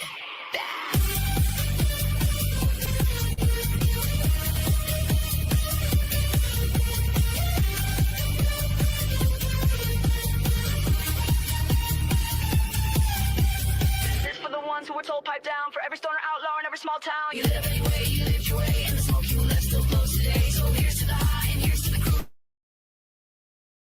To the brave, the bake, the honest, true. We ain't perfect, but we're fucking free. That's how it's meant to be. We live it up to feel real. We got high to live free.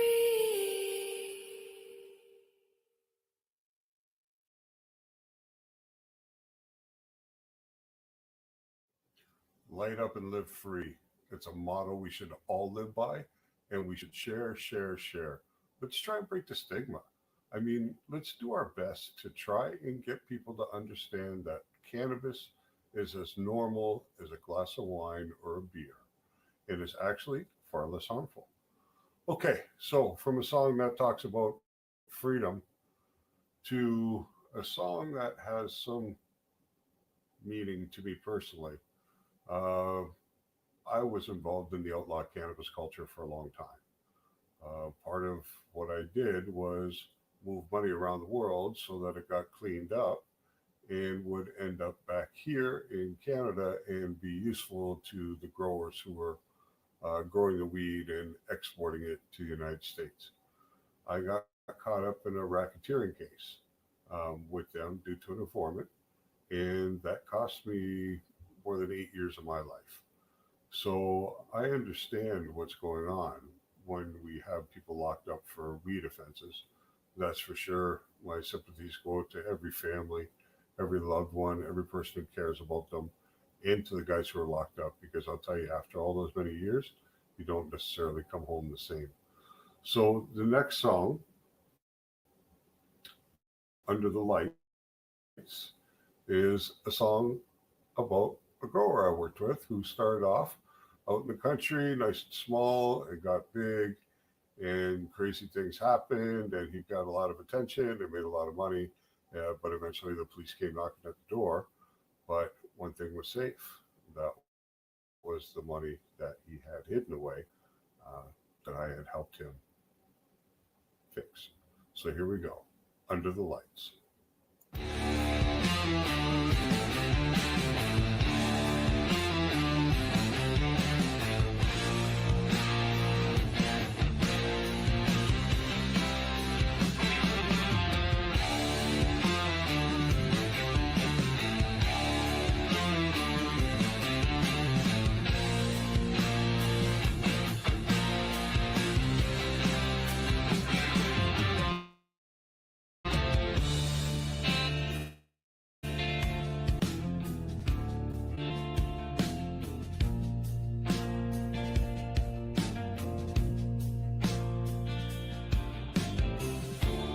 it slow, brick by brick. No flash, just sweat and money thick. I'll pass town where roads fade away. I found a place where my plants could play under LEDs and mountain sun. I grew what healed, hurt no one. A Dr. High hoodie stained with soil and sweat. A life not allowed, but no regret. The world below could chase their fame. I just fed the roots without any shame. Under the light, I made it grow. Leaf and bud in a beautiful glow. I wanted cash, cars, and women all around. And Dr. High knew how to clean the money I found.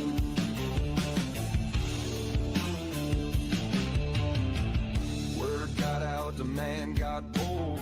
Strangers came with fists of gold. I said no, but money talks, and soon my doors had heavier knocks. My name was whispered in smoked out bars. They drove from cities, lit cigars. I lost the hush, I lost the hill, but I kept on growing, I kept the will. You can't find peace when greed walks in. Beautiful green plants turn disposed to sin. Under the light, I made it grow. Leaf and bud in a beautiful glow. I wanted cash, cars, and women all around. And Dr. High knew how to clean the money I found.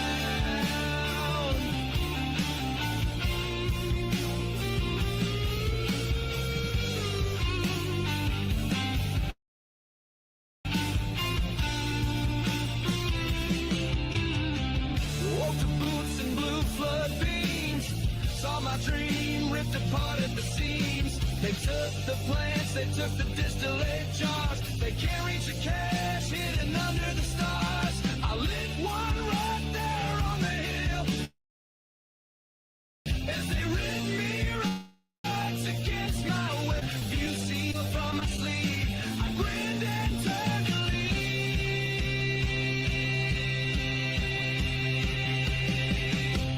under the lights, I made it grow. Now it's gone, but I still know you can crush the plant, rip out the ground, but Dr. High can't be shut down. Yeah, I'll rise again where peace is found.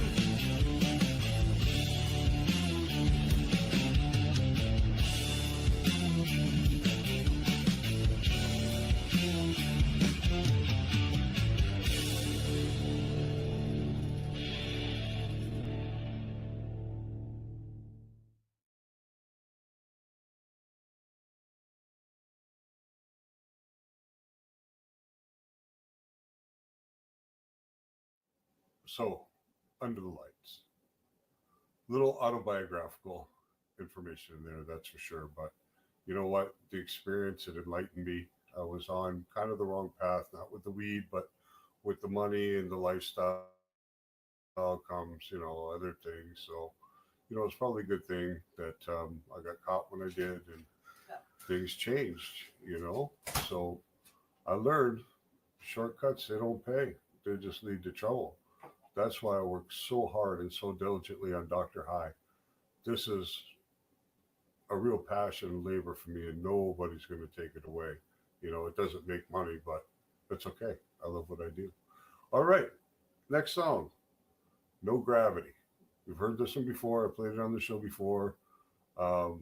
This is kind of like how when you smoke weed, your problems can just drift away for a little while, right? While you're high for the couple hours, you can just kind of feel the weight come off you, kind of like you're lifted, like stay lifted. There's a reason that these words are used within our culture.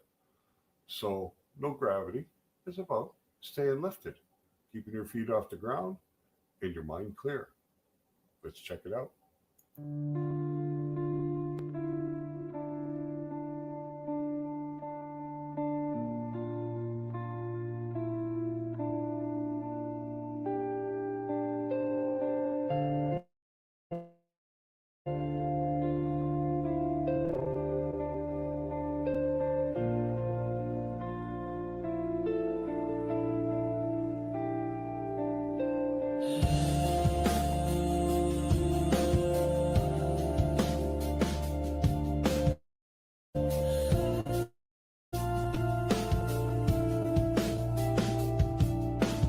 Pressure's up, world's too loud.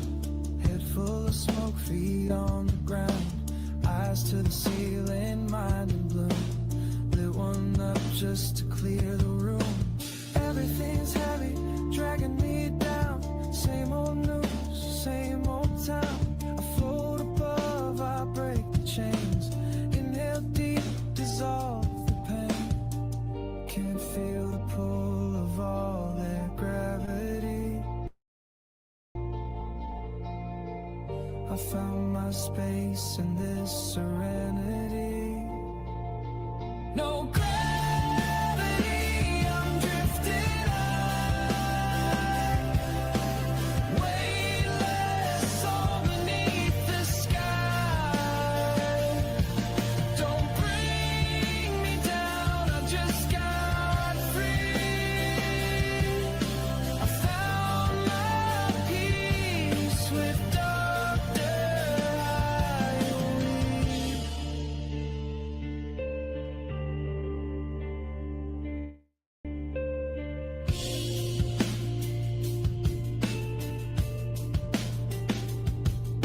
Spliff in hand, I watch the stars.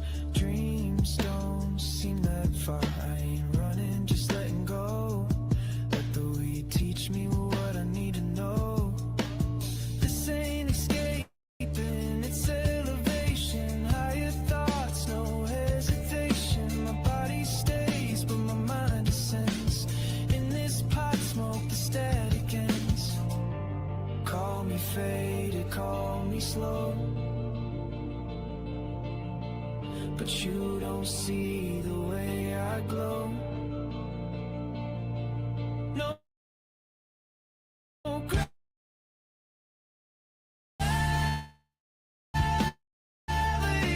I'm drifting high.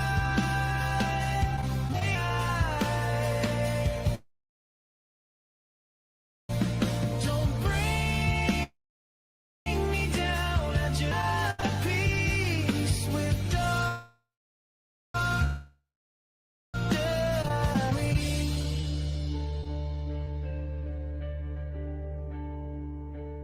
Books by the bed, Dr. High hoodie on tight. Road down within the dead of night.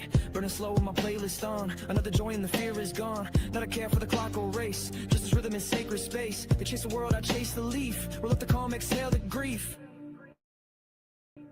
No gravity, I'm drifting high. Weightless, all beneath the sky. Don't bring me down, I just got free. I found my peace with Dr.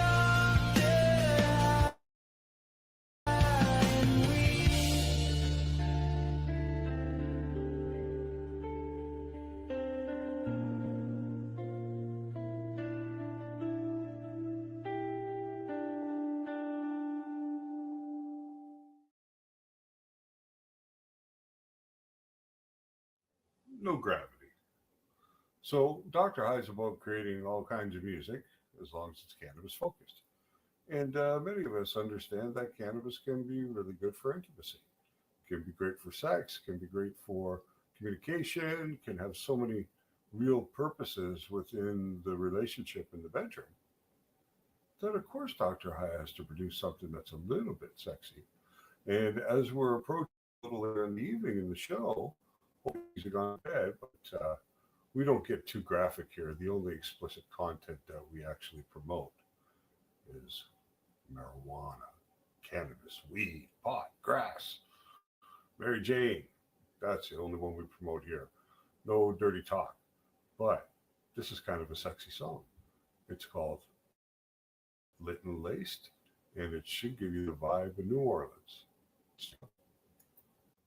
No gravity.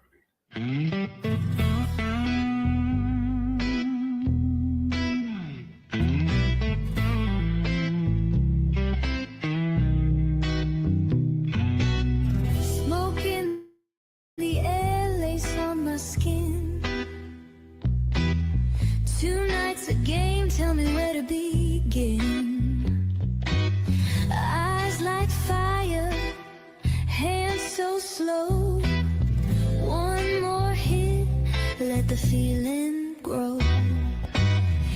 Barefoot shadows, neon glow. The world outside moves way too cold, but in this room we're lost in time, tangled up in a hazy rhyme. Breathing deep, sinking low. You light me up, now watch me glow. No past, no rules, no weight, no chains. Just a little more smoke and a little more flame. We're high, we're wild, we're tangled up in lace, spinning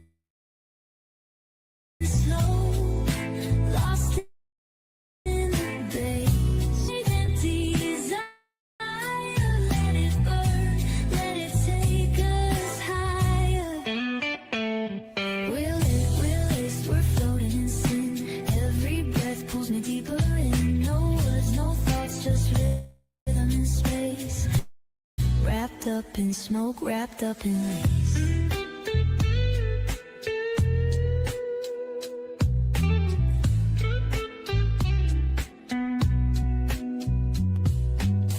Fingers trace like whispers soft. I lose myself, don't turn me off. Time don't matter, we move too slow. One last drag, let's lose control. Curtains dance with candlelight. Little as I wanna bite, don't say away. Let the night pull us away. Breathing deep, sinking low. You light me up, watch me glow. No past, no rules, no weight, no keys. Just a little more smoke and a little more flame. We're high, we're wild, we're tangled up in lace, spinning slow, lost in the bass. No rush, no fear, just night and desire. Let it burn, let it take us higher. We're lit, we're laced, we're floating in sin. Every breath pulls me deeper in. No words, no thoughts, just rhythm and space. Wrapped up in smoke, wrapped up in lace. No time, no place. Just hands, just taste. No shame, no weight. Just fire, just fate. We're high, we're wild, we're tangled up in lace, spinning slow, lost in the bass. No rush, no fear, just night and a desire. Let it burn, let it take us higher. We're lit, we're laced, we're floating in sin. Every breath pulls me deeper in. No words, no thoughts, just rhythm and bass. Wrapped up in smoke, wrapped up in lace.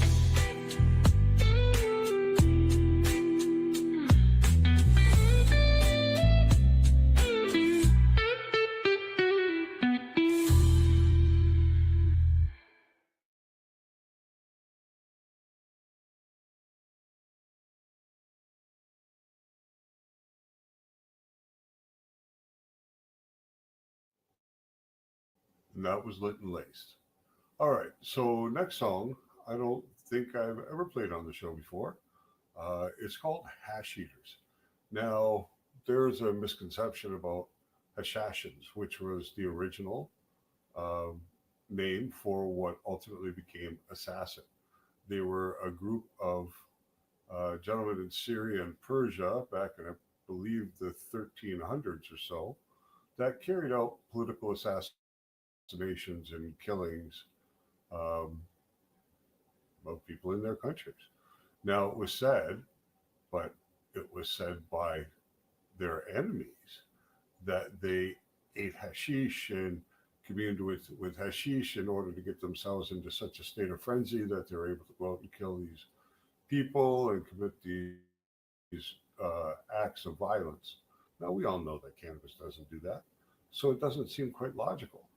But I don't know if anybody truly knows the truth of this story, but from what I have researched, it appears that it may have just been an early form of propaganda. Let's check it out. Hash eaters. In the desert where the moonlight glows, a secret waits where the hashish flows. Hidden hands, sun-seeking eyes, a warrior's breath before he flies. Under the stars where the sand runs deep, a fire burns while the sages speak.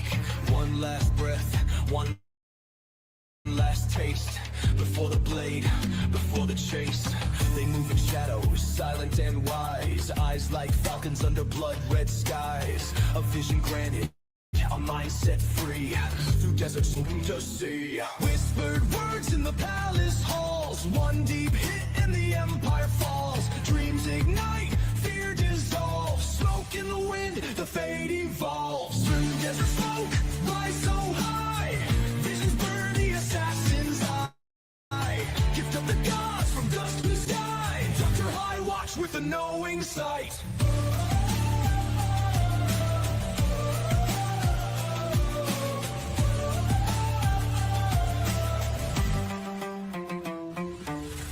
Just blades, but minds so sharp. They spoke in riddles, they moved through dark. A brotherhood bound by fire and leaf, a secret war, a hidden belief. The empires feared what they couldn't tame, so they cursed the herb and they banned the flame. But truth don't burn and fire don't die. The desert smoke still fills the sky. Ooh, smoke rise high, silent footsteps in the night. Through the dunes, through the fight, one green leaf, it fuels the light. Through desert smoke, rise so high, visions burn in the assassin's eye. Gift of the gods from dust to sky, Dr. High watch with a knowing sight. Through desert smoke, rise so high, visions burn in the assassin's eye. Gift of the gods from dust to sky, Dr. High watch with a knowing sight.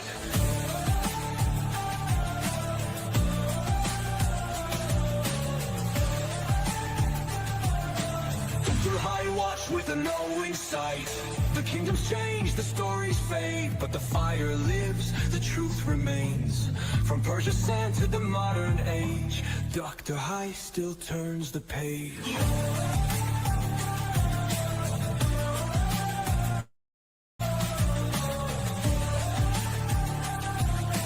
Dr. High watch with a knowing sight.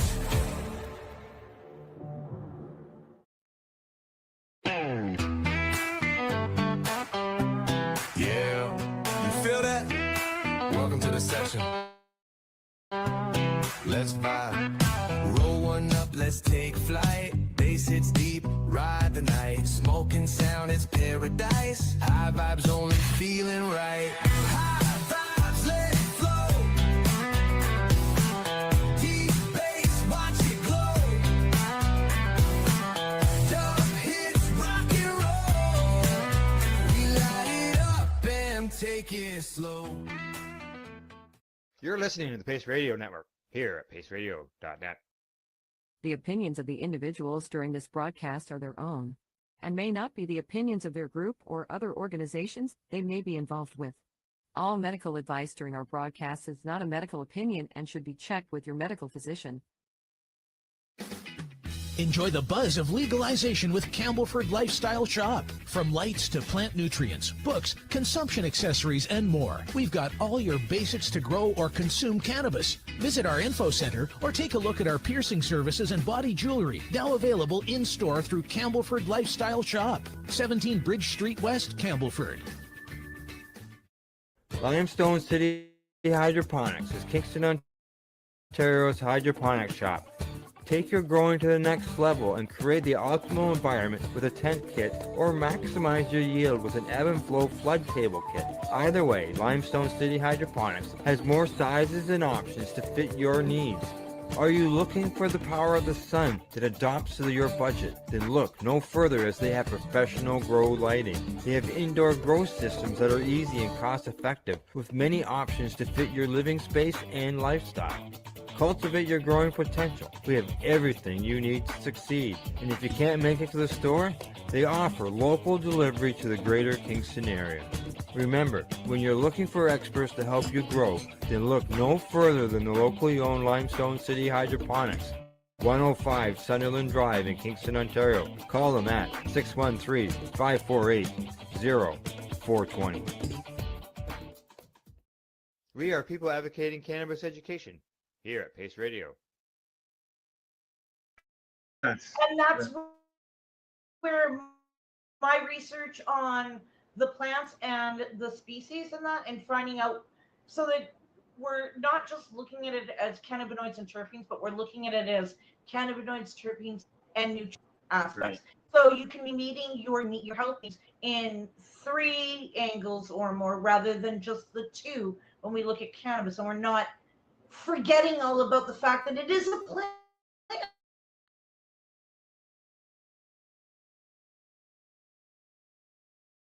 A new study published in the journal Psychopharmacology provides evidence that cannabis in its primary psychoactive ingredient, THC, may actually improve certain types of memory in aged rats.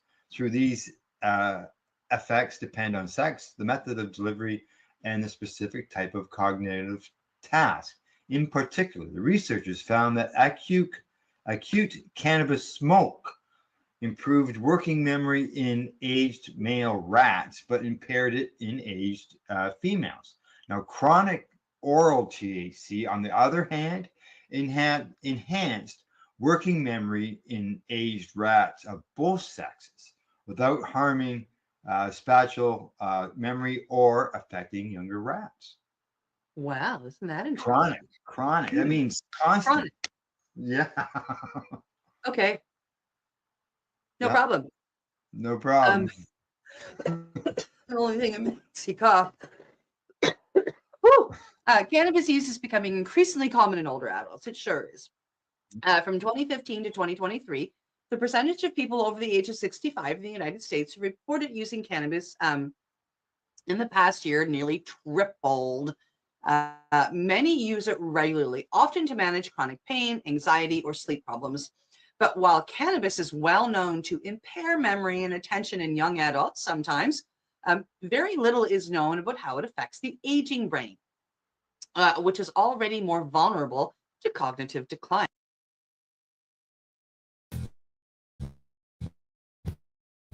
Stay tuned. We'll be right back after this toke.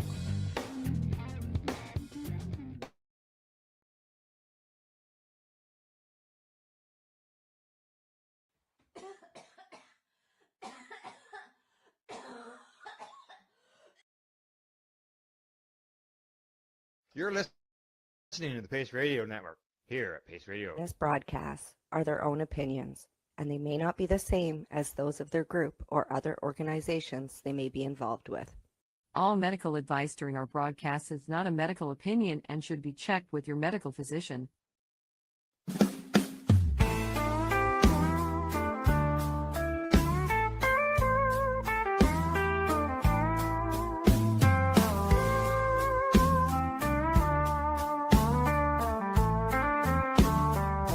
Look at all that money, yeah, the money that they've spent. Take another look and take some time for him. Don't cut trees for paper, 'cause it hurts the environment. Stop deforestation, yeah, it's time for him. Well, an acre of hemp makes 20 barrels of oil. No need for pesticides to poison all our soil. People got no food, they got no clothes, they got no rent. Well, it's time for him. Yes, it is. It is time for hemp. I am your host, Casper Leach. And if you like this content, please hit the like and share button and let the whole world around you know how valuable this plant is. Today on the program, anytime you hear the word joint, make sure you hit your bottles, your pipes, your vaporizers. And today on the program, one of my joint hosts, Al Graham, is up in Canada. And we get another joint host on the broadcast, Al Byrne. And we are having a joint chat with our joint guest that I'll let Al Byrne introduce to you, because Al jointly worked together with this lady to let the whole world know jointly how important it is to enjoy a joint for your medical needs. Al Byrne? That's me. Yes. I've just learned I've known this lady for about 10 years. I thought it was longer. But she is a doctor, a PhD, and we haven't got there yet in the first half of our interview, but we're going there next. So may I introduce Dr. Nick Pichot. Did I do better? Better. Pichot. Oh, good. Hey, give me time. I'll get it. So before we go to Doctor, I want to reiterate to those that are just joining us that Nick is a former Marine, and our TV show network here is very fond of military people. So Casper is a ex-Army guy, and I'm an ex-Navy guy, and of course, the doctor was in the Navy, but we call them Marines. You know, they're part of the Navy. Anyway, right. So listen, there's a couple of things you mentioned in the first half that I'd like you to concentrate on at least a little bit, please. One is, you said there are some bad effects to cannabis sometimes. Could you tell us what they may be? That don't make no sense. I don't believe it. I don't believe it. Casper, I know that it's something that advocates don't like to talk about, but there are a certain percentage of people that have intense paranoia, intense anxiety to what appears to be higher levels of THC, higher doses of THC. I am definitely one of them. So when I advocate for cannabis, I also try very hard to advocate for the safe use of cannabis. And although I'm not saying that don't use cannabis, I'm just saying use cannabis safely and effectively.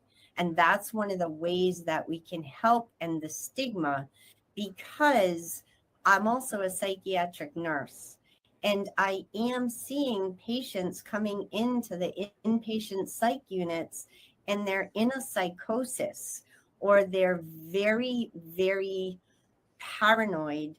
And some of them are coming in because of what appears to be their use of cannabis in extremely high doses of THC content. So people that are vaping, like 95% THC continuously, you're flooding the endocannabinoid system. And this is where we're starting to see some of the troubling effects of cannabis used for purposes of strictly getting high to the point where they're obliterating themselves. And some of them using those vape pens too are hard on your throat, and they're causing more lung problems too, from what I understand. So they say. That's not where my research is, so I really can't speak to that. It would just be a personal opinion and not a medical opinion. Okay. What I do see and what I do know is when I do have these conversations with the patients, when they're able to talk to me, 99% of the patients I've spoken to are vaping 85 to 95% THC content, or they're doing Delta 8 in very high, the synthetic form. Some of them don't even know what they're using, where they've gotten it from, what the THC content is. And this is what I mean about the education to change the stigma. So, yeah, but excuse me, but what you're really talking about, I think, is the word dose. Aren't we just talking about dose here? I mean, you can use a high concentrate THC, but if you use it correctly, you'll be all right. I mean, one of the problems I have with ingesting cannabis, especially by inexperienced cannabis users, is they take a gummy or something and they wait 10 minutes, 20 minutes, nothing happens. Well, it's not gonna for at least a half an hour more.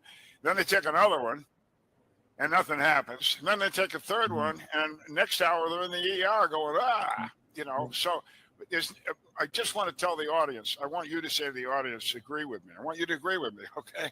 That there's nothing wrong with the cannabis used correctly. It's the way it is used, the misuse of the plant material that is causing the trouble. Is that right? absolutely, Al. And let me break that down a little bit more. So the way that I break it down so people can understand it more as medicine.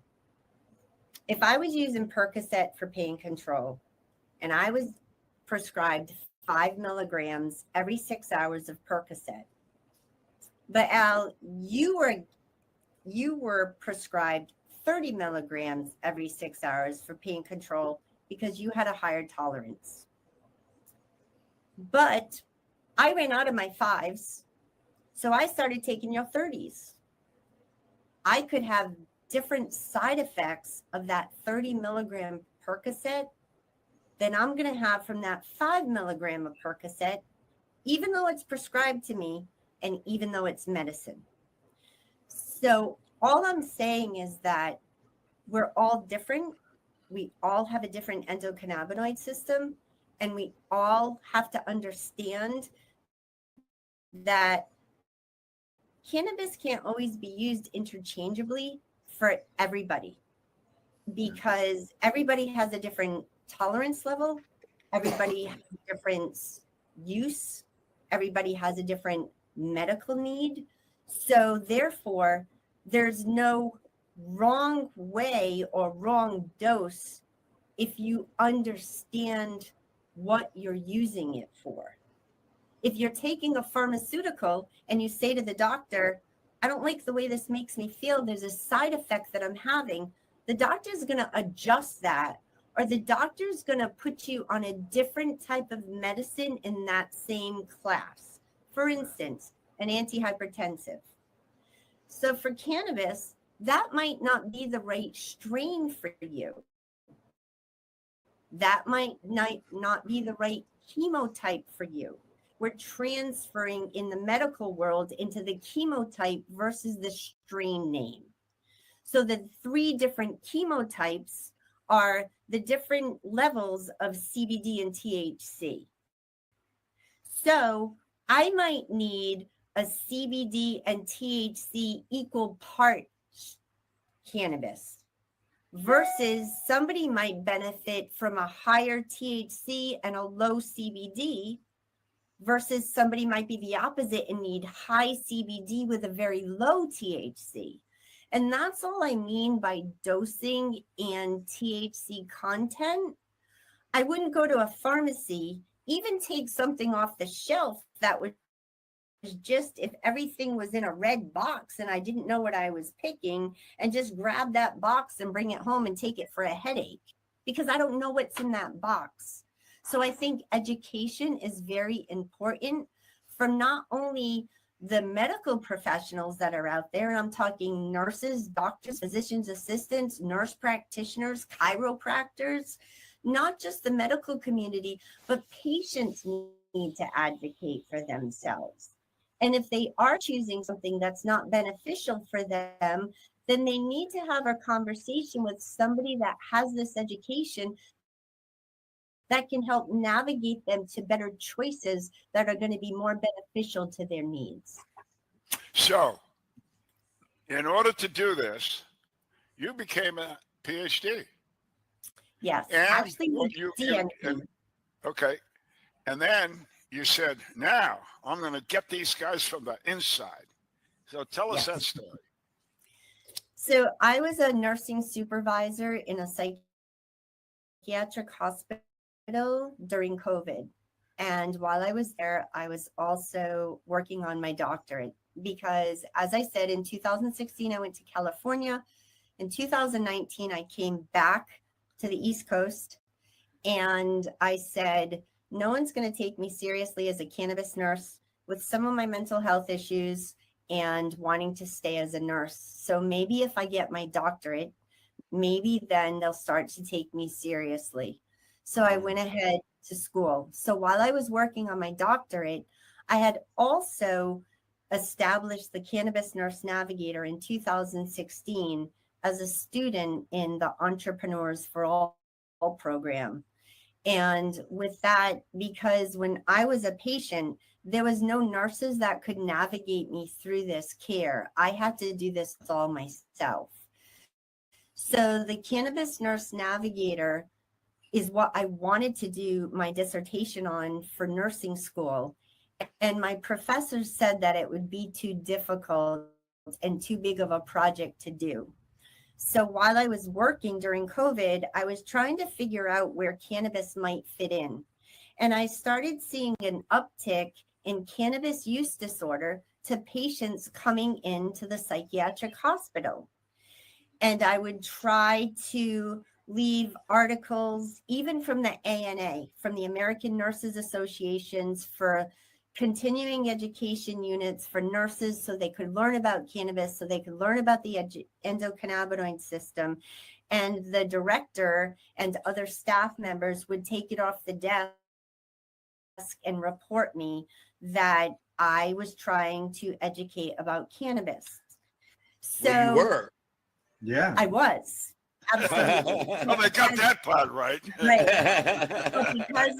But because I was the night supervisor, there were anonymous emails going to the director and HR saying, you might want to check on your night supervisor. She's a cannabis nurse. She might be coming to work stoned. Oh. Jesus. Here we go. So See, I laughed. all you pot smokers just want to, you say it's medicine, but you just want to get high. Yeah. We're sorry. Go ahead. Keep going. So I continued to just push through that. And it was the same hospital that when I left for California, it was the last application that I tried that I popped positive for cannabis. And they submitted my medical card and my test results to HR because they thought I was going to get through. And the doctor said that there were no studies for breast cancer, so therefore they still couldn't hire me. Fast forward to 2019, I came back to the same hospital. I showed all the work in advocacy that I was doing and said, don't worry, I'll pass your urine test. I passed my urine test and then I got hired. So they knew my background as well.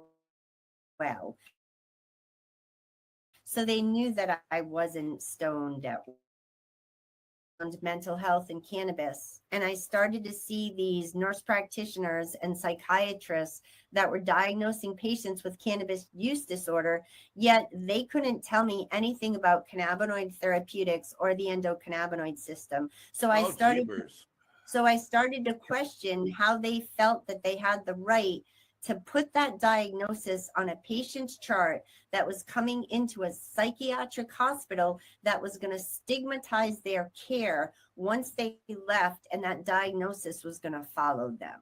No kidding. Yeah, exactly. So they're uneducated, yet they're making that diagnosis. Based on what we call or what we know as the Q to R. The Q-R is the Cannabis Use Diagnostic Inventory Tool Revised Edition, and it was actually created from the audit, which is the Alcohol Use Diagnosis Inventory Tool. Now, we all know that you can't compare alcohol use and cannabis use and put them in the same category because alcohol has no medicinal value, but we have proven that cannabis has medicinal value. Yeah. So I started to look at that, and I proceeded to engage with my instructors at Salve Regina University, and I changed my direction to looking at how we could change the diagnostic criteria or the tool for diagnosing cannabis use disorder. And that was approved for my dissertation for my doctoral program. Oh, cool. Yeah, really nice. So that was actually, where's the name for that? That was actually called the CARV Assessment Tool, which is the Cannabis Assessment Reliability Validity Evaluation. And what that did was I took questions from the DSM-5, which is the American Psychiatric Journal. It's like their Bible of psychiatric diagnosing.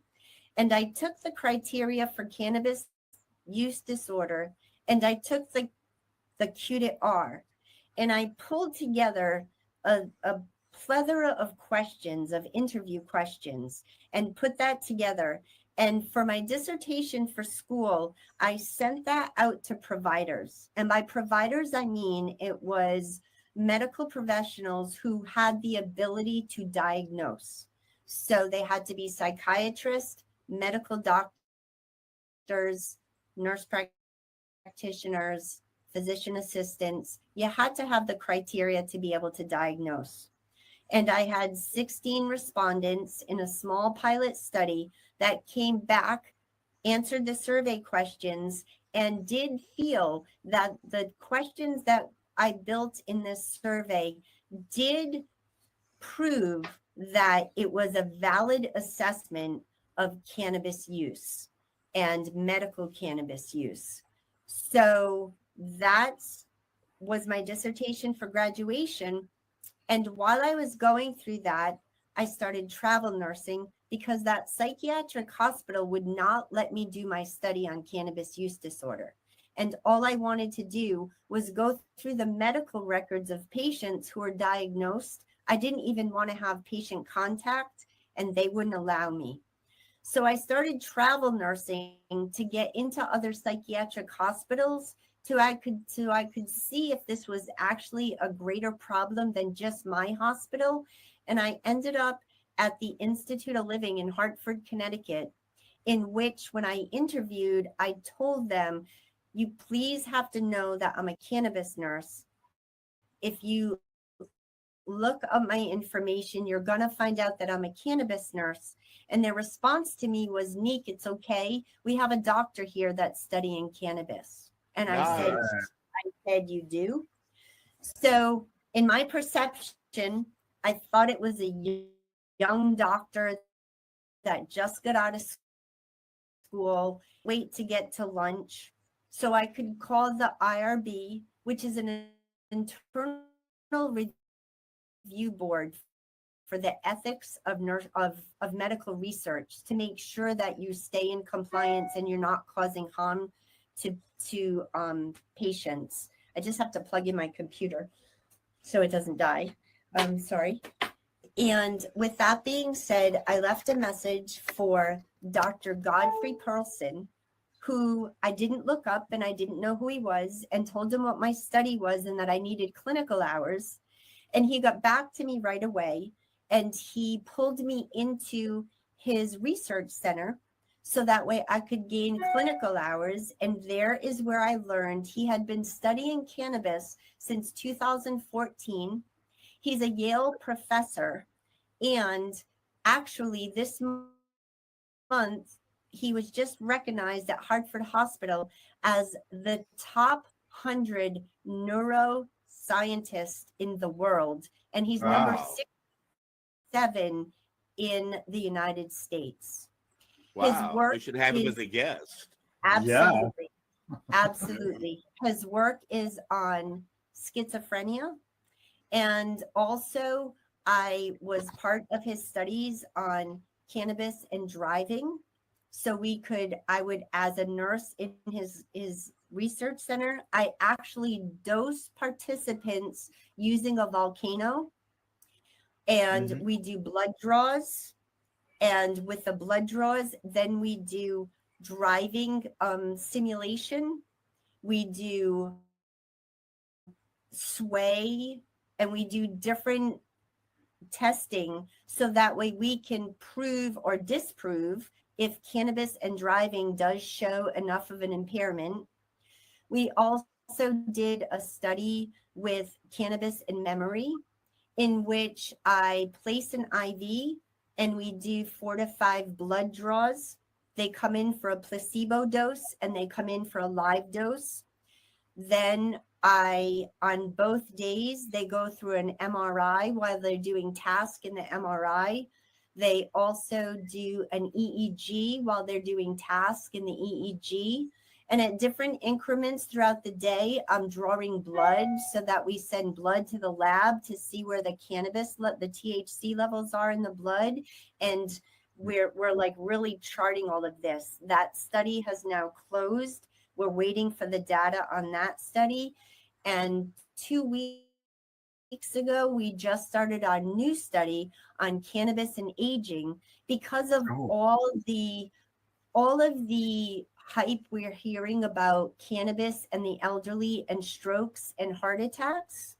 So we've actually have 2 age ranges for participants, and we're doing the same thing, but we've added a Fitbit so we can monitor heart rate.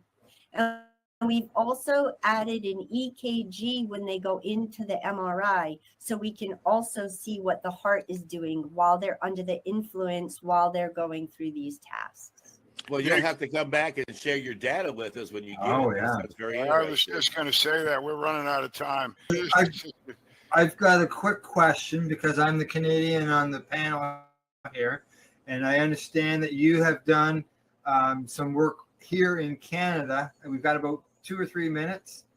Can you fill us in? So the cannabis use disorder study that I followed up with at Hartford Hospital with the guidance of Dr. Perlson. We are working with the University of Manitoba with Paul Kornman, who is going to be doing the stats and data for that. So that way we can check the validity and reliability of that study, and then in turn have a new solid instrument. So therefore providers can more accurately diagnose cannabis use disorder and or help patients navigate their way through the safe use of cannabis for their care. Good. How do we get a hold of you if we want to? If you want to tell people, I'm Dr. Neek, and you want to get a hold of me, you do it this way. My email is neek@drneekdnp.com. Also, you can go to the Institute of Living at Hartford Hospital and the Olin Neuropsychiatry Research Center website, and you'll find myself and Dr. Perlson, and you can see the studies that are ongoing right now on cannabis and soon to be starting psychedelics and hopefully BCP. Wow. Great interview. Great interview. Thank you so much. Yes. We can Thank have you. you back a dozen times, I can tell. Yeah, wow. Thank you all for having me. And Albert, let people know how to get a hold of your book real fast. Yeah, get a hold of my book any place you want. Apple Books, Amazon Books, bookstores book. It's an ebook. It's a book. And if you're a healthcare professional, you should read this book. And Al Graham, let people know what they can listen to and where they can find it. You can find people advocating cannabis education at paceradio.net. We have cannabis as well as psychedelic programming that comes out 7 days a week. And speaking of 7 days a week, 24 hours a day, you can go to timeforhemp.news and find a radio player that you can hit the play button on, and you can listen to Time for Hemp broadcasting 24 hours a day, 7 days a week. Lots of great interviews, lots of great music about this wonderful plant. And we're also found on BitChute and Tumblr. We're also on iHeart and iTunes. Just anywhere sound is found, we're around making sound on the internet about this fantastic plant. And we ask that you share all the content that we put out and let everybody know around you how important it is to take time for hemp.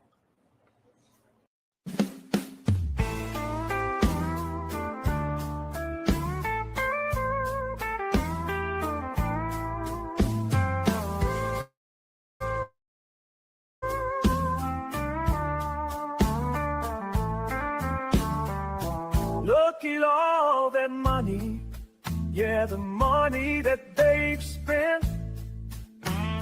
Take another look and take some time for him.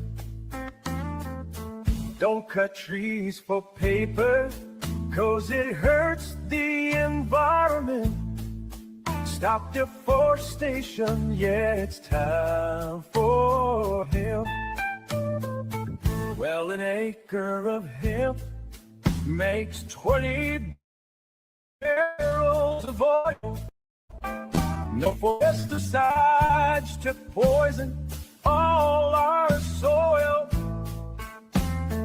People got no food, they got no clothes, they got no rent.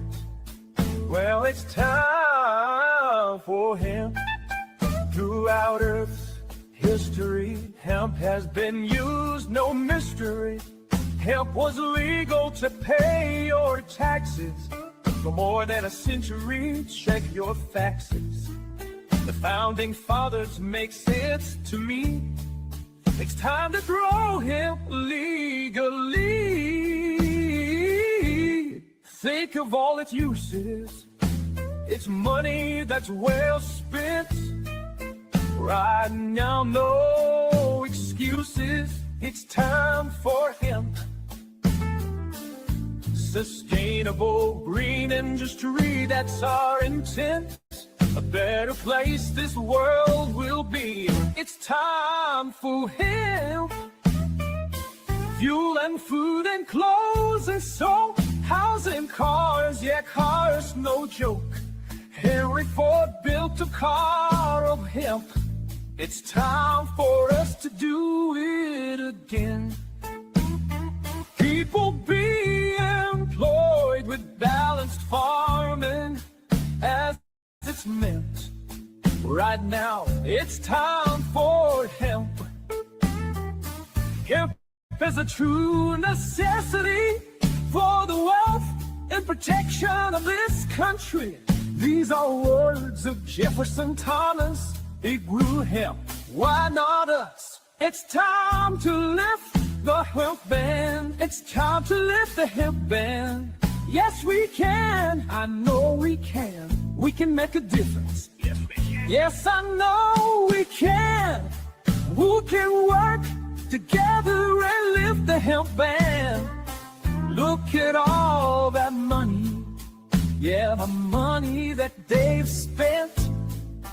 Take another look and take some time for you. Don't cut trees for paper, 'cause it hurts the environment. Stop deforestation. Yeah, it's time for hemp. Time for Hemp is a Pace Radio Network content provider. You're listening to the Pace Radio Network here at paceradio.net. The opinions of the individuals during this broadcast are their own, and may not be the opinions of their group or other organizations they may be involved with. All medical advice during our broadcast is not a medical opinion and should be checked with your medical physician. Enjoy the buzz of legalization with Campbellford Lifestyle Shop. From lights to plant nutrients, books, consumption accessories, and more, we've got all your basics to grow or consume cannabis. Visit our info center or take a look at our piercing services and body jewelry, now available in-store through Campbellford Lifestyle Shop, 17 Bridge Street West, Campbellford. Limestone City Hydroponics is Kingston, Ontario's hydroponics shop. Take your growing to the next level and create the optimal environment with a tent kit, or maximize your yield with an ebb and flow flood table kit. Either way, Limestone City Hydroponics has more sizes and options to fit your needs. Are you looking for the power of the sun that adapts to your budget? Then look no further, as they have professional grow lighting. They have indoor grow systems that are easy and cost effective, with many options to fit your living space and lifestyle.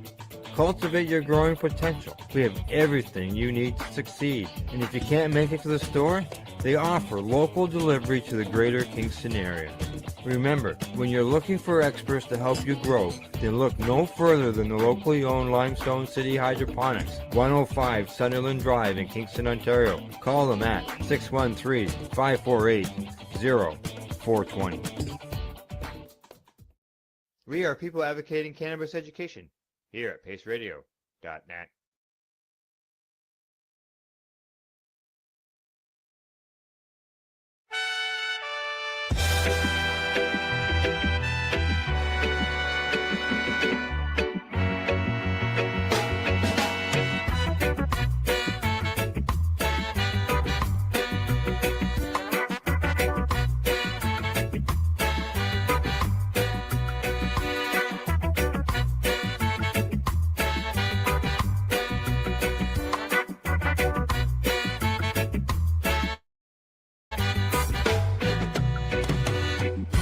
Come and feel those green vibes, frosty buds, nature's embrace, classic roots in the sunshine, medicine flowing, we find our place, high on love we elevate now, nature's gift that celebrate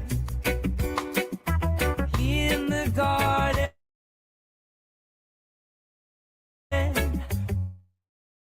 Watch them grow.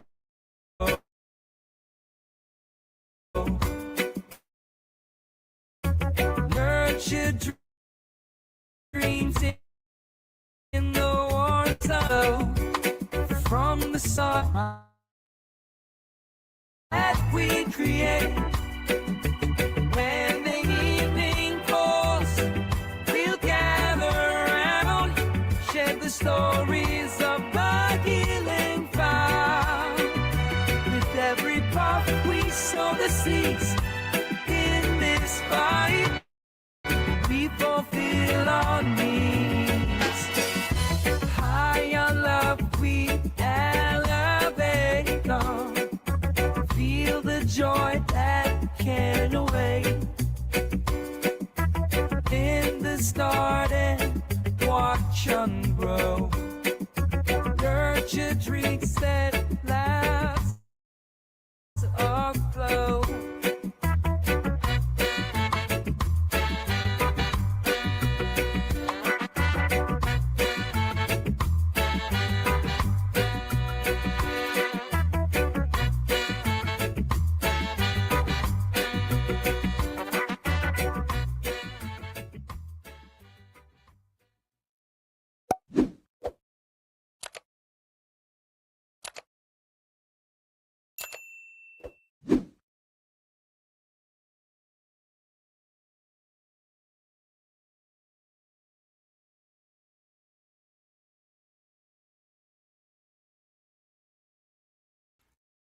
Re-rolled Saturdays. Check it out. Nothing but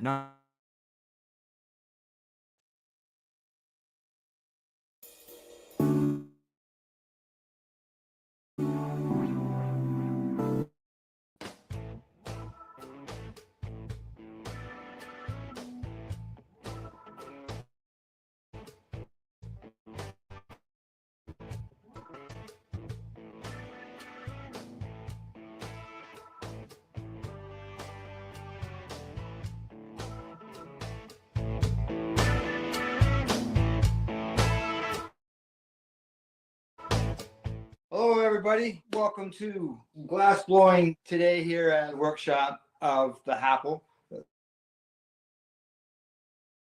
The creators of the Apple, Dave and Masta, are here with me today. We're going to watch them create some glass products, including we're going to go through stuff. For example, like not quite roundish looking balls. Mm-hmm. That can't be called oranges because oranges are circular, so you're reduced to looking at it going, you know what? It's kind of a pear. No, you know what? It's an apple. It's an apple, right? Right? Because guess what?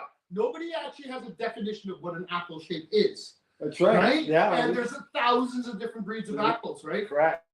And so a little bit interesting. The only reason why they're apples is because of the fact that I got away with making oblong shaped circles. That's like literally why I do it that way. And one day he said, "Hey, that looks like an apple." Yeah. It's not. You don't have to worry about a consistent shape if you're calling. That's right. Apple, right? That's right. And I can tell you, there is no consistency in the last 10,000. Everyone is its own. I bet you can find two that are the same in 10,000. Not if you pull out the calipers. No. Yeah, no. To this day, every single one is hand blown and eyeballed. I'll show and demonstrate that to you. I actually don't use a mold or a template or anything like that. Yeah. I had to start doing it just to make sure that it fits in the box. Mm-hmm. Like I can't get too big, right? But that's about it. But yeah, and that's the only reason why I've been able to make so many of them, or else I go numb. Yeah, the apple. Very Have you got a box there you can show Al? Of the apple? Yeah.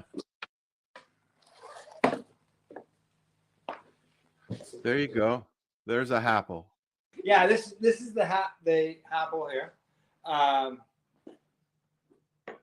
Right? Yes, that is the apple there. Okay.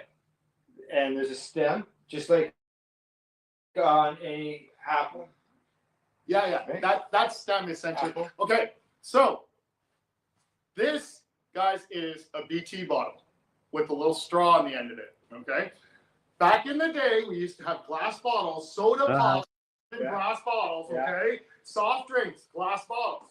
We used to take a little pebble or a dime.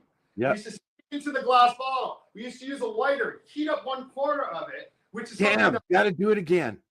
Evening out the wall thickness in the kiln, right? Correct. But we heat up one little corner of it, stress out one little spot And it of breaks. the bottle, and then if we do it in the right way and do the right tap, the pebble or the dime that's in the bottle will pop a hole out Correct. of the side of the bottle, and then therefore you can take your bottle, stick your joint or your cigarette with a little bit of hash on it into the bottle, and it was called a bottle toke. Yep. Yes. This is a bottle toker. This is your cigarette. Yep. But you don't have to use a cigarette anymore. You can just place your hash on here and put it into here. It fills up, and then you just pull it through there. Now, part of the reason why this has been great is for so many people who used to use this old style technique, but you can really only do it with cigarettes.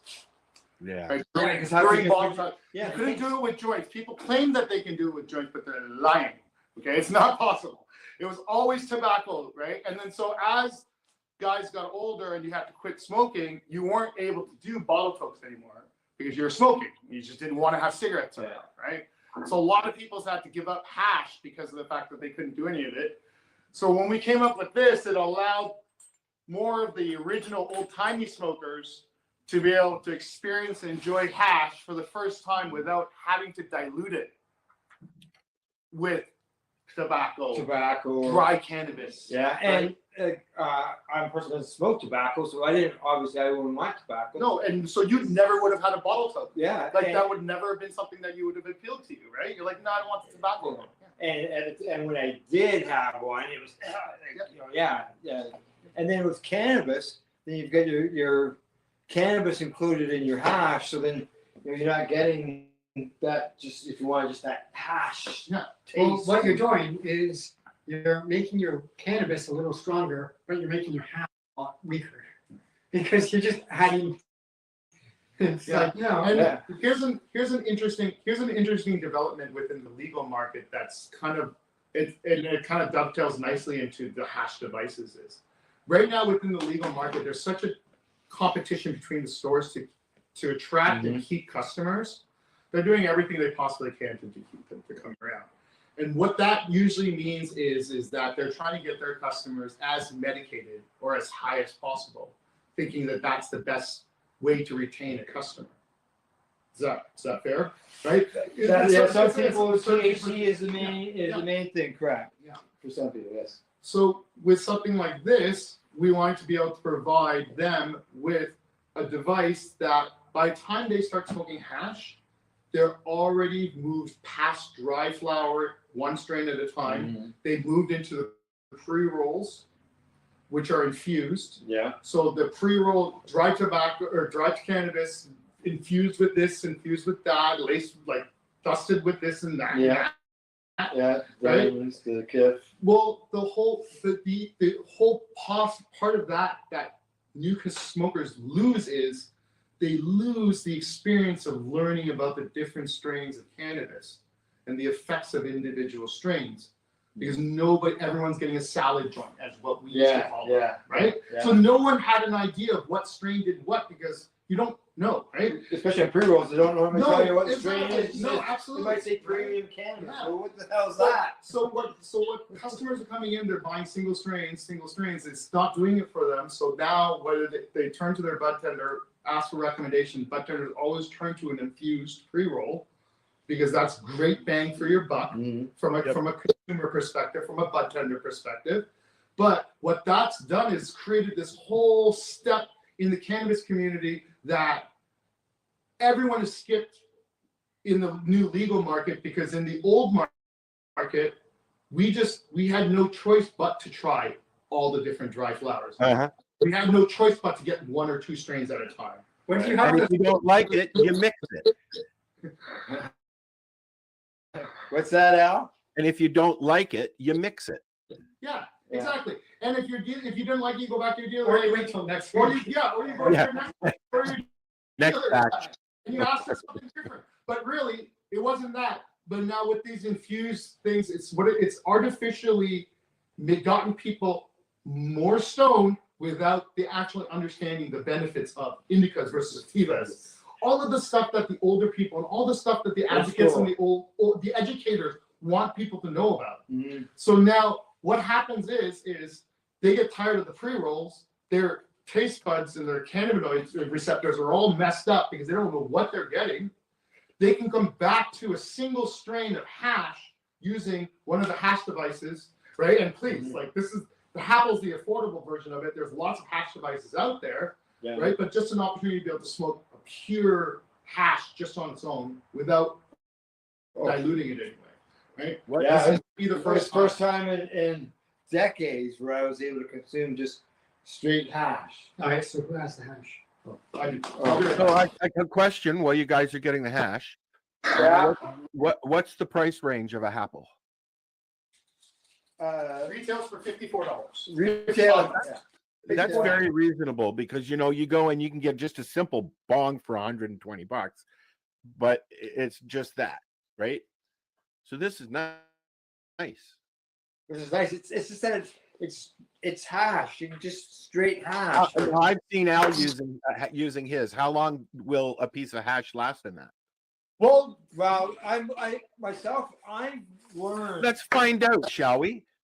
I have learned with mine that I don't want to use one of the new single ones. person Come or on, multiple persons is would be different lengths of hash that you add to this. The amount that you put in. That's what I. All right. So here, let's go through a demonstration. Oh, by the way, each one of these comes with their own set of instructions in both English and French because that's a requirement in Canada. We have to supply all advertising and literature in both official languages of Canada. So all you do is you pick your little snake, and instead of putting that into the middle of a joint, which is what I used to do, You have it on this Yeah, end. that's what I'm doing right now, buddy. Oh, there you So now what we do at the end of it, turn it.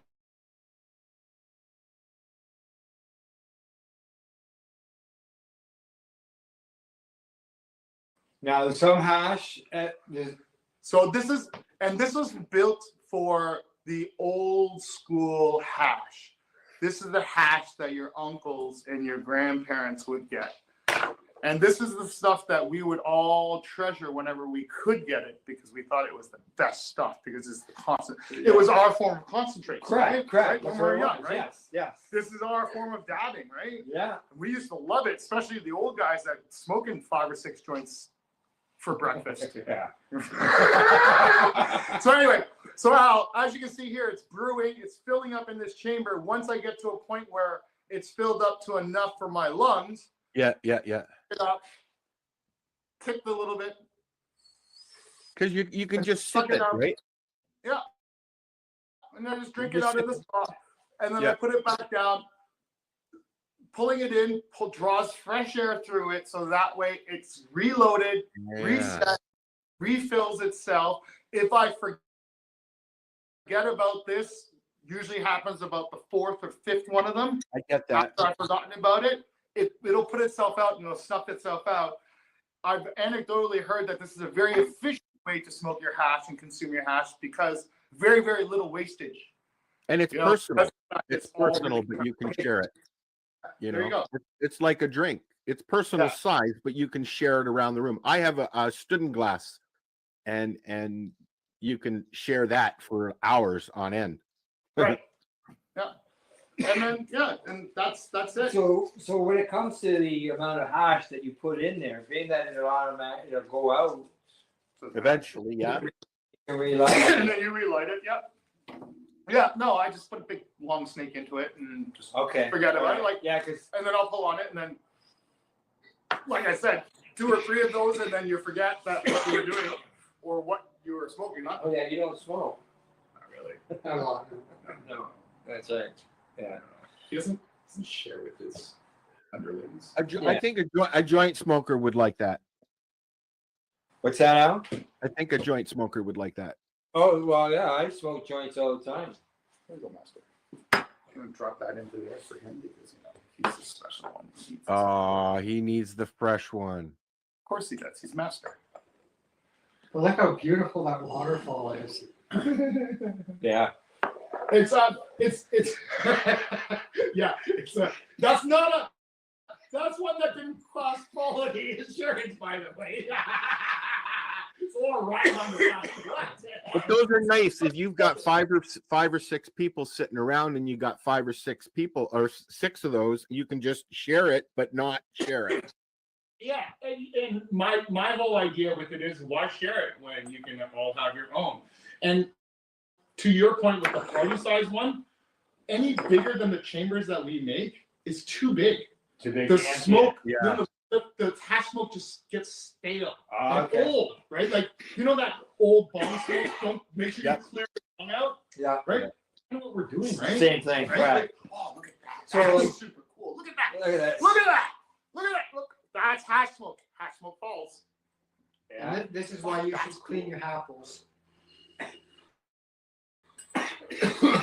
Wow. Oh, hey. For your audience. Hey. For your audience. Okay. I highly recommend that if you drink coffee, get one of these things and you fill this with ISO. Yeah. Right? And then when you're done with your apple for the day and night, drop it in there, close it up. And when you wake up in the morning, pull it out and you give it yourself a little rinse in the water and then you drink apple for the day. Right? It'll always be clean, right? And then you just keep the lid on this and then your alcohol will never be. That's really a cool idea. There you go. A tip, a Dave tip, an official Dave tip. Dr. Martha Stewart. Yeah. You're talking about stale smoke and stuff. With this, when it goes out, obviously there's going to be smoke in that chamber. That's the fastest way to make the apple dirty, is to let smoke sit in there. Because it clings to the side immediately. Yeah. And otherwise it just dissipates because as you can see, once it fills up, I don't know if you can see it on the camera or not, once it fills up, it starts to overflow. Yeah. Right? They And come out it's top. like, I got somebody. Somebody. It's starving for oxygen. Yeah. That's what I was wondering. Like at the end, obviously you're gonna have That's why And I then- have there's no oxygen. Yeah. And then here's another reason. One of the things is I get a lot of criticism or questions about why this here is so loose and it rattles so much. Well, the reason for that is the airflow. Because if you had it sitting tight and not rattling, it just completely choke out. It would never stay lit. You gotta keep have to some have- air in there. You gotta have it. So that rattle. It's kind of one of those, which is a little contrary. Right? And then where would you get another stem? If you break your stem, Swagshop. yeah, or you message me. Yeah. Right. Yeah. So what I'll do is I'll do a call out and I'll encourage people to message me whenever Okay. they have a broken stem. Yeah. Mainly because of the fact that I'm doing impromptu quality assurance. Right. Right. The number of stems I have to send out as a replacement would generally tell me whether or not this is a viable product. Right. Yeah. And I give replacement stems out pretty much for free.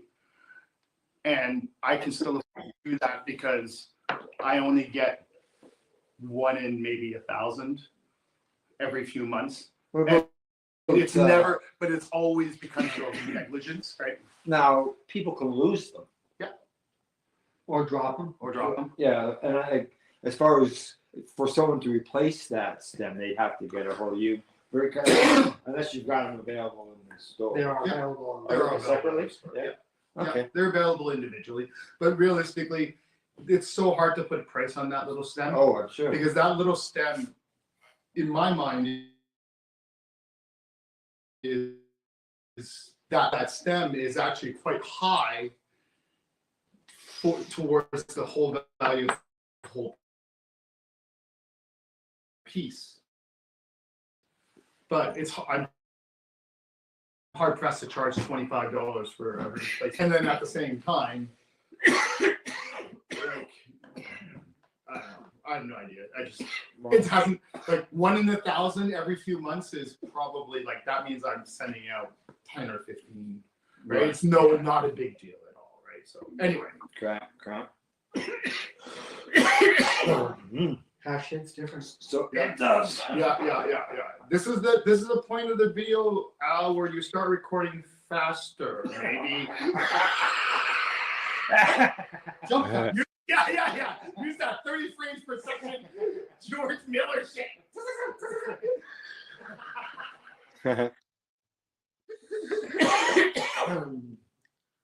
Now let's see where else we can go with this. As far as so these are available. Take a moment, Al. So as far as the retail stores, they could be available and are they just available in Ontario retail stores? Everywhere. Everywhere, so right across the country. Yeah. So for people to go into the stores, see if they're there, ask if they're not there, and maybe they'll bring them in. I have a question. Can you bang a nail in with a apple like you did with the other thing? Sure. Let's. I'll get you that apple right now. Yeah. We'll send you that video. Yeah, definitely. Yeah. We certainly can. 32.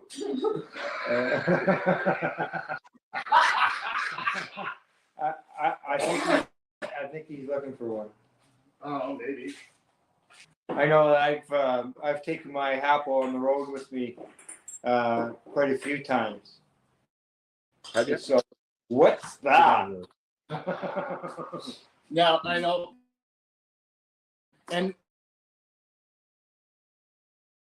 I know, Al, we'll talk about it a little bit. The next generation, but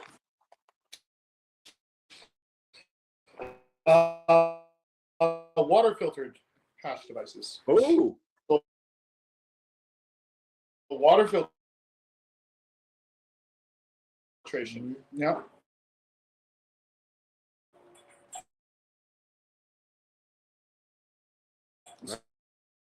So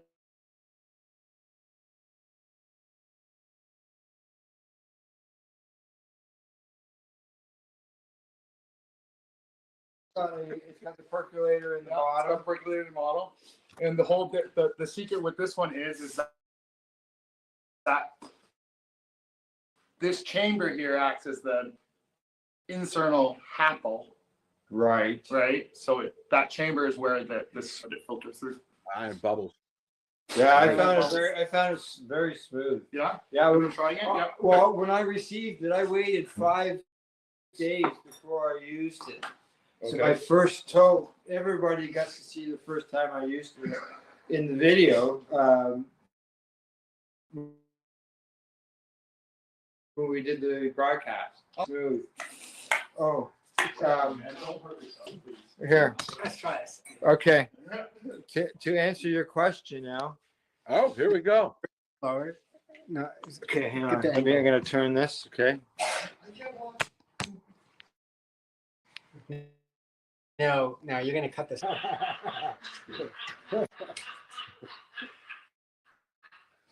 You just cut it out yourself.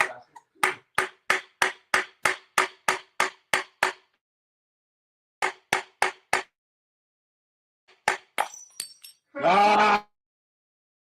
Oh no! Did you hit that for That's something not- that wasn't designed Yeah. to do that with? Oh, those weren't test taps before? Then he just would tap, tap, tap, Well, tap, any tap, Yeah! any tap. You know who's really good at those stuff? Oh, I'm gonna try it again. Here we go. All right, I'll do it once more, and this time I'm only gonna hit it 5 times. Five. Okay, we're gonna hit an apple on the nail. Yeah, that's a great one. Okay, all right, that's great. Holy Jesus! How do you know what? You need to learn to count, mister. There you go. Yeah. Okay. All right. So I mean that's it's nice to see that because a lot of people, one of the reasons they don't use pipes is because you drop them and they break.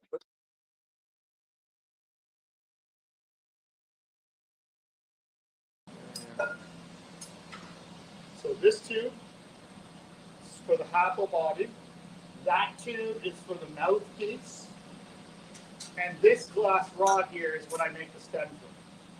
Cool. They come in 5-foot lengths. And we get them from Nortel Manufacturing in Markham, Ontario, Scarborough, Ontario. What I've got is set up a section of the tube.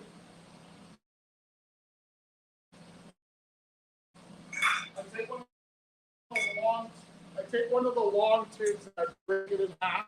I cut one hole and I put it on that. And a mouthpiece on the other side.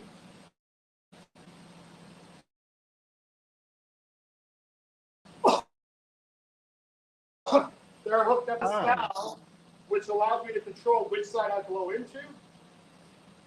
I've got a glass, the tube on this end, which is what I use as a blow tube or a handle, which I'll show you when I take it off. And here's the raw glass on this side. Now,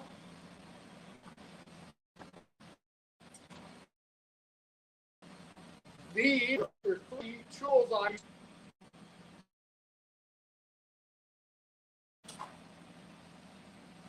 And then the only other thing I have is this piece of glass here, which I use to pick molten glass off so I don't have to do it with my fingers, Makes sense. which you're not supposed to. This Bunsen burner acts like the oven, and what it does is heats up the glass and gets it to a minimum temperature so that it doesn't blow up or crack when the higher temperature of the torch gets on it.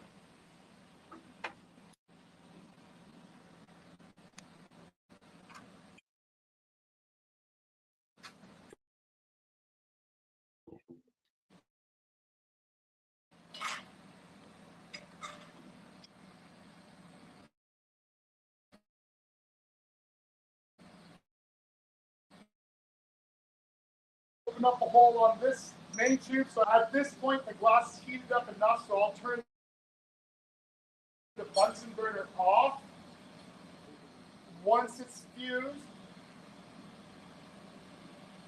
I'll puff into it to make sure that it doesn't collapse on itself. Because as glass heats up and becomes molten, it wants to condense on itself. So it's always collapsing.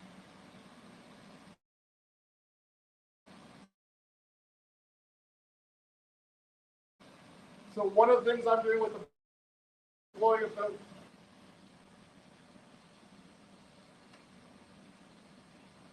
now what I have set up right now is I have a tube with hoses hooked up on both ends, a valve to be able to control which side I blow into, so that I can control which way the pressure goes in.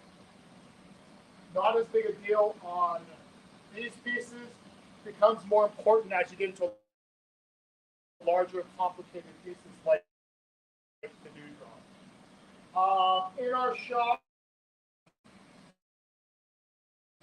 sometimes we turn our bigger flame on. It creates a sound, so we have a tendency. You can edit in the sound effect later. I say Roger Rabbit. Wow.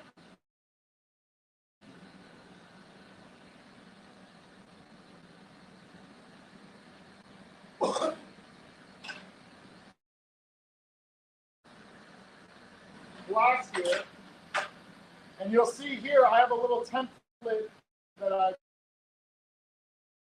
take here, and my template, you'll notice that this tool is the right width for the length as well as the width of the apple.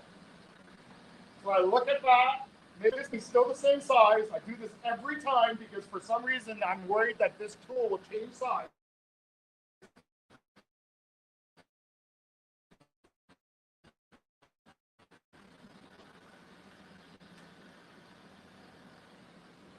Once I've gotten it hot and molten enough, I'll start puffing it out to shape and form the bottom of the apple, of the first apple.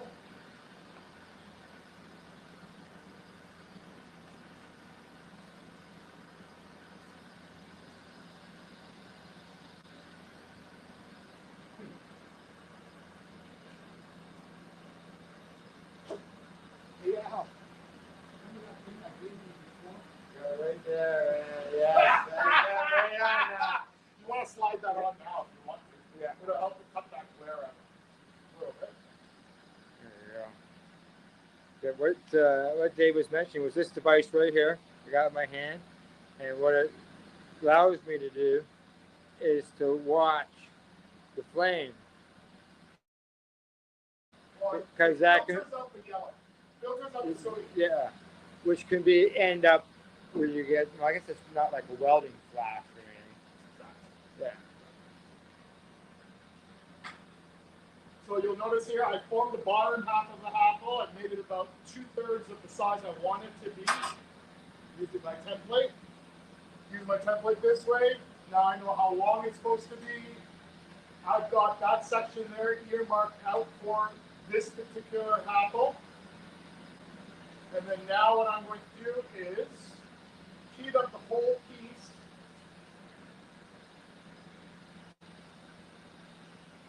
And then at that mark, this mark here, I'll pinch it down, puff into it a little bit to start that apple growing. It's kind of interesting. It's kind of interesting. I actually watched a bunch of YouTube time-lapse videos of apples actually growing because that's kind of what it was. It didn't That is extremely hot. Oh, yes. What's the temperature when glass is molten, Master?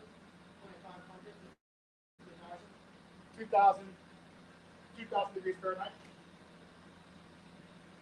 So now I puffed it in, I puffed it out, and you'll see it's about the width that I want it to be at, the height that I want it to be at, but the shaping is not quite there, so I'll go back in briefly, heat up the bottom of it, just the bottom half of the apple.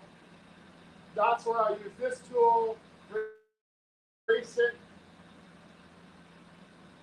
And what I'm doing is I'm pushing it against the glass I don't want to move so that it'll cool faster, so the glass that's still hot moves more. So there's my, pretty much the apple. Kind of like it. The bottom could be a little bit more puffed out, so I will keep that bottom a little bit more. Puff and blow it out. That's my first one in this string. I'll go in. Now I'm going to pinch off the top to create the top opening as well as the bottom of the next one.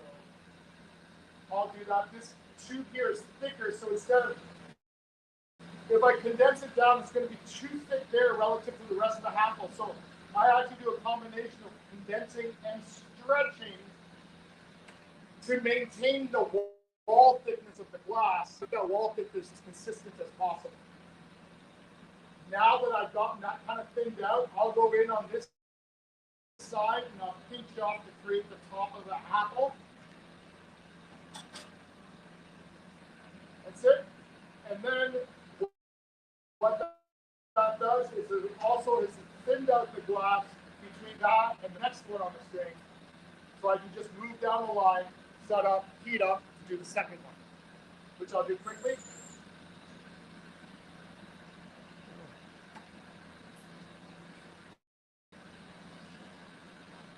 See it swelling as I watch it through this lens.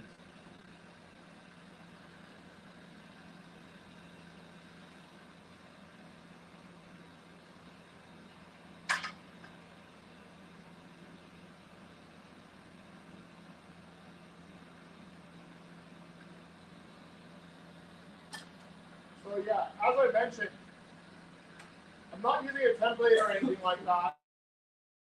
I'm just trying to grow it out of the glass.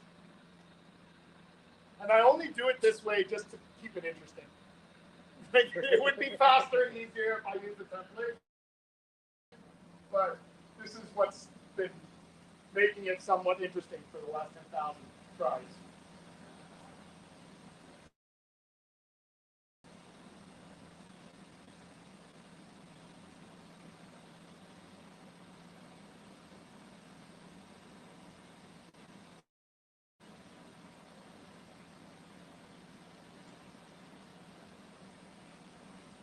I turn down the heat and the flame size to a smaller flame because I don't want to heat up too much of this glass. Because right now I'm getting ready to pull this section off.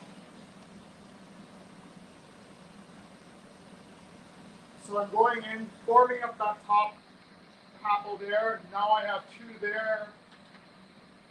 I'm more concerned about making sure they fit into the packaging. So I worry about that in terms of my diameters and parameters. Not so worried about the actual shape of each of them. Mainly because most people only buy them one at a time.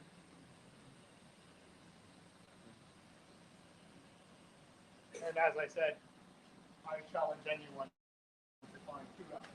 The same. But I would say, now what you'll notice I just did there was I really thinned that out, made it nice and thin and pulled it apart so that when I rip it off and separate the two tubes, there's minimum amount of glass that's there. I'll do the same thing here. This is something that Master has asked me to do, which is to thin out that section in between the apples so that when he's working by hand, it'll be easier for him to separate out. Whereas I'm working on a machine, and essentially it allows me to take coffee breaks or dad breaks. So I've gone in, I've thinned out that as much as I need to, so that way when in the next stage, when they're removed from the string, it'll be easier to count. Finally, I'll go in on this end. I'll keep this section up here. I'll let that condense down. So it's two bottoms against each other. Two top. Well, no, that's the bottom. Oh, okay. See? Apples.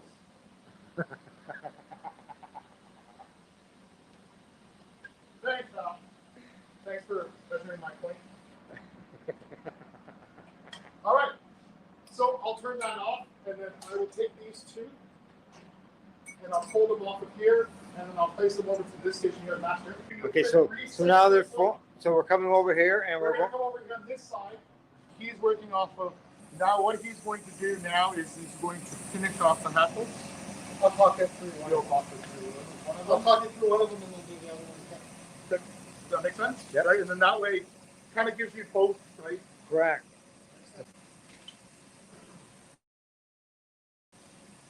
So now once the prep work is done over on the lathe, it now has to come over to me to put the mouthpiece on and finish off the top part.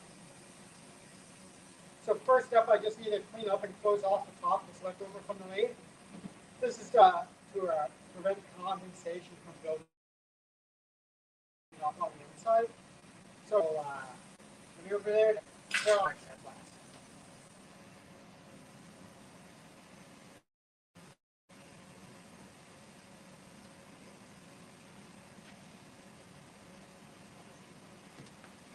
Blowing into the glass, I pop the hole out there, and they're using graphite. I use it to open the hole up to be the as the 12.7 millimeter tube that I use to attach to it as a mouthpiece. How do I know it's the exact same size? Experience. So I have the tube here with an open edge to it. And then I warm both of them up just a little bit right here. And attach it, and then I position it the way I want as the glass is cooling down. Then I choose where I want to melt the glass off, the length of the mouthpiece, which typically is going to be about 0.75 to 1 inch in length from the apple. So I break that off just like that, and using stainless steel tweezers, I just clean the end off a little bit. It makes the glass step a little bit easier. Now I'm going to make that mouthpiece fully melted in and homogeneous with the rest of the apple. This creates the strength in the apple. Okay, that's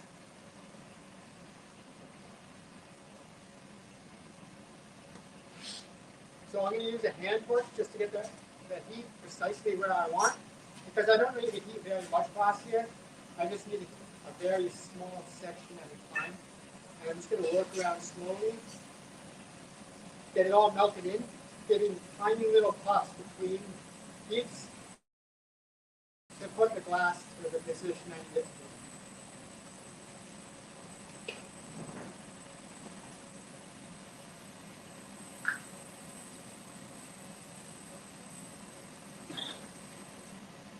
To melt the borosilicate glass, we use a combination of propane and pure oxygen to create the temperatures that we use.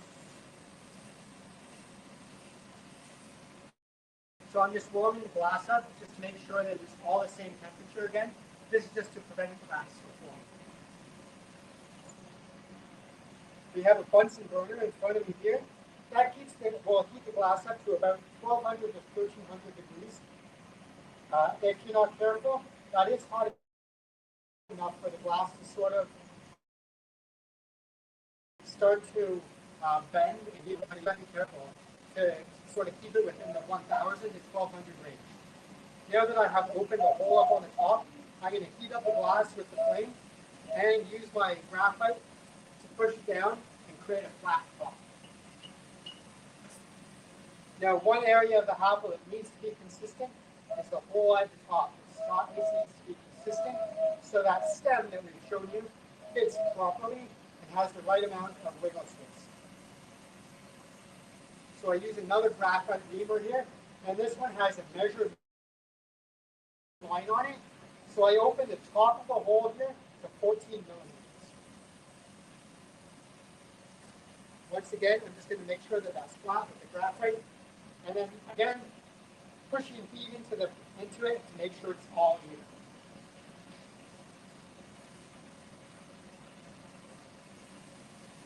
Now, what I need to do is open up the mouthpiece and make it functional.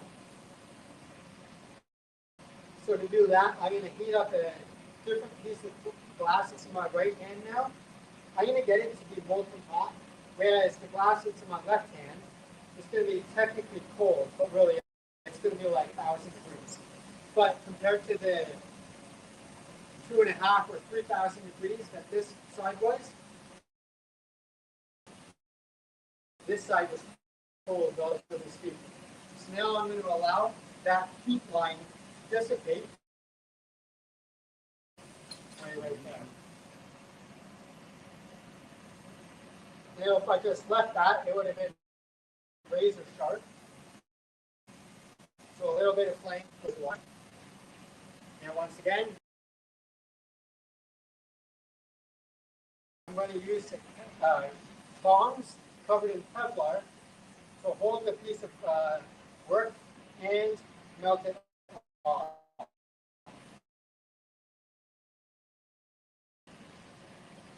So for I'm not able to manipulate the glass very effectively in the tongs. So the less amount of turning that I can do, the better off I am. Now I need to make the bottom flat. So I'm going to spin it around and once it's all hot here, I'm going to once again use graphite to bring it down and flatten it off.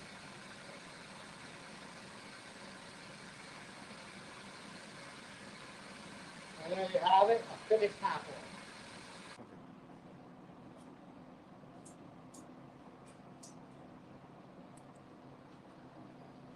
Thanks, Master. I'm going to go through making stems. Here's that long piece of rod.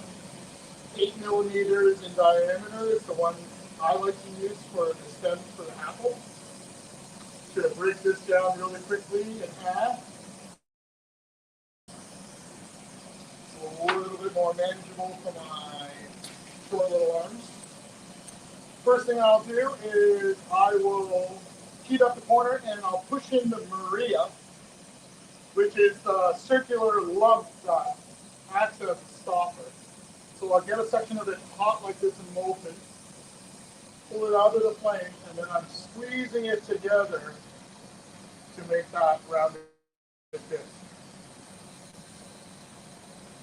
Okay? Second step after that is I will take and pull off the end that I'm going to form the little wedge side of it where you attach your hash.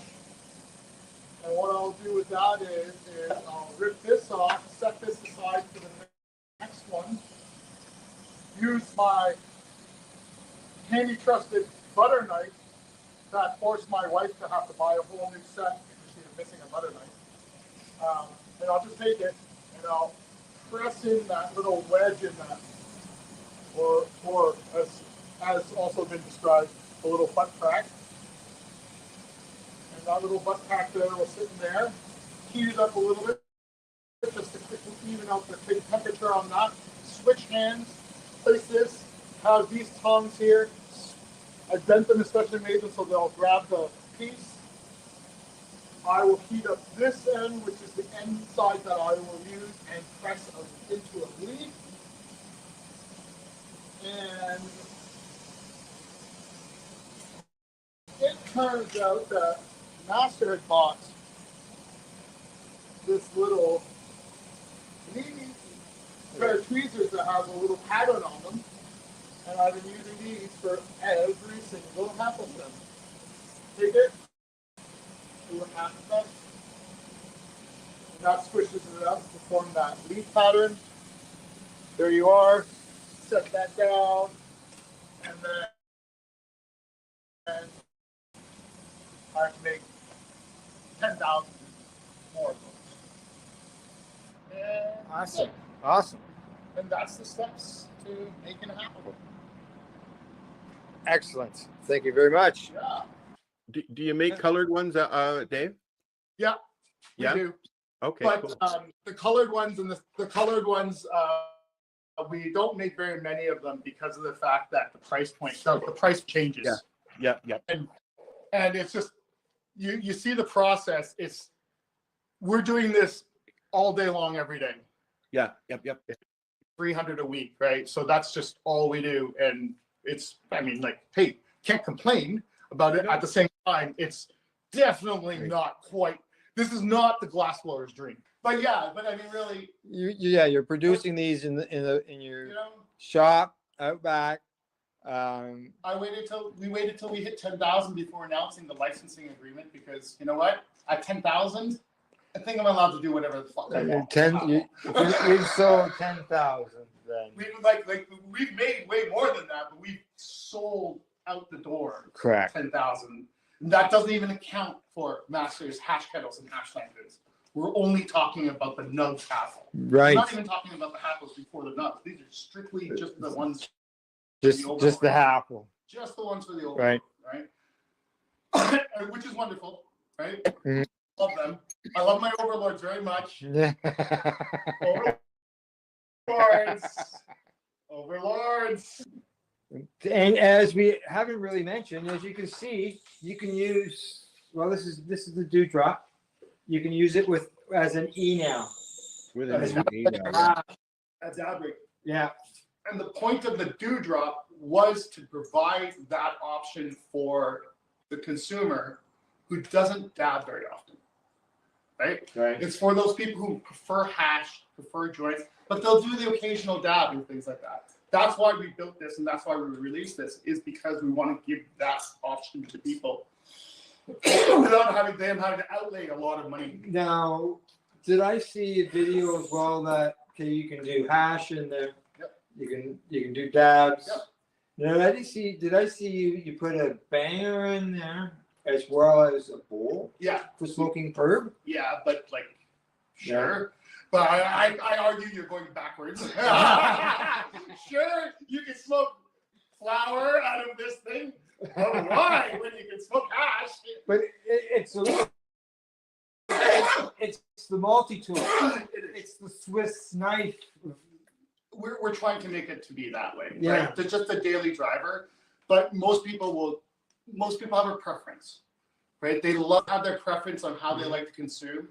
And the whole idea, as we talked about earlier, about the idea about class being one of the cleanest delivery devices for cannabis, or for really a lot of things, right? For anything, really, right?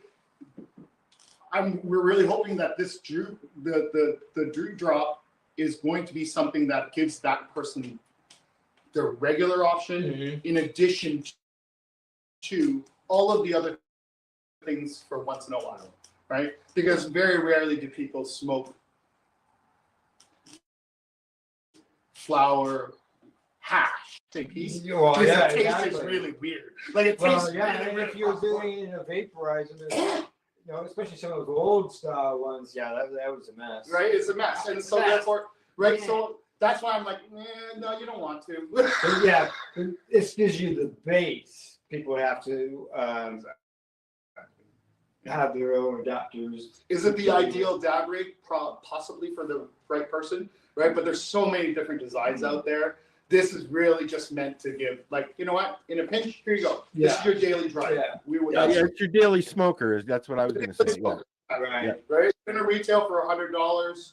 It's a bigger investment than the Happel is, but with the water filtration and the fact that you can use it for any form of consumption, we're hoping that that'll justify the pricing for it. Yeah. Right. And really, right now, the last thing people need is a fancy marble on the side of it that they don't need to get high.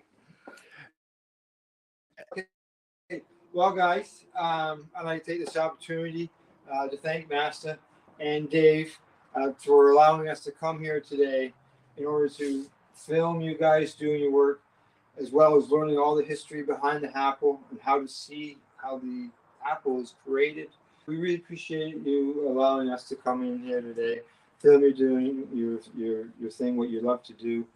That's blowing glass. answering some questions. And, you've had a great success, and we wish you continued success. Thanks so much. Thanks. Thanks, Als. Al, you got anything you'd like to say? Enjoy. Thanks. I enjoyed watching it. I watched the whole thing. I just sat here because I've always liked that stuff, but I've always avoided going near it. It's scary.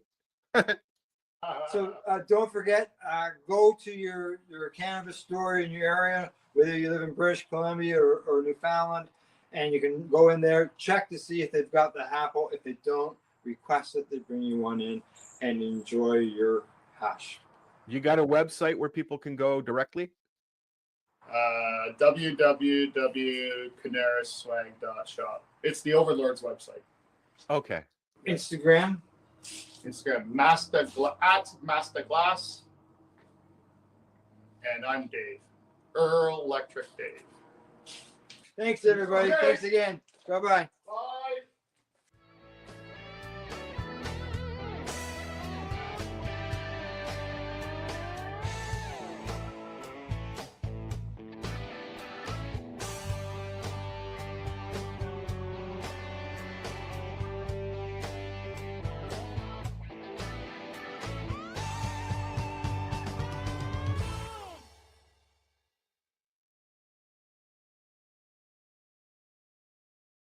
Re-rolled Saturdays. Check it out. Nothing but non-stop cannabis and psychedelic programming. Find it at 420pace.ca.